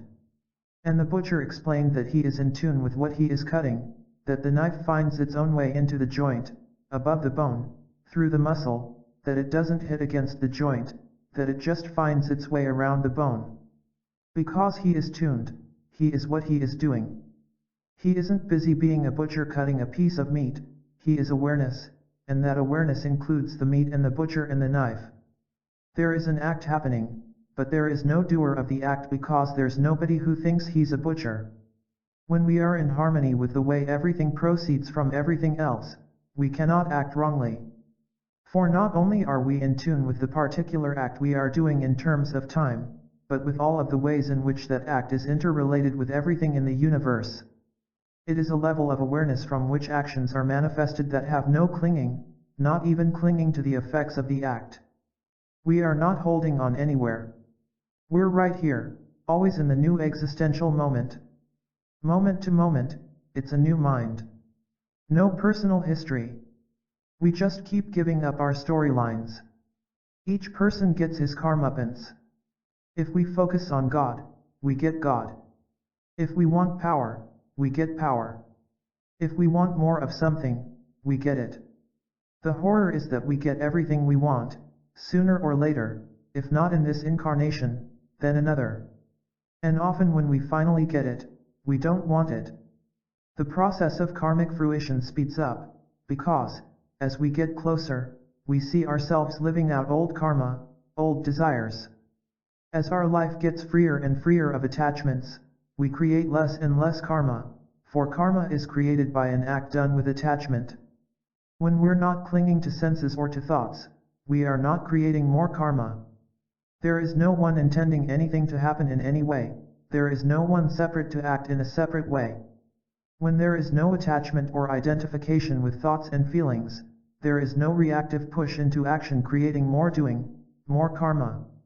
Not identifying, not being separate, cooks these seeds and consumes the grasping for more. We get to the point where our acts are not done out of attachment but instead are just done as they're done, and no new stuff is being created. There is just old stuff running off, but nobody being affected by it because there is nothing in us that clings to a model of who we are or aren't. It all becomes just passing show. There is no investment in its representing us as individuals. It is just the outcome of previous input, just old conditioning clicking along, just more grist for the mill. Chapter 13. Methods and more. We come together, representatives of many forms, many methods. All the way from Krishnamurti, who says there is no method, to Krishna consciousness or fundamental Christianity, which say, our way is the only way, with defined forms. Where we meet is in what is common to all these forms. And what is common to all of our forms is not another form. What is common to all of our forms is choiceless awareness, is pure love, is flow and harmony in the universe, the absence of clinging, spaciousness. We can call this Buddha mind. We can call it the heart of Allah. We could call it Christ consciousness. We could call it Yahweh, or God. I have involved myself with many forms. Methods of Vipassana meditation, to make me more mindful, to quiet my mind and to bring it to one-pointedness. Devotional practices, worshipping the feet of my Guru, and singing Hare Krishna and Sri Ram Jai Ram. Zen meditation, confronting a koan, or just sitting. Study, of the Bhagavad Gita, of the Tibetan Book of the Great Liberation, of Chuang Tzu and Lao Tzu, of the I Ching and the Tao Te Ching, of the New Testament and the Old Testament, and on and on. How does it all come together? There is no form that represents the amalgam of all those things. If we follow all these methods to the apex, we are pushed beyond form. We are pushed into the moment. The merging with God is right here. Be right here, aware of sitting here, aware of the self-definition that you are creating in your own mind. Aware of your ears listening. Aware of me speaking. Aware of the traffic outside. Aware of the feelings in your body. Aware of your mind grabbing at this and that. Just sit with me in this awareness. There is nothing we have to do, just come into this moment. Don't collect it, don't judge it. Just bring in more awareness. Watch your mind. Listen to yourself. Feel your heart. Is it flowing? Breathe in and out of the middle of your chest, as if there were a flow moving in and out of your heart with every breath. Flowing. Present. Here. More here. More. Let go of your expectations a little more. Of your definitions of who you are, of what God is. Of where you are going, of where you've come from. of your emotions. Sadness, happiness. Don't push them away. Notice them. Acknowledge them. Give them space. They are all part of the flow. Your senses, your memories, your plans, your models, all of it. Passing show. Forms being created, existing, and disappearing back into formlessness. Here in the moment. Right here. For the end result of everything that you and I have been sharing for years and years is not there or then or maybe or perhaps or if only or as soon as this is it. Look at the stuff in you that's keeping you from being here at this moment. Judging. Waiting. Trying to experience. I can't get it. I still feel separate. That thought, there's the problem right there. Let it go. The quiet mind. Choiceless awareness. Perfect flow and harmony. No you. No self-consciousness. Not, I am trying to become enlightened. In meditation, there is no meditator. Meditation just is. Meditation is the act of openness, of spaciousness, of presence, of isness. So why are we joining all these clubs? Why are we paying all these heavy dues? What is it all about? Are all methods to be avoided? It doesn't seem so. But it does seem useful to see them in perspective. Methods are the ship crossing the ocean of existence. If we're halfway across the ocean, it's a little silly to decide methods are unnecessary if we don't know how to swim. But once we get to the far shore, it would be useless to keep carrying the boat. The game seems very simple. Methods are not the thing itself. Methods are traps. We entrap ourselves in order to burn out things in us that keep us from being free. And ultimately the methods spew us out at the other end, and the method disintegrates into nothingness. Every method, the guru, chanting, study, meditation, practices, all of it. For the end result is nothing special. If we take knowing God as being always in meditation as we act all day long, as choiceless awareness, as being clear with no attachments, judgments, or opinions, no clinging, no pushing and pulling, no this or that, we will experience what it means to know and be in God. But if there are any experiences that we crave other than being free of the separation between experiencer and experience, that's what we need to concern ourselves with, not with fear about our cravings, but bringing to them consciousness and truth and quietness. For every teacher, every life experience, everything we notice in the universe is a reflection of our attachments. That's just the way it works. If there is nothing we want, there is nothing that clings. We go through life free, collecting nothing.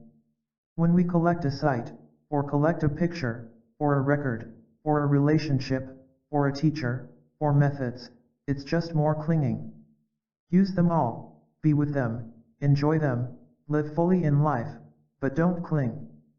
Flow through it, be with it, let it go. As we quiet and listen to hear how it all is, then we will relate to all of it in a harmonious way, in a way in which there is no exploitation, harmonious in the way we relate to the floor we're sitting on, to the person next to us, to the night air, to the world we have to live in. If I can hear it, right where I am, whatever space I might be in at that moment, when there is no clinging, when I am neither attached to emptiness nor form, I am free. If I push away the physical existence in order to get into a space, if I'm only comfortable when I'm hanging out with Krishna and I can't stand my mother-in-law, I'm trapped. No clinging anywhere. And then the moment gets so rich, it's all right here. Every astral plane, physical plane, every level of consciousness, every mental state, all the emptiness, all of it, right here. Only a quiet mind hears it all. It's our purity that calls forth the teachings, it's our acknowledgement of who we are.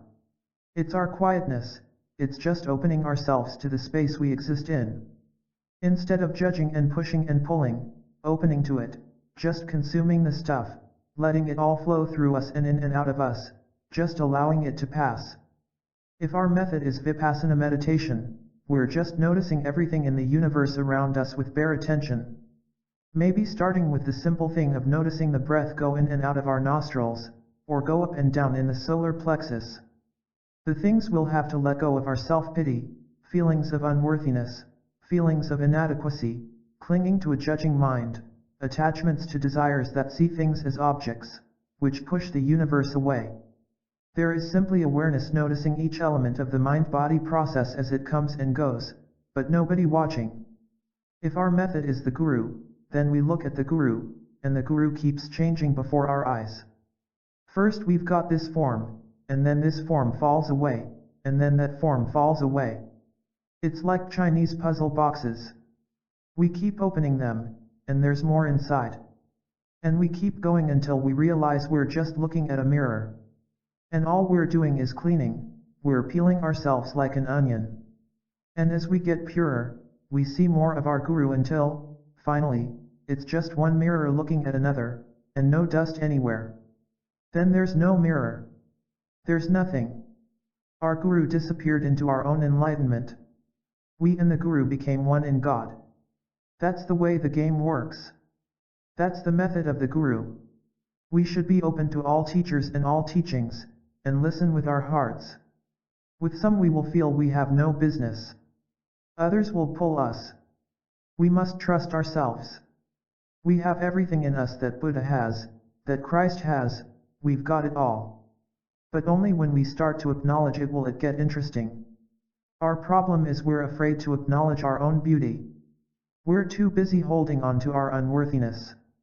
We'd rather be a schnook sitting before some great man. That fits in more with who we think we are. Well, enough already. We are beautiful. Do you realize, historically, how rare it is that this kind of a dialogue has existed, with this much consciousness in it? Once we find our lineage, and we can't go looking for it, we will be drawn to it, and it may not be in the form of a single teacher, it may simply be a way in which we view the universe. And through surrender into this lineage, every act we do will be done from a space of greater clarity, will be an act determined not by our personal desires but by the dharmic moment. It will be pulled forth from us, just as these words are pulled forth from me by you. I have no identification with them. This book is just the transcript of words spoken to us listening, demanding that they be spoken. So whose book is it?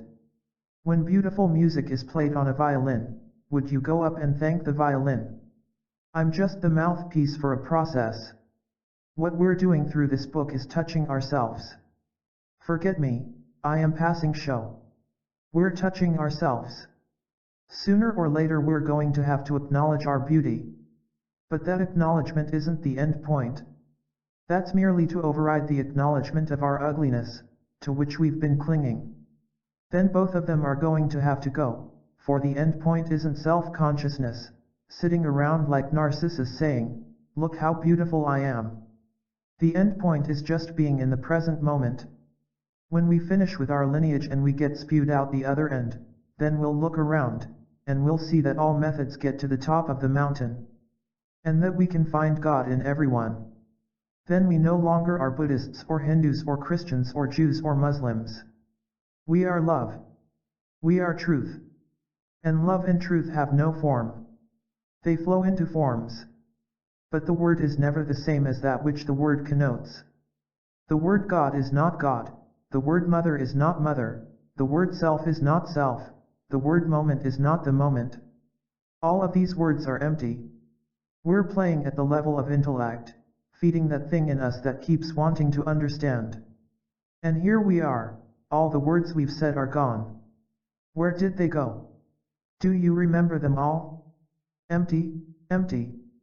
If we heard them, we are at this moment empty. We're ready for the next word. And the word will go through us. We don't have to know anything, that's what's so funny about it. We get so simple. We're empty. We know nothing. We simply are wisdom. Not becoming anything, just being everything. Chapter 14. God and Beyond. All the time I was with Maharaj-ji, he never had me meditate. He'd feed me, love me, pat me, yell at me, cajole me, bore me, fascinate me, perplex me, send me away, draw me to him. Yet, when I told him I was going to do a Buddhist meditation retreat, he said to me, bring your mind to one-pointedness, and you will know God.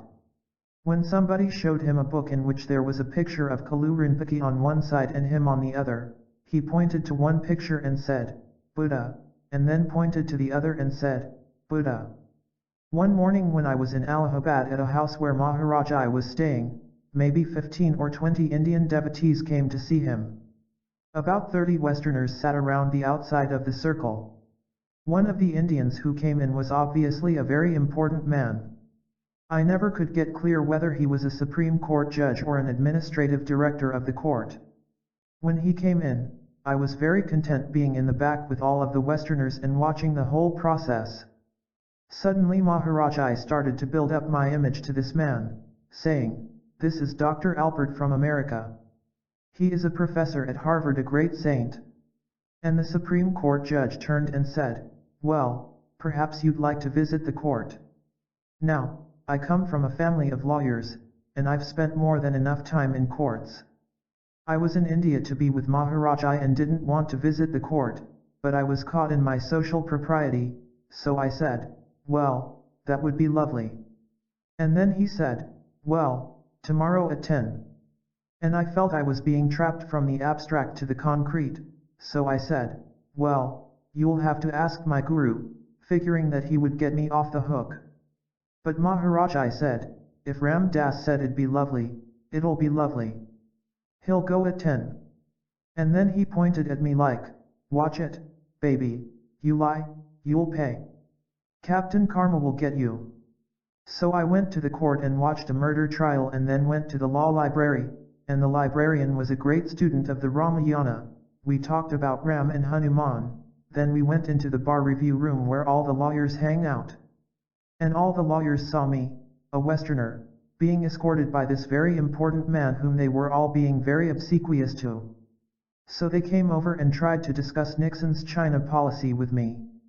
At that moment it was of great concern to India, and I had just read Time magazine, so I was in a perfect position to be an expert. So I discussed power blocks, Russia, and alignments. I did a perfect snow job. When I came back, Maharaj-ji kept asking me, well, what happened at the court? And every time I'd go to tell him, he'd tell me because he obviously had watched the whole process from some other level, so I thought it was over and I had learned my lesson. Well, that evening the head of the Law Association came to have darshan with Maharaj-ji. And he said to me, we were thinking that you might perhaps address the Rotary Club and the Honorary Legal Society. I thought, oh no, I'm going to end up on the creamed vegetable circuit. So I said, I really don't want to. You'll have to ask Maharaj-ji. I didn't even get into being nice. I thought I'd be really truthful. But, I thought, if Maharaj-ji tells me I've got to do it, I'll do it. So he goes up and says, Maharaj-ji, we would love to have Dr. Alpert address the Honorary Legal Society and the Rotary Club. Maharaj-ji looked delighted. When you knew Maharaj-ji, who sat with a blanket and a watering pot and couldn't care less, you knew it was all nonsense from where he was sitting. But, oh, he was fascinated. And he was saying to everybody, Ram Das is going to speak at the Rotary Club, as if to say, this is it. We've finally broken through. We're going big time now. And my heart was sinking. For half a moment, I thought, he just was hustling me. He wants to exploit me to become big time in India. Oh damn it, I've been had again. And then he said to me, well, what are you going to talk about? He was terribly interested. And I said, well, I don't know, Maharaj-ji. I guess I'll talk about law as dharma. I was grasping at something quick to be cute about. And he says, are you going to talk about Hanuman? And I said, oh, of course, Maharaj-ji. He said, that's good. And I saw the lawyer's face take on a peculiar change. And then Maharaj-ji said, are you going to talk about me? Of course, Maharaj-ji, I said. You're my guru. Well, that's good. Are you going to talk about Christ? Absolutely. So the lawyer said, well, we kind of thought he'd talk about Nixon's China policy. And Maharaj-ji turned to him and said, oh no, Ram Dass is not to be trusted about worldly things. He can only talk about God, that's all he's capable of talking about. Ram Dass only talks about God. I said, that's right. I only talk about God. And the lawyer said, well, in that case, perhaps he shouldn't speak to the group. Maybe I'll have a few lawyers who are interested come by my house. Suddenly the whole thing lost its interest to a very worldly group of people. And I thought, perfect. I've just been given my instructions. All I've got to do is talk about God for the rest of my life, and I'm protected. I don't have to get lost in all the worldly stuff. But I came back to the West, and it's funny to talk about God in the West. It's not easy to talk about. It's not that God is dead, it's just that God is not a viable concept. I still talk about God a lot, but it's tricky, because I am more than superficially trained in Buddhism. And Buddhist philosophy does not really involve itself with the concept of God. I am very attracted to the simplicity and cleanness of Theravada and Zen Buddhism. So on the one hand, I'm faced with the Zen part of myself, which finds the concept of God an unnecessary addition to a simple universe. And on the other, I have my guru, who says, speak only about God. Now the world, the universe, looks different as our consciousness shifts. Most of us start as psychological beings identified with our psychological accumulations. We are emotional, thinking, feeling entities. In Buddhism we learn about anicca, dukkha, anatta, the changeability, unsatisfactoriness, and emptiness of all phenomena. We learn about the impermanence of things, of thoughts, the passing nature of all states of being, feelings, concepts. We learn about the suffering that is caused by clinging to these concepts. And finally, with anatta, we find that even the concept of self must go, whether that self is physical self, or psychological self, or astral self, or soul self, or the eternal self. Concepts are concepts, and concepts must go. And even the concept of enlightenment or nirvana or that which is beyond self is just another concept. So why would we as psychological beings who are here with all of our problems and melodramas and attempts and strivings and awakenings and all that, why would we want to buy into more concepts when the game is to get rid of them and go beyond concepts? God is a concept. Soul is a concept. And when I say I am a spiritual entity who has taken birth in order to work out my karma, there is no me in truth whose karma must be worked out. There is only an apparent grouping of events, one of which is the concept we have of ourselves. And it all dissolves through deeper and deeper meditation, and more emptying. We disappear along with the universe into the void. Well, what I have come to understand is that my path involves my heart, involves flow. It can't come after the fact. It has to be the leading edge of my method. And in a devotional path, we work with forms in order to transform our own identities. And, in the process, we break the habits we've held as our realities and our own self-definitions. And the new realities, the new concepts we take on, because they were taken on intentionally, don't have the same hold over us that the old ones had. It's using a skillful means to get rid of one thing when later we will get rid of that eight as well. Ramana Maharshi refers to these concepts, specifically the concept of I or self, as the stick that you use to stir the funeral pyre. If you go to Benares, you'll find the bodies being burned at the burning ghat while men with big sticks stir the embers to make sure the whole thing gets burned. And after they finish stirring a particular fire, as it's getting near the end, they throw the stick on the fire and it too burns up. And so it is with gurus, teachers, methods, and God, for what God is beyond the concept of God. It's exactly the same thing as the Gate Paragate Parasamgate Bodhisvaha mantra.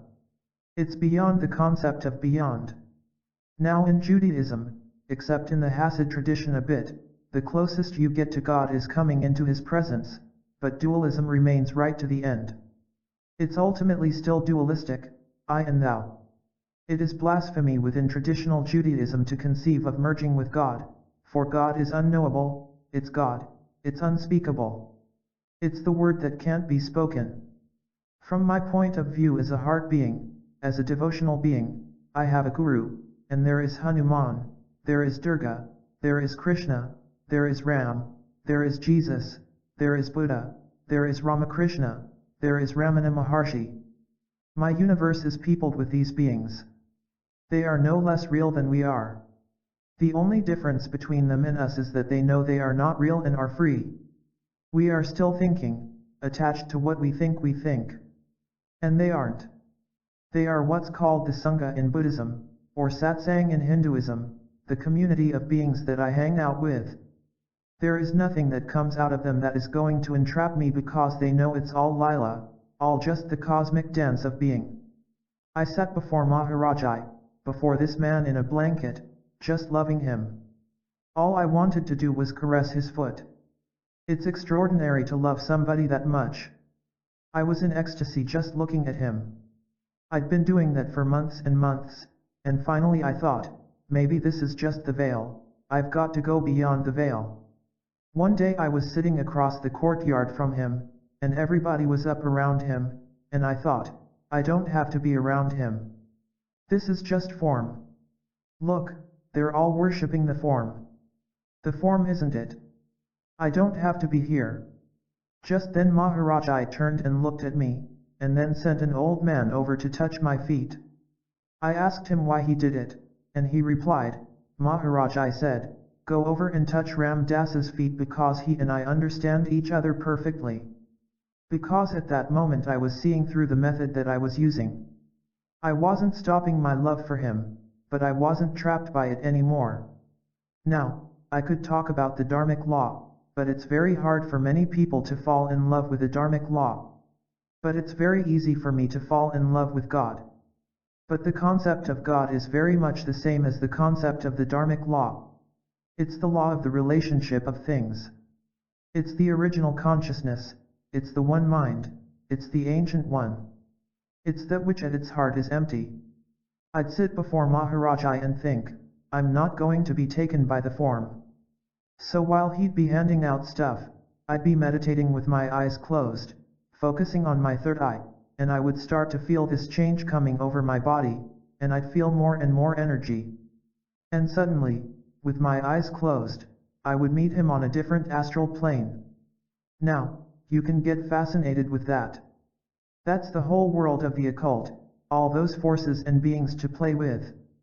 But Maharaj-ji, that isn't who you are either. And I'd go right through that one too. It's like going through infinite doorways. You come to another one, and you think that door is the final temple, and then you see it's just another doorway, and you go through it. And you go through another, and another. And if you go through far enough, you come right back to yourself, which isn't either. The whole thing, method and all, just disintegrates before your eyes. When I sit with Maharaj-ji, my heart flows. I flow into the universe of forms, and the universe of forms flows into me. As that flow gets greater and greater, the boundaries between Maharaj-ji and me disappear. For me, Maharaj-ji is the universe, so that the differentiation between me and the universe disappears into a flow of energy. As I open more and more through my heart, and thus become more and more of the flow of the universe in its energy form, I start to rise. It's as if it's a fuel. And I rise into states of consciousness that are known as jhanic states or samadhi states. Each experience is another form of Maharaj-ji, or the mother, and must be consumed, for Maharaj-ji must be consumed by me, taken into myself. I must surrender into him until there is no boundary. He is not only all the forms that are available to my physical eye but also those I perceive with my spiritual eye. And as I go into higher and higher states, there are fewer and fewer forms. And many of the forms are only half-formed, for they are on the edge of where the form and formless meet. On the way through these planes are experiences of emptiness and coldness and impersonality. They are not empty because they are experiences of emptiness. That's different. There are planes or states of incredible bliss and rapture, where your whole body is writhing in delight. It's as though every cell were having an orgasm. There are states or planes of consciousness of diamond clarity, in which you see and know and understand everything's relationship to everything else. It's as if you are privy to the secrets of God. There are planes or states of consciousness where everything is aesthetically so perfect, even the words come out as poetry, and all is luminous and colorful. Aldous Huxley writes about that. Aldous once said, "The reason we like precious jewels so much is they remind us of planes of consciousness we've lived on where those are the pebbles." Form after form, plane after plane, state after state, experience after experience, all within Maharaj-ji, all within my love and my flow toward other. And there comes a point where the flow is so open and the boundaries are so far erased that you and Maharaj-ji, or you and the mother, or you and the form, become one, at every level of form, all the way up to pure, undifferentiated energy. Were that the end, it would be so easy for our minds to grasp, so easy for science to control. But all of that is just a doorway. All of that merely brings us to the edge of the lake. It is at the edge of the lake that we experience the presence of what lies beyond form. Yet there is no what that lies beyond form, for there is no beyond, for what it is contains all that is. We, at that moment, sit at the edge where we are the paradox. All of the forms disappear into the lake of emptiness, and yet they are not lost. It's at the edge of the lake that someone whose path is the path of the heart will say, "I am experiencing the presence of God," for one more step into the lake and the experiencer and the experience have merged, and we have become God, and the concept of God is long gone. As we merge into God, we have entered into what the Buddhists call nirvana. The game is not to know God, the game is to be God. To be God is to be nobody, and yet there is nothing that we are not. If we come back into form from having merged with God, we are in the world, though not of it. We play the cosmic sport. We fill the forms, though there is no one home, it is just more Lila, the dance of God. There are beings who have roamed, and do roam, this earth and other planes of consciousness, who have entered into that ocean and returned. Their existence liberates all who recognize them. We may have in our midst such a being, but we would never know it, because we are attached to the form. We might be like someone catching an apple from Maharaj-ji and failing to recognize that there is nobody throwing the apple. So while he is God beckoning from beyond, we get lost along the path. And because God does not exist in time, he doesn't push us, for, sooner or later, one lifetime or another, we get home. And when we get home, we will realize that we have always been God, that we created our own separateness for the sport. The difference between us and a guru or a perfected being is that they aren't, and we still think we are. Christ said, "I have come to bring you to the Father. I am in the Father is in me. You know not who I am. Let those that have ears, hear. Quiet the mind, be free of clinging to molds and models and thought forms. Open the heart. Consume the emotions into the flow of all forms of life, until you are just flowing in and out. As we get more disciplined, we keep the energy moving toward that point where form and formless meet. Were we to stay in the formless, our bodies, which we left behind, would disintegrate, for there would be no consciousness to keep them going. There are all gradations, and some beings are 99% in that ocean of formlessness and leave behind just a thread in form. There was a being walled up in a cave for 20 years. Every year devotees would go to see him and have darshan with what was a skeleton, except the hair and the nails kept growing. He just left a thread behind to give darshan to the devotees. Krishna, Christ, Hanuman, all of them the same. The ocean made manifest in different forms. Different strokes for different folks. Each a form we need, if we need form. Chapter 15. Questions and Answers. I really want to be a good yogi, and I am trying very hard to purify myself, but it's so hard. What's wrong? Purification is an act of letting go. In one of the Gospels it says that men need not disfigure their faces in order to know God. There is a type of righteousness and seriousness that creeps in the minute we decide we're going to do spiritual practices. Suddenly it's serious work, and we have to be a certain kind of way, sort of tight-assed. We may find that, though it looks good from the outside, it begins to feel kind of lousy from the inside. And there is a way in which denying too much stops the flow of spiritual energy. There are a lot of people who are really good meditators, who sit perfectly and their minds get very quiet. But they aren't liberated, because they have pushed away form, they've pushed away the earth, they've pushed away the heart, they've pushed away flow. If I understand this game at all, it's a game of exquisite balancing. And the balancing can be understood within different systems. For example, in Southern Buddhist meditation, Theravada Buddhist meditation, 3 components are emphasized. One is called sila, one is called samadhi, and one is called panna. Sila is the purification, non-killing, non-stealing, non-lying, right speech, right livelihood, and so on. Samadhi is concentration and mindfulness. And panna is right understanding and right thought, or the wisdom connected with it. Now, if we watch the way the game works with those 3 components, purification, concentration, and wisdom, we'll see that we wouldn't even start this dance without a little bit of wisdom. We have to understand a little bit of what the game is about even to want to sit and meditate. So we have a little bit of panna, and then we try to do samadhi, concentration. But every time we try to concentrate, all of our other desires, all of our other connections and clingings to the world keep pulling on us all the time. So we have to clean up our game a little bit, that's called sila, purification. We clean up our game a little bit, and then our meditation gets a little deeper. As our meditation gets a little deeper, we are quieter and we are able to see more of the universe so that wisdom gets deeper and we understand more. The deeper panna makes it easier to let go of some of the attachments, so it makes it easier to increase the sila. And the increased sila allows the samadhi to get deeper. So we begin to see the way these 3 things all keep interweaving with one another. They're a beautiful balancing act. Now, in the same way, in other lineages, there are balancings that can be understood in other ways. One way is to talk about the heart and the mind, that is, flow and quietness. Another balance is to talk about form and formless.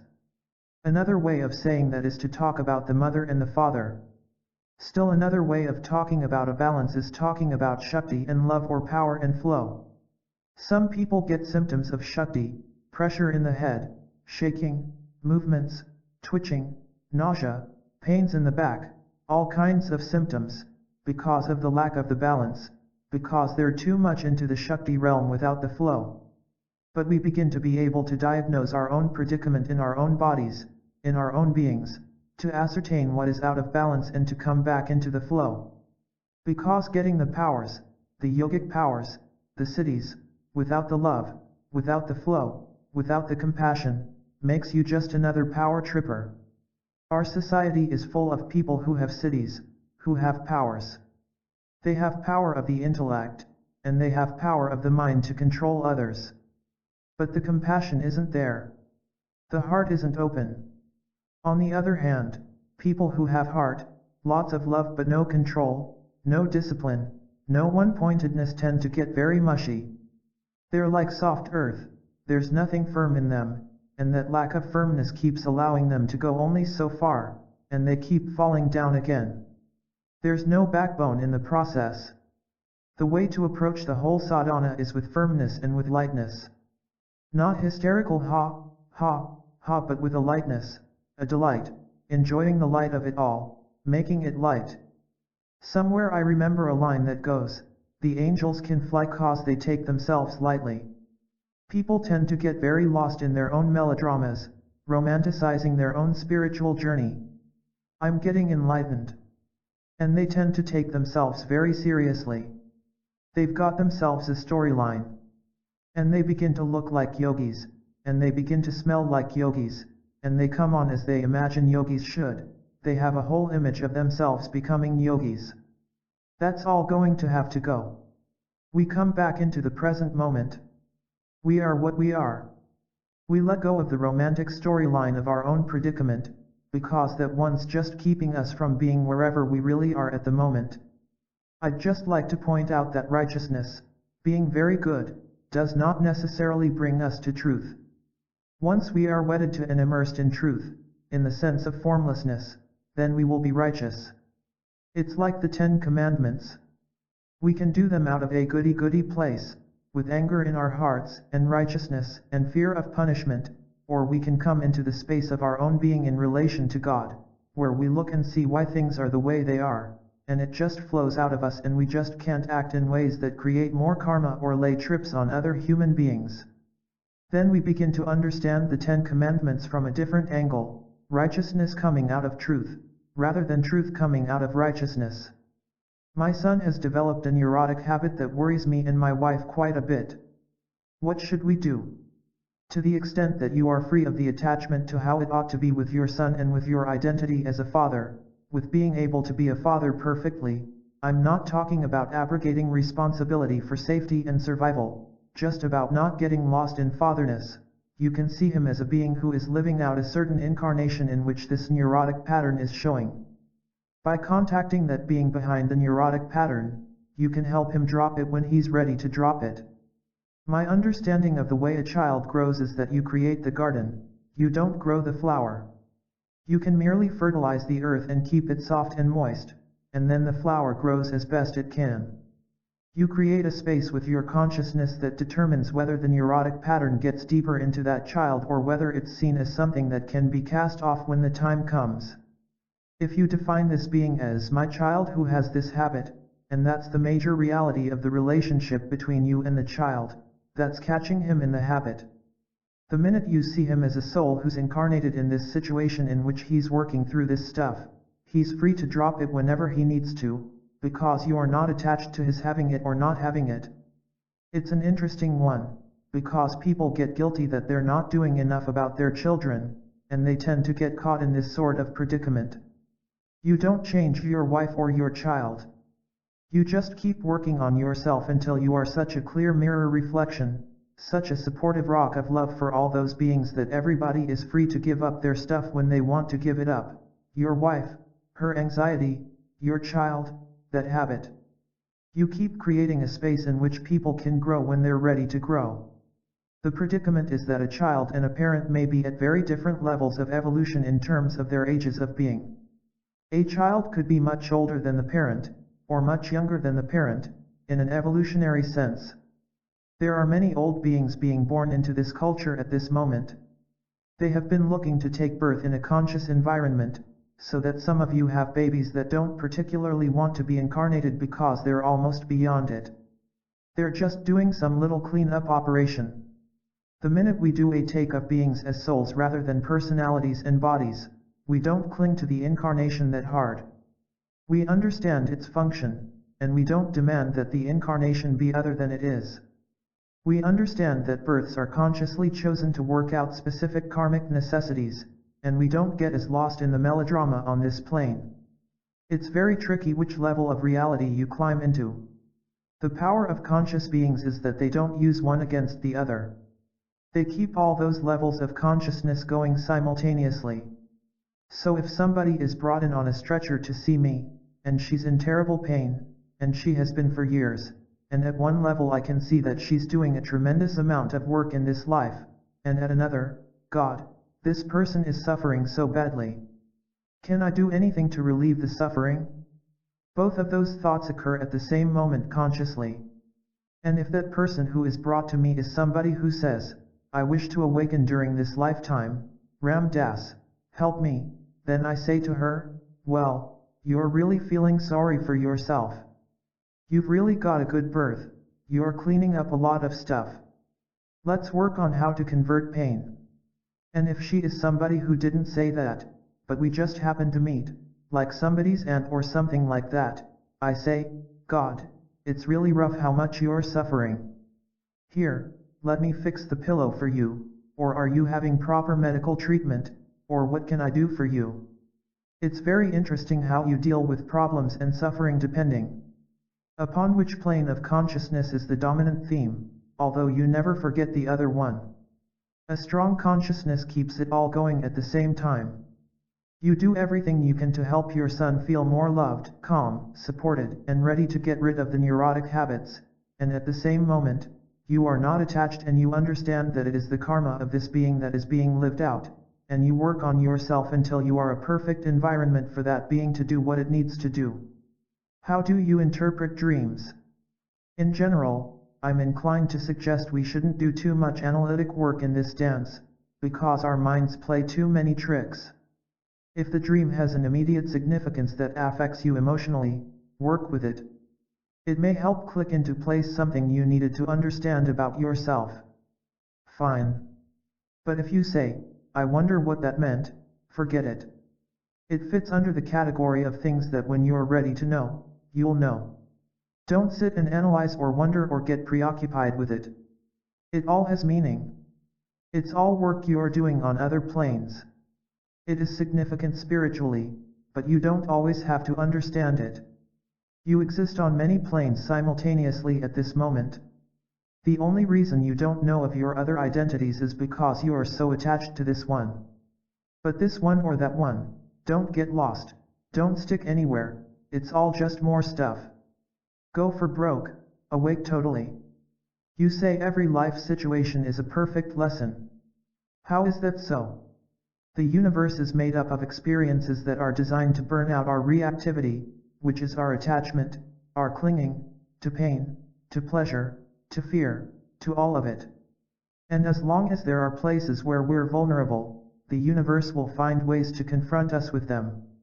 That's the way the dance is designed.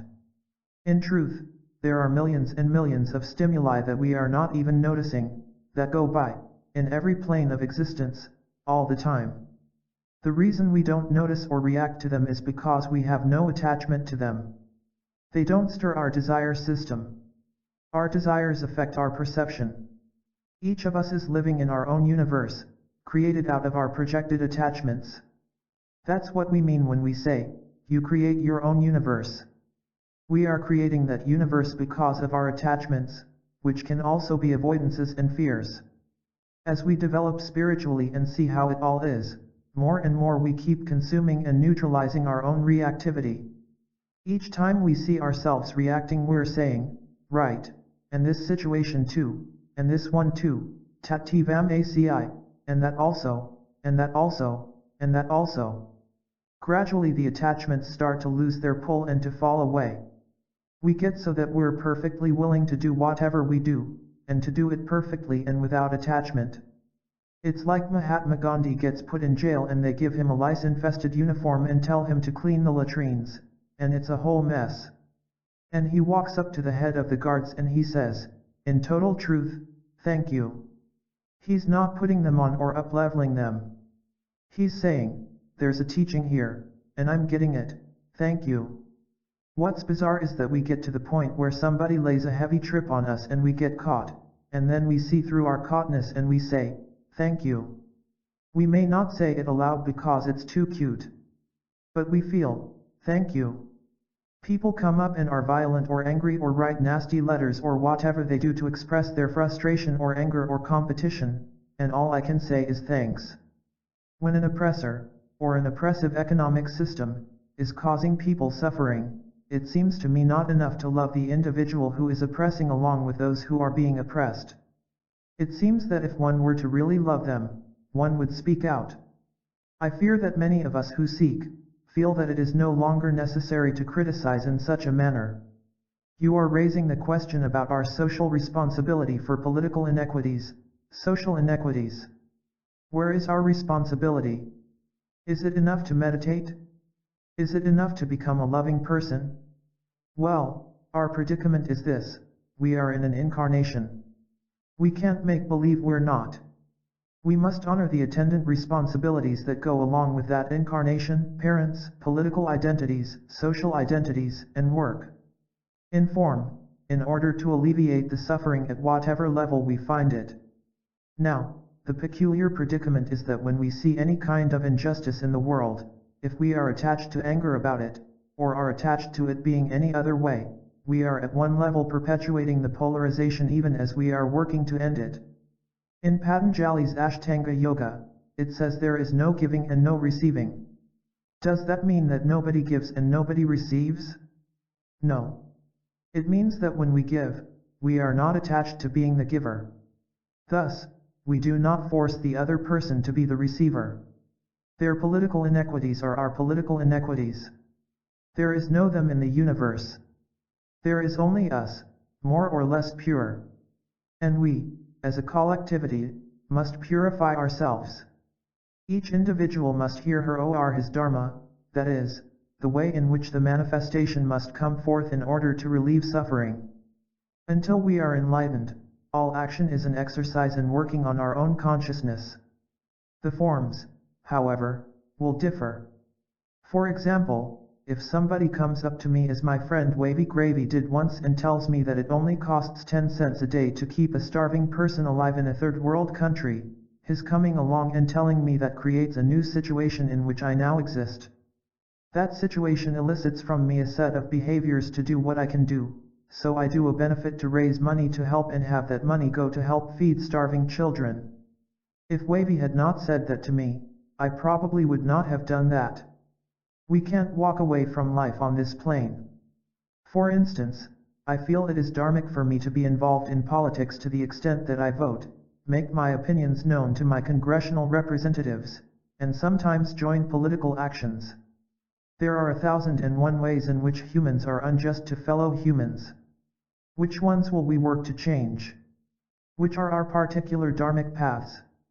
As we work to alleviate suffering, will we be careful that the way in which we do it doesn't create more suffering in the long run? Be conscious. Since we're not fully enlightened, everything we do must be done as work on ourselves. At the same moment, we must listen to hear what form our efforts must take to relieve suffering. You may run a nursery, you may just help an elderly lady across the street, you may go into the Peace Corps, you may join a community service, you may go to Washington and work actively in politics, you may work in a free health clinic, you may become a concert guitarist, or you may raise your children with great love and consciousness. We are not in the position of judging each other. Each person must hear his own dharmic way. What you feel is most important may not be seen as most important to someone else. This is a very complex society we are a part of. Stay in the world, do your part, raise your children, earn your living, and assume your responsibility at every level.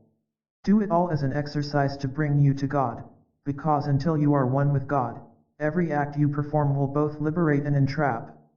And if you are really interested in ending suffering, you recognize that the end of suffering is full awareness. And only an aware person can help another person become aware. It's only because we forgot the first commandment in the first place that we're dealing with all this right now. So now we're in the process of remembering. It's very simple. What's the best way to deal with the judging mind? Watch it. Watch it do its thing. There it is judging again. Very simple. If we're working with Christ, we can offer it up to Christ. If we're working with Vipassana meditation, we would merely take the primary object of meditation, which might be following the breath, and then every time a judgmental thought came up, we'd note, judgmental thought, or something like that, and then we'd go right back to the breath. It's just another thought. Thoughts keep clothing themselves in all kinds of silk and glitter, and they say, I'm not just another thought. I'm you. You know. I'm real. This judgment is the real thought. But it's just another thought. This whole game is just thought. After a really good meditation, I feel like I'm not in my body. You very well may not be, it's true. I must admit that I am of the school of hard knocks. I'm not going to protect us from confronting all of our attachments. The reason we may not be in our bodies after meditation is because we don't want to come back into our bodies. We're attached to the high. Okay. Confront it. If we're aware of it enough to complain about it, we're seeing our own predicament. I think that we are not brought through by a spoon-fed operation. Maharaj-ji would allow me to enter absorption states in which my body would be shaking and the breath would become all but non-existent. Then he'd say to the interpreter, ask Ram Das how much money Stephen makes. I'd struggle to ignore him, but he'd demand I come back immediately. We learn after a while that we have control, that we can do all this stuff. There's no real need to protect us from ourselves. We're just seeing our own attachments. Why did it all begin? Why did we leave God in the first place? That is the question, which is the ultimate question, and Buddha's answer to that question was, it's none of our business. Which is not a facetious answer. He's saying our subject-object mind can't know the answer to that question. It's an answer that we can be, but we can't know, because in order to know that, we would have to be that from which it started, but we aren't it as long as we're asking the question. It's one of those kinds of absurdities that we get caught in. There are a dozen different answers, all of which are equally real and unreal. We might say God took form in order to know himself, that he had to become separate in order to see himself. Or it could be said that since there is no time at another level of reality, nothing happened anyway. That's a real answer too. These are all valid answers within one level of reality or another.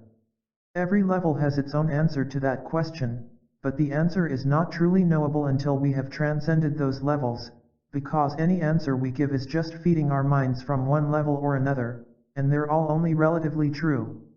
Now, that all sounds like words, which means it's not an appropriate question. We keep asking it, but we won't get an answer. I mean, not only from me, the answer is not in words.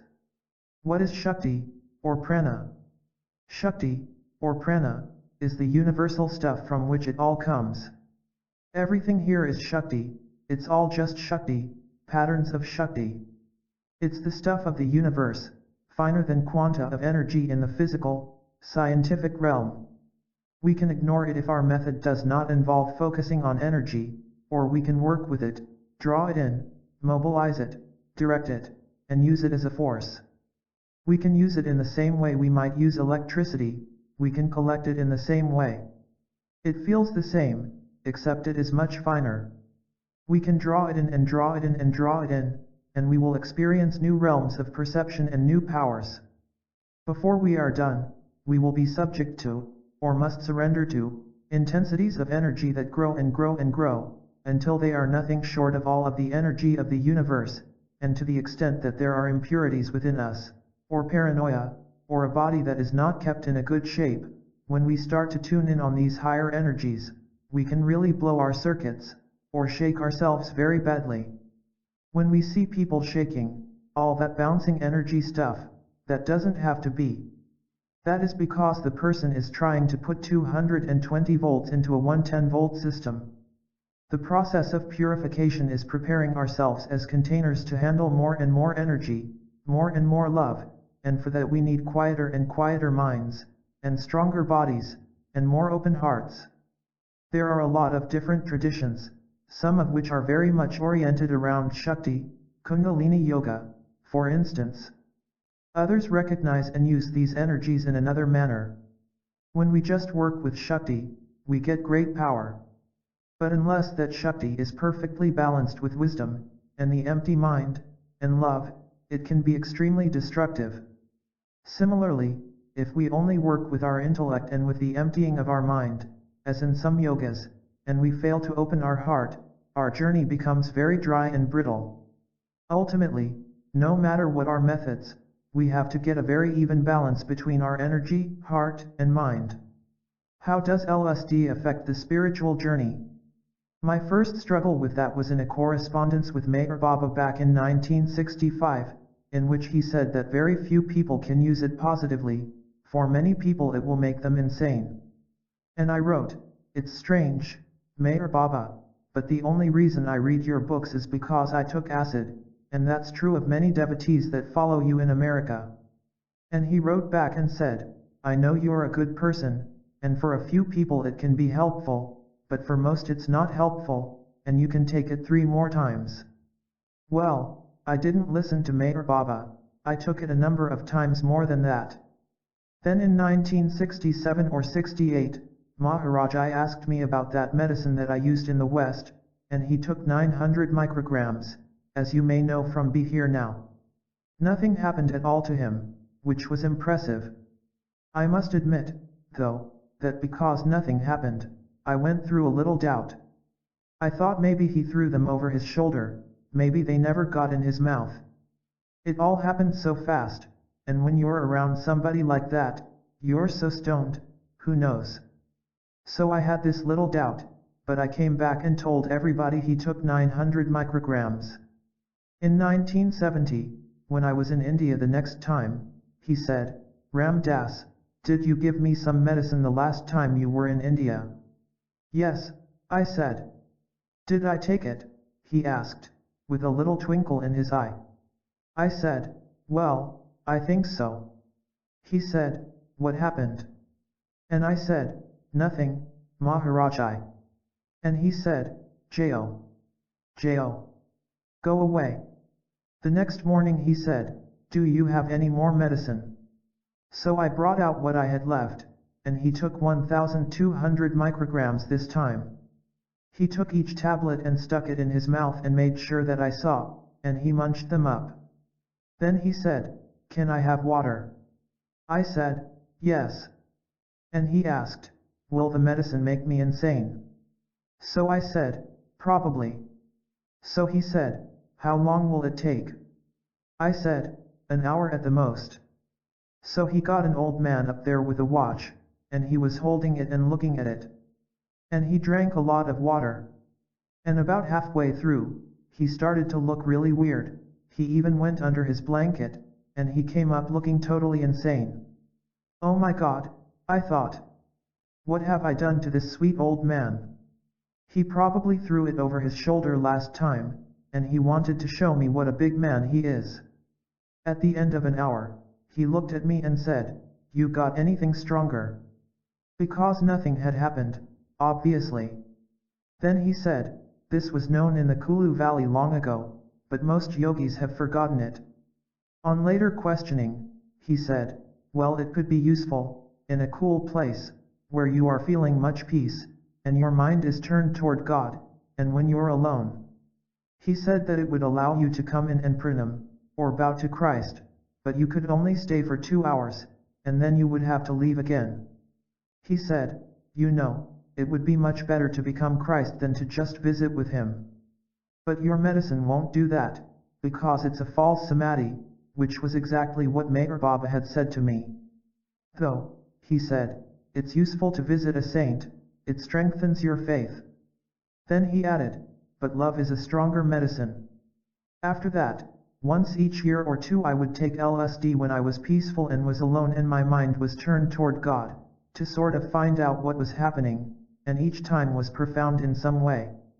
With time, however, the relevance of psychedelics has diminished in my life to the point where I have no great desire to experiment further, though at times I still do it to see if I forgot anything. For those who don't know about other levels of reality, LSD could, under proper conditions, where they feel safe and are truly turned toward spiritual life, show them that possibility. It did so for me. Once they know of the possibility and really want to get on with it, the game is not just to get high again but to be, and be includes high and low. It is also true that now the culture has shifted and different kinds of realities are more accepted in everyday life. Many young people who never took acid and never smoked grass float in and out of planes. Perhaps that's partly because of music, partly a result of the cultural shift that emerged from their parents' use of acid in the 60s. Don't underestimate the social changes that occurred as a result of psychedelics. I don't deem that, for a being on the spiritual path, the LSD experience is necessary any longer. It is very clearly not a full sadhana, it won't liberate us. Because there is a subtle way in which there is attachment, in the sense of feeding our unworthiness because we aren't it without it, and we have to look outside ourselves to get hold of it. As a method, it also has the limitation that it temporarily overrides stuff that we would best deal with. Grabbing at experiences and pushing aside old habit patterns in order to get high is just delaying the process, because ultimately we have to confront those habit patterns and purify them. After we know of the possibility, we get on with it, and any time we're just after another experience, we're just getting more hooked on experiences, and all experiences are traps. The game is to use a method, and then, when we're finished with it, to let it go. This isn't a good and evil matter, it's just a question of honesty with ourselves as to whether in fact we are using our opportunities as effectively as we can in order to awaken. Because of the rampant use of opiates, cocaine, amphetamines, and prescription painkillers, our society is running scared about all chemicals that alter consciousness. It's too bad that psychedelic, mind-manifesting, chemicals are being grouped together with the opium derivatives and other drugs that are primarily used for pleasure or escape. Psychedelic chemicals such as psilocybin, peyote, mescaline, LSD-25, DMT, MDA, and other tryptamines could play a profoundly beneficial role therapeutically and spiritually in our society if we approached their use with educated discrimination instead of categorizing them as illegal, ergo bad. Because of their illegal status, there is a certain amount of paranoia associated with their use. If people are going to experiment, they must keep this in mind as something which affects their mindset. There is probably an appropriate stage in life to consider the use of psychedelics as a spiritual practice. It seems to be most disruptive for younger people who are still in the process of ego development, of becoming somebody. On the other hand, there is potential spiritual value from this method for those who have developed good ground, i.e., they have their psychological, economic, and social act together on the physical plane, and who are able to create a supportive setting for this work in the kind of context Maharaj-ji suggested. How do you open your heart? A good exercise is to do deep breathing in and out of the heart as though it had nostrils, right in and out of the heart. You can use that breath to ferret out those places in you where there is a deep sadness or some deep attachments that are slowing your progress. Let them come forth and let them go, give them up to Kali or Christ or Guru or God. Keep bringing them out, the sadnesses deep within your heart that have closed you off, keep bringing them forward, keep going in and in until you are all the way back to your spine. Keep allowing the breath to more deeply fill this area, and then breathe it all out again. Another way is to go out into the woods or to the ocean and with concentration make the gestures of opening the heart space, like Hanuman does when he tears open his chest to show Ra with Makranam and Siddha residing in his heart. We open the heart with breath or thoughts, and we call upon whomever we're in close contact with as a spiritual guide, perhaps Christ. We might say, Christ, let me feel your love. We're not asking him to love us, we're asking to be allowed to feel the love he has for us. If we really open ourselves and ask that in truth, we can possibly feel a warmth starting to touch us, which will permeate us and start a process of our opening. Or we can sit with a picture of a being like Christ and just experience that love flowing back and forth between us and the picture. It is just so incredibly gentle and beautiful starting a dialogue of love with a being who is love. Some of us have known Meher Baba, who is such great love, or Christ, who is a statement of love, who is love itself. We just open ourselves. We sit in a little meditation area with a picture of a being whose love is pure, whose love is in the light of God. It's not the love of personality, it's not the love of romance, it's not the needful love, I need you. Romantic love is jealous and possessive because the object of that relationship becomes our connection to that place in us that is love. The kind of love that Christ gives is conscious, unconditional love, he just is love. And ultimately we become that kind of love. Then we're living in that space, and we don't need anybody to turn us on to love because we are it, and everybody who comes near us drinks of it. And as we become more and more the statement of love, we fall in love with everyone. When we feel love when we are with each other, that opens us to the place in ourselves that is love. Sometimes when we feel that, we want to cling to each other because it's a love connection. But what we find is that we don't stay open to that place by collecting our connections, the only way to do it is to become love ourselves. Otherwise we're always going to be looking for connections. Most people want a guru because they want a lover or a father. In fact, the guru can be the guide to the beyond. Don't listen to what other people say about the guru, or even what the guru says about the guru, we must listen to what our hearts say about the guru. If we follow our heart, there is nothing to fear. As long as our actions are based on our pure seeking for God, we are safe.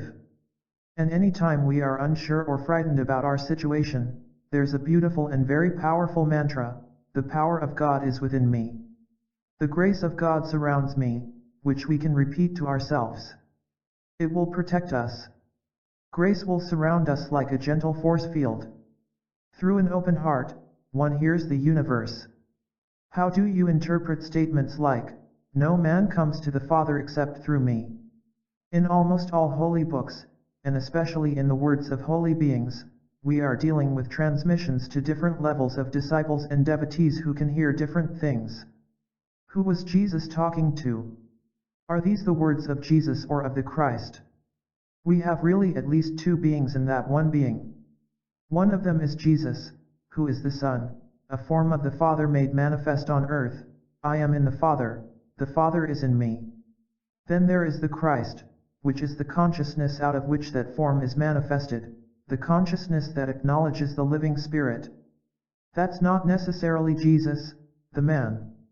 The predicament is that, depending upon our degree of readiness, we become involved with the devotional relationship either to Jesus, the man, or to Christ, the consciousness, unconditional love. My experience of that particular biblical quote is that it is Christ speaking, not Jesus, that Jesus is a historical statement of the perfection made manifest, and at that historical moment, Christ said to somebody, "You can only come to the Father through me," though it may have been interpreted as coming from that body, which was Jesus. For someone else, at another moment, it means the greater body out of which that body comes, which is the Christ body. And that Christ consciousness is what would be called the living Spirit. It's like the statement, "Eat of my flesh, drink of my blood." He didn't expect people to come up and tear off his arms or drink out of his veins. That is the universal form speaking, saying, "Consume the universe into yourself, drink of the universe so that you may know the Father." That's not Jesus speaking, that's the Christ. The problem is that so much violence has been done by interpreting that initial statement as a statement of Jesus rather than as a statement of the Christ. Its misinterpretation has led to proselytizing, and a lack of acknowledgement of other people's ways of meeting the Christ other than through the form of Jesus. A standard criticism not only of spiritual practice but of all forms of religion is that it's an opiate of the masses, it's a way of escape, it's a tool of the ruling class to take people's minds off of the social struggle and put it on some pie in the sky that they think will solve their problems, but won't really. What about it? That's a very complex issue. In one sense they're absolutely right, in that when we enter into these other realities, the social/psychological/economic preoccupations and hardships look entirely different. I have met beings who live in conditions that I would consider subhuman, who are totally radiant, luminous, fulfilled, happy beings. Nobody's exploiting them, this is the way they are. They have choices, but it just doesn't matter to them. I look at them, and I don't see somebody who is drugged in the sense of the opiate of the masses. I don't see somebody who has lost their freedom. That being has found something that makes worldly concerns less relevant to them. That doesn't make them bad or good, or weaker, or stronger. However, if spiritual seeking is used by one group of people to control another, that's another matter. Nobody has the right to control the consciousness of another human being. That applies to revolutionaries as well as to the establishment, and if I choose to sit quietly and be totally fulfilled in a room with no furniture, living on bread and water, I don't think I have to define myself as underprivileged or as suffering because I live below the standard of living. If somebody laid it on me against my will, that's oppression, but if I chose it as a means to extricate myself from deep conditioning, that's my business. Don't let paranoia rule the game about who's doing what to whom. I believe in external and internal freedom, and I won't surrender my internal freedom for external freedom. Most Western activists want freedoms they can see and measure, the external freedoms. But somebody who is seeing clearly, I think, can recognize that even when we get all the external freedoms, which many people in the society actually have, we are still not free. That's what spirituality addresses itself to, the matter of inner, or internal freedom. Once we have internal freedom, we may or may not be political activists, we may or may not be artists, we may or may not be anything. Most likely, we won't sit around apathetically. But there isn't any rule that says we can't. That's external freedom. To say that everybody who is more conscious must be politically active is naive, as far as I'm concerned, because a society is an extremely complex and exquisite organism, and it takes all kinds of parts to make it beautiful. I see the evolutionary political change as very exciting, like a Martian takeover, rather than everyone picking up a gun and starting to shoot each other. It doesn't have to be us against them. It's we become them, and then them becomes us. But it's scary, because there are no symbols to hide behind. Some who come and hang out with me are lawyers, doctors, and college professors. I don't say to them, give up being a doctor. I don't tell an activist to stop being an activist, or a politician to stop being a politician, or a singer to stop singing. We just do whatever we're doing in a way that increases the connection of humanity, the awareness of the interrelatedness of all things. That includes ecological sophistication, and economic and political awareness. Stay doing what you're doing, because there's no one role that defines the game. Just because you march on City Hall doesn't make you an effective political activist. Christ and Buddha were both effective political activists, each in his own way. I think we have to acknowledge that there are a variety of strategies in this game of life. And it isn't good guys and bad guys, it's just individual difference. For those people who find themselves in a particular time and place in which it is appropriate for them to struggle politically against oppression and injustice, could spiritual practices help them? Yes, because in terms of the effectiveness of any action, we are more effective when we are capable of being totally involved in what we're doing and totally non-attached, though I understand how the term non-attached might seem antagonistic to the original concerns that have motivated the involvement. Let me elucidate. Part of the total coolness that is needed when under stress comes from compassion for the entire predicament. That is, from having an overview of the whole game board. It's like fighting a ground battle, but you have the additional perspective of a helicopter overhead, studying the entire strategy. It allows us not to get so lost in our emotions that we make the other guy have to stay polarized. In other words, we give space for him to grow by seeing how he got caught in his predicament.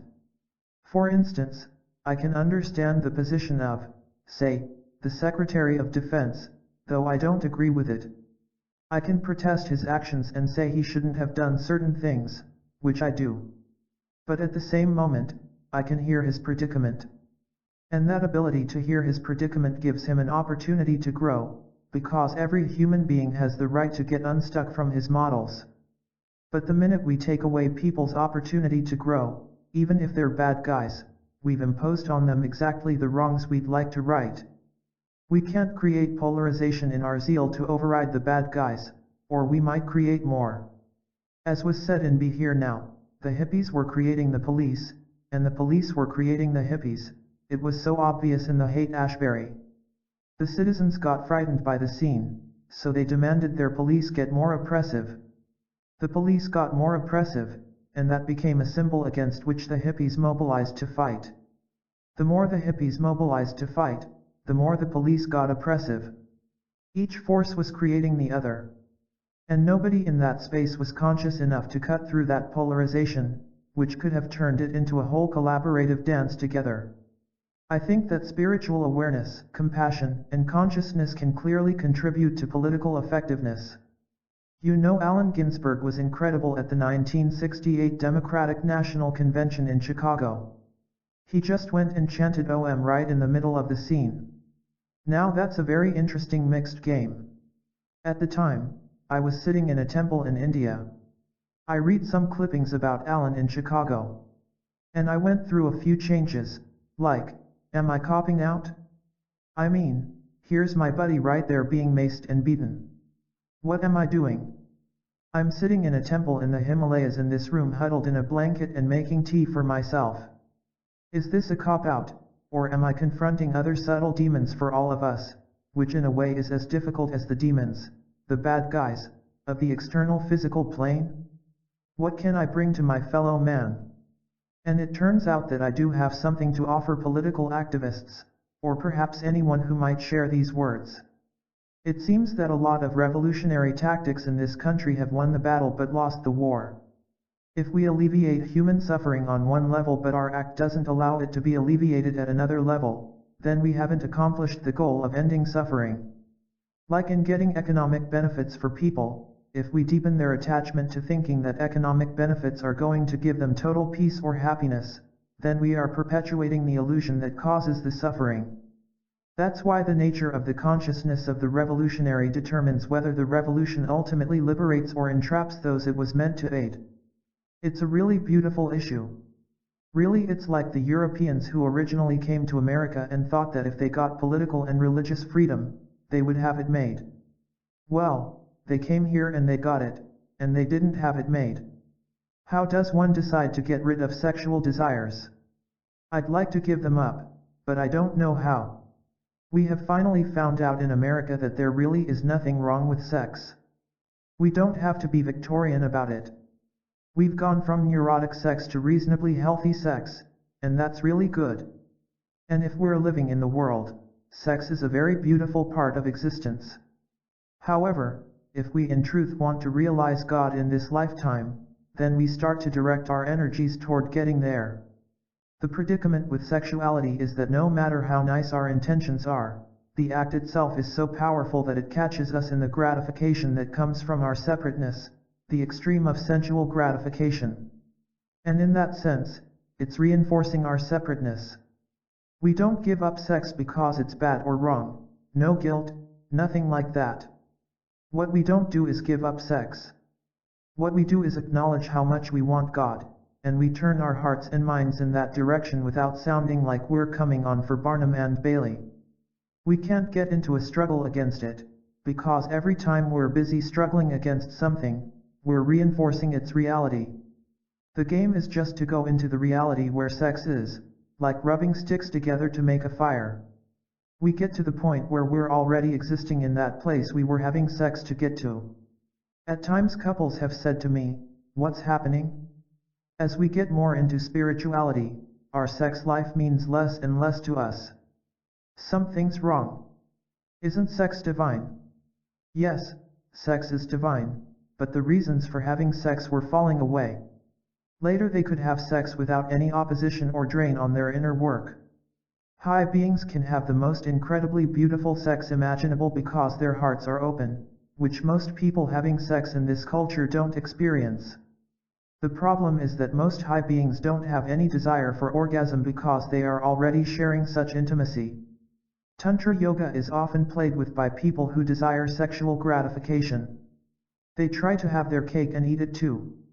But in truth, when we desire to have a sexual relationship with another person, the arousal process and the gratification are reinforcing that desire. The only kind of truly tantric sexuality that is possible is between two human beings who are so rooted in God that there is no preoccupying desire for the other person as other. Then we may use the physiological process of body interaction in order to awaken energy to move it up through the chakras. But that is only when there is no preoccupying desire whatsoever in either partner. And that is a condition that hardly anybody I've ever known could fulfill. Short of that, let's just be honest with ourselves. Sexuality is sexuality, not Tantra. The true Tantra is basically the relationship between Radha and Krishna, between the seeker and the mother, where you open your soul and become both the lingam and the yoni, both the phallus and the vagina. You are both entering into the universe and drawing spirit into yourself, because the soul is neither male nor female. And when you have identified yourself as an awakening soul, the sexual dance starts to lose its pull. But now I must caution you on what I'm saying. Each of us is at a different stage in our evolutionary cycle. Many of us have much work to do in interpersonal relations, sexual gratification, and so on. That is the stage where we want God, but we have other business to attend to first. To make believe we are done with something we are not done with will slow us down in our spiritual journey. To try to hold on to something we are done with will equally slow our journey. There is no simple rule of the game of who becomes brahmacharya and who doesn't. Some people do it, and some don't. Married couples may be brahmacharya, or they may not. Brahmacharya couples have sex in order to produce a child, and that's it, not once a month on the new moon or by any formula. We don't discard our sexuality. It's all part of the dance. And just like ultimately we can eat whatever we want, ultimately we can do whatever we want. This isn't a moral issue at all. If we can hear and be honest with ourselves, we'll know when we are done and when we are not done, and when one desire system is stronger than another. We just have to be straight with ourselves. Don't make believe. Phoniness is the worst part of spiritual life, people trying to be something they're not.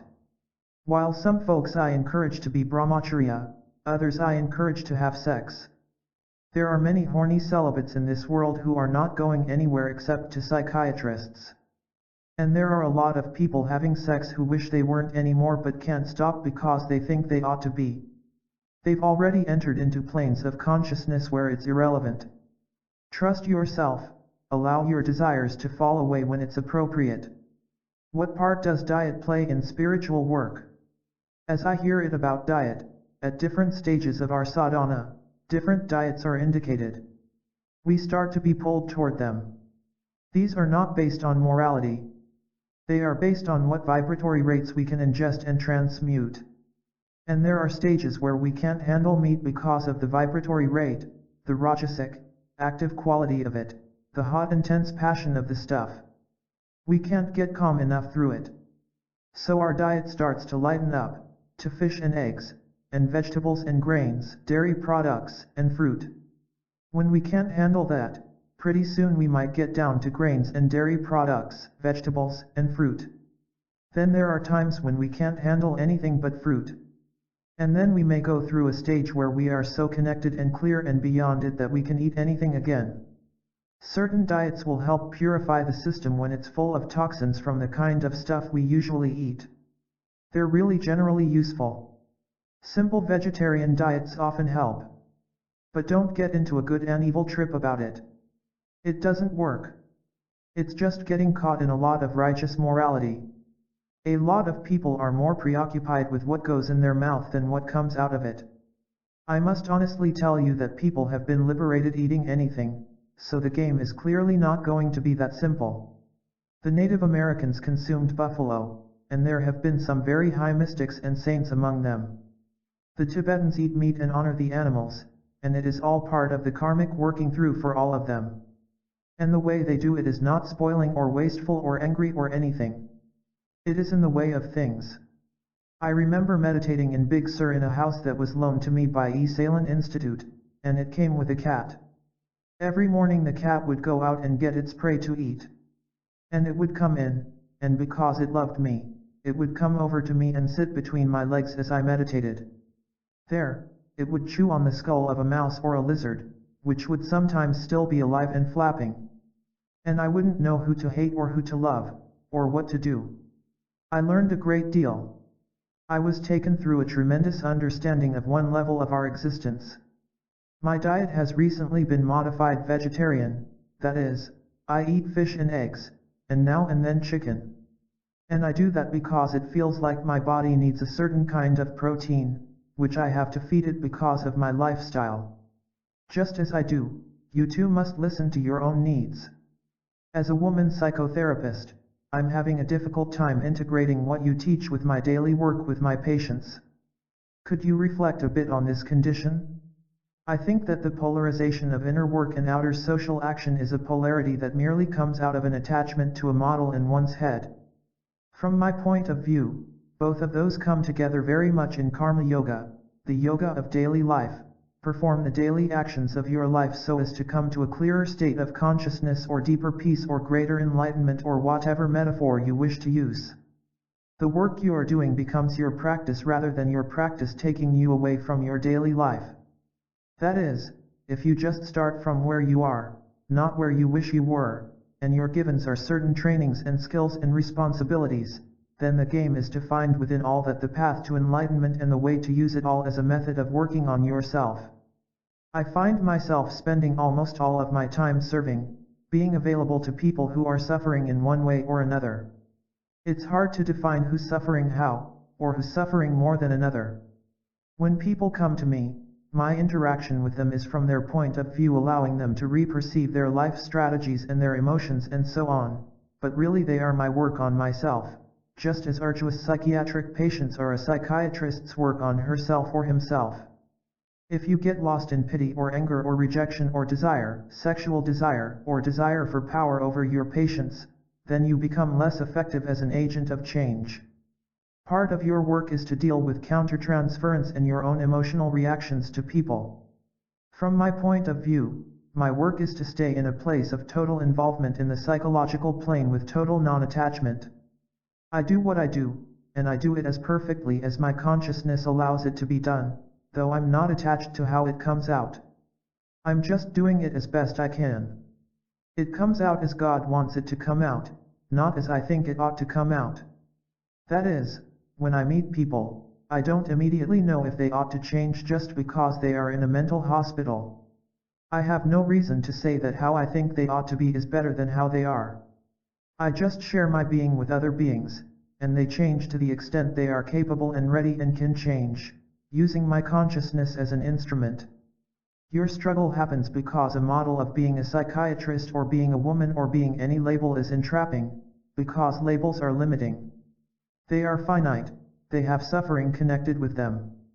And part of the work of consciousness is to redefine your own being, your own nature, to the point where you are. Then there's psychiatrist-ness and there's woman-ness and there's personality-ness and there's opportunity-ness and so on. These are like phenomenal rings around your essence rather than who, at center, you really are. As long as you think you're somebody who's doing something, you're lost in the illusion and can't really offer anyone else the space to extricate themselves from their negative realities. Now, the optimal strategy in behavior change, with yourself and every other human being, is compassion. That means, as far as I understand it, the ability to see how it all is. As long as you have certain desires about how you think it ought to be, you can't hear how it is. As long as I want something, I can't really understand it, because much of what I can see is just my own projective system. You come to see every human being, including yourself, as an incarnation in a body or a personality, going through a certain life experience, which is functional. You allow the incarnation to be just the way it is at this moment, seeing even your own confusion and conflict and suffering as functional rather than as dysfunctional. The greatest thing you can do for any other being is to provide the unconditional love that comes from making contact with that place in them that is beyond conditions, which is just pure consciousness, pure essence. That is, once we acknowledge each other as existing, just being here, just being, then each of us is free to change optimally. If I can just love you because here we are, then you are free to grow as you need to grow, because none of it's going to change my feeling of love. We're used to having these special role relationships, thinking certain roles apply to one yet not to another, because we're very attached to externals. Do you touch somebody? Do you sleep with them? Do you beat them? Do you control them? Do you collaborate with them? Do you support them? Do you pay them? Do they pay you? That's all stuff of the interaction between two beings. It isn't the essence of the matter. As you work on yourself through your daily life, more and more you see your own reactions to things around you as sort of mechanical rip-offs. You get much calmer in the space behind it all, and you're able to hear more how it all is, including your own personality as a part of nature. The deeper you are in that space, the more there is available for everybody you meet who is capable of coming into that space. You are the environment that allows them to do that. And from within this space, all change is possible. The minute you identify yourself or anyone else with models, roles, or any characteristic, any individual difference, change is really fierce. When you live in a universe where you experience even your living and dying as relative rather than in absolute terms, it's all free to change. There's nowhere you have to go to work on yourself other than where you are at this moment, and everything that's happening to you is part of your work on yourself. Different ones of us are different parts of the corpus of civilization, and no one act is any better than any other. If you didn't have the shoemaker, we would go unshod. You need the shoemaker. Is the shoemaker better than the psychiatrist or worse? And what about the garbage collector? Without garbage collection, you know where New York would be? Or Boston? So is the garbage man more important than the psychiatrist or less important? The whole thing becomes absurd. You begin to see that everybody, even the president, is just another instrument in the dance, another part of the total body, and each of us must hear what our particular route through is and not try to define, that's a good one and the others are bad, or that's the best one, or I'm doing the most important work. The most important work you can do is the perfect job for you to do. Discover how to serve people not out of the fact that you are supposed to or ought to. Just do psychotherapy because that's where you're at. Do therapy as long as you realize that here we are behind doctorness and patientness, here we are behind neurosis and relative neurosis. A very lovely psychiatrist I know is also interested in meditation and the spirit. It's remarkable, because his teacher is a black 70-ish automobile mechanic who, from 8 in the morning until 6 at night, works on cars and then comes home to his apartment, sits and drinks wine, and all these kids come and hang out around him because he's a wise man. And he heals them.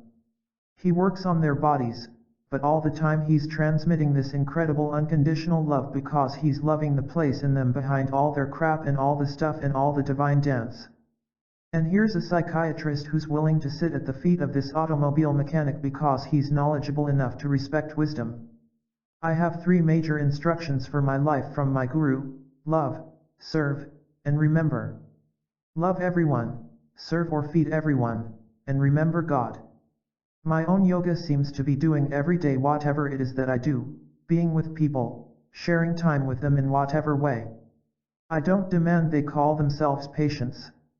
We may meet under any circumstances, in a restaurant or somewhere, maybe a bus, and be with one another in whatever way we need to be with one another. In all cases it's my work on myself, because I am loving, serving, and remembering, but what I love and serve is a function of what I remember. What I remember is who we all are. I remember the self, and that remembering means that my love and service toward another being are directed toward the place in them in which they are already free. A few years ago, I used to meditate and I felt wonderful. Then my life changed, and now I look back and wonder what happened to that beautiful state of mind I had. One difficulty most of us have is interpreting our suffering, and our doubt, and our confusion, and our loss of faith as part of the process of awakening. We keep feeling we fell out of grace, we blew it. Why aren't I high? What happened? Life stinks. Before, it used to be all sweetness and light, and now it's so heavy for me. Not for all of us at all moments, but every one of us has those moments. I sure do. It's like when Christ comes forth and performs all these miracles and says, "Look, it isn't the way you think it is at all. You aren't who you think you are, I'm not who you think I am. We are all in the Father. Come on, wake up. Let go of all your worldly nonsense. Let's get on with it." And everybody around him gets hooked on him because he's got all this power. Then he leaves them, and everybody gets depressed. They got hooked on their method of getting high, and their method left. If you're a druggie, you ran out of drugs.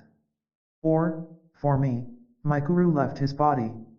Or a method that's been getting you high for years, singing to Krishna or following your breath, suddenly turns to straw in your mouth. It doesn't work anymore.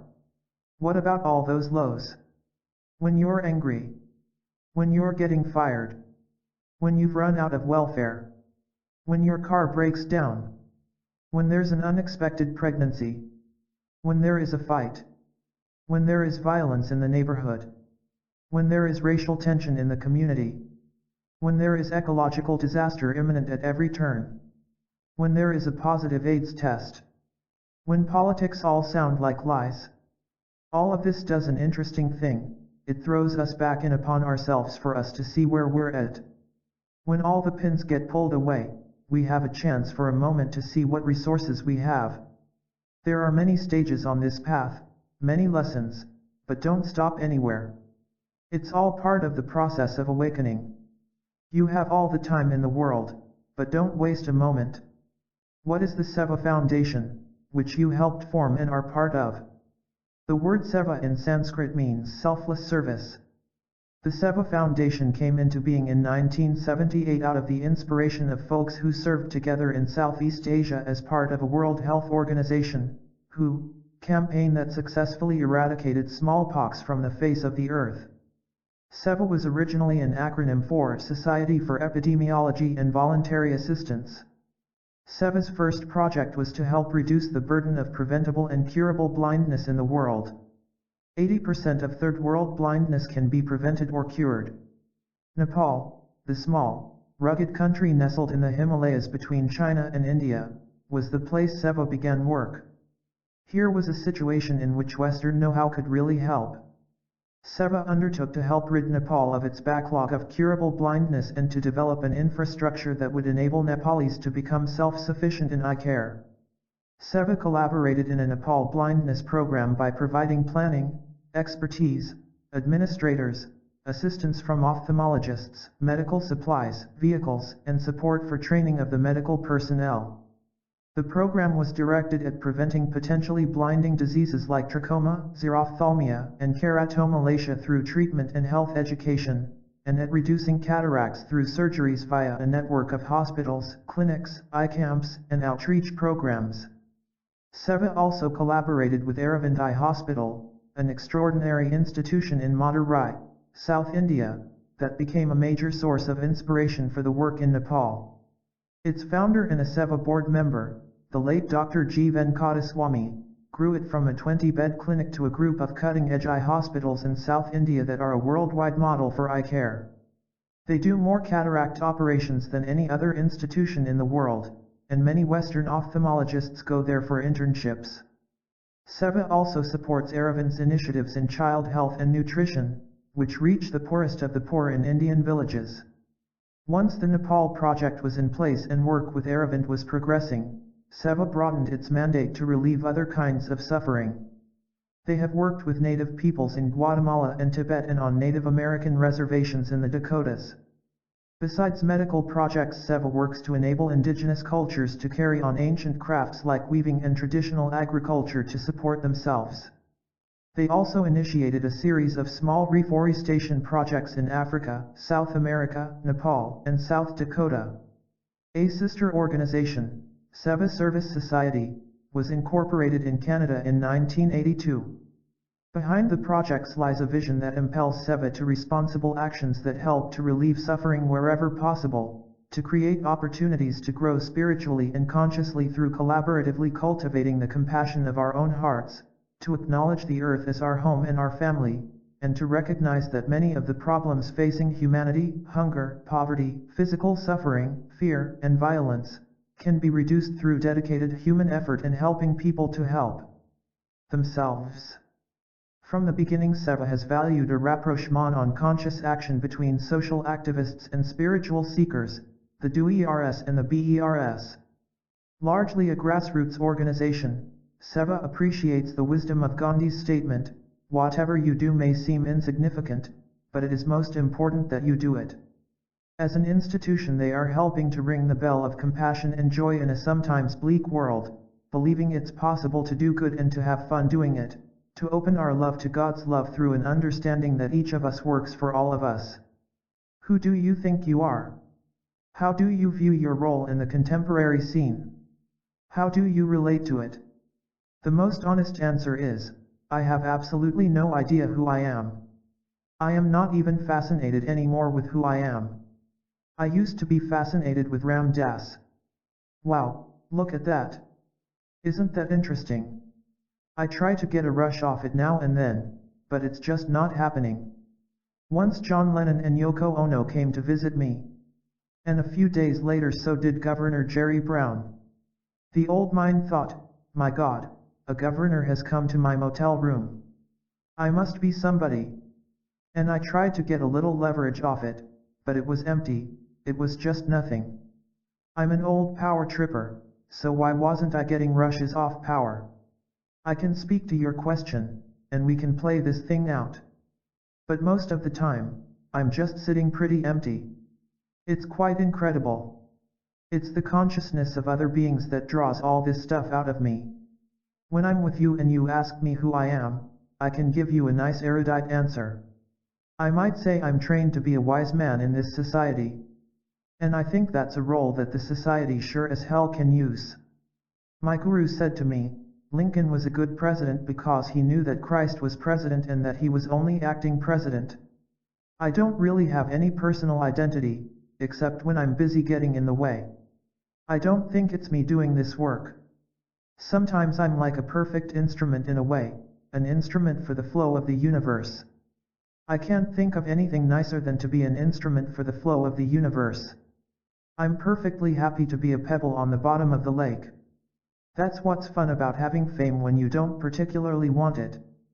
There's a freedom, not an entrapment, in it. There isn't much anxiety in my game anymore, because I'm just as interested in it whichever way it goes.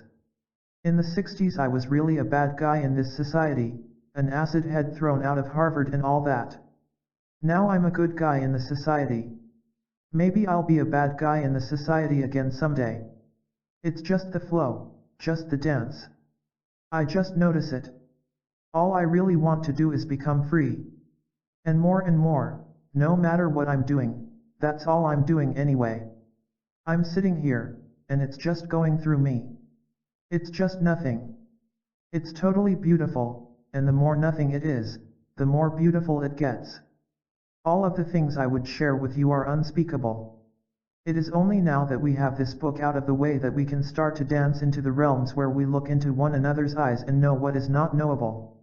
We are that, for ultimately we will transcend knowing. And we will be wise, a simplicity out of which comes the wisdom of our being. A human birth is a very precious matter. We have all the ingredients necessary to know God fully in this lifetime. That we all reached forth to meet here is itself incredible grace. Rejoice in the Lord always. And again I say, rejoice. Rejoice, rejoice, and again I say rejoice.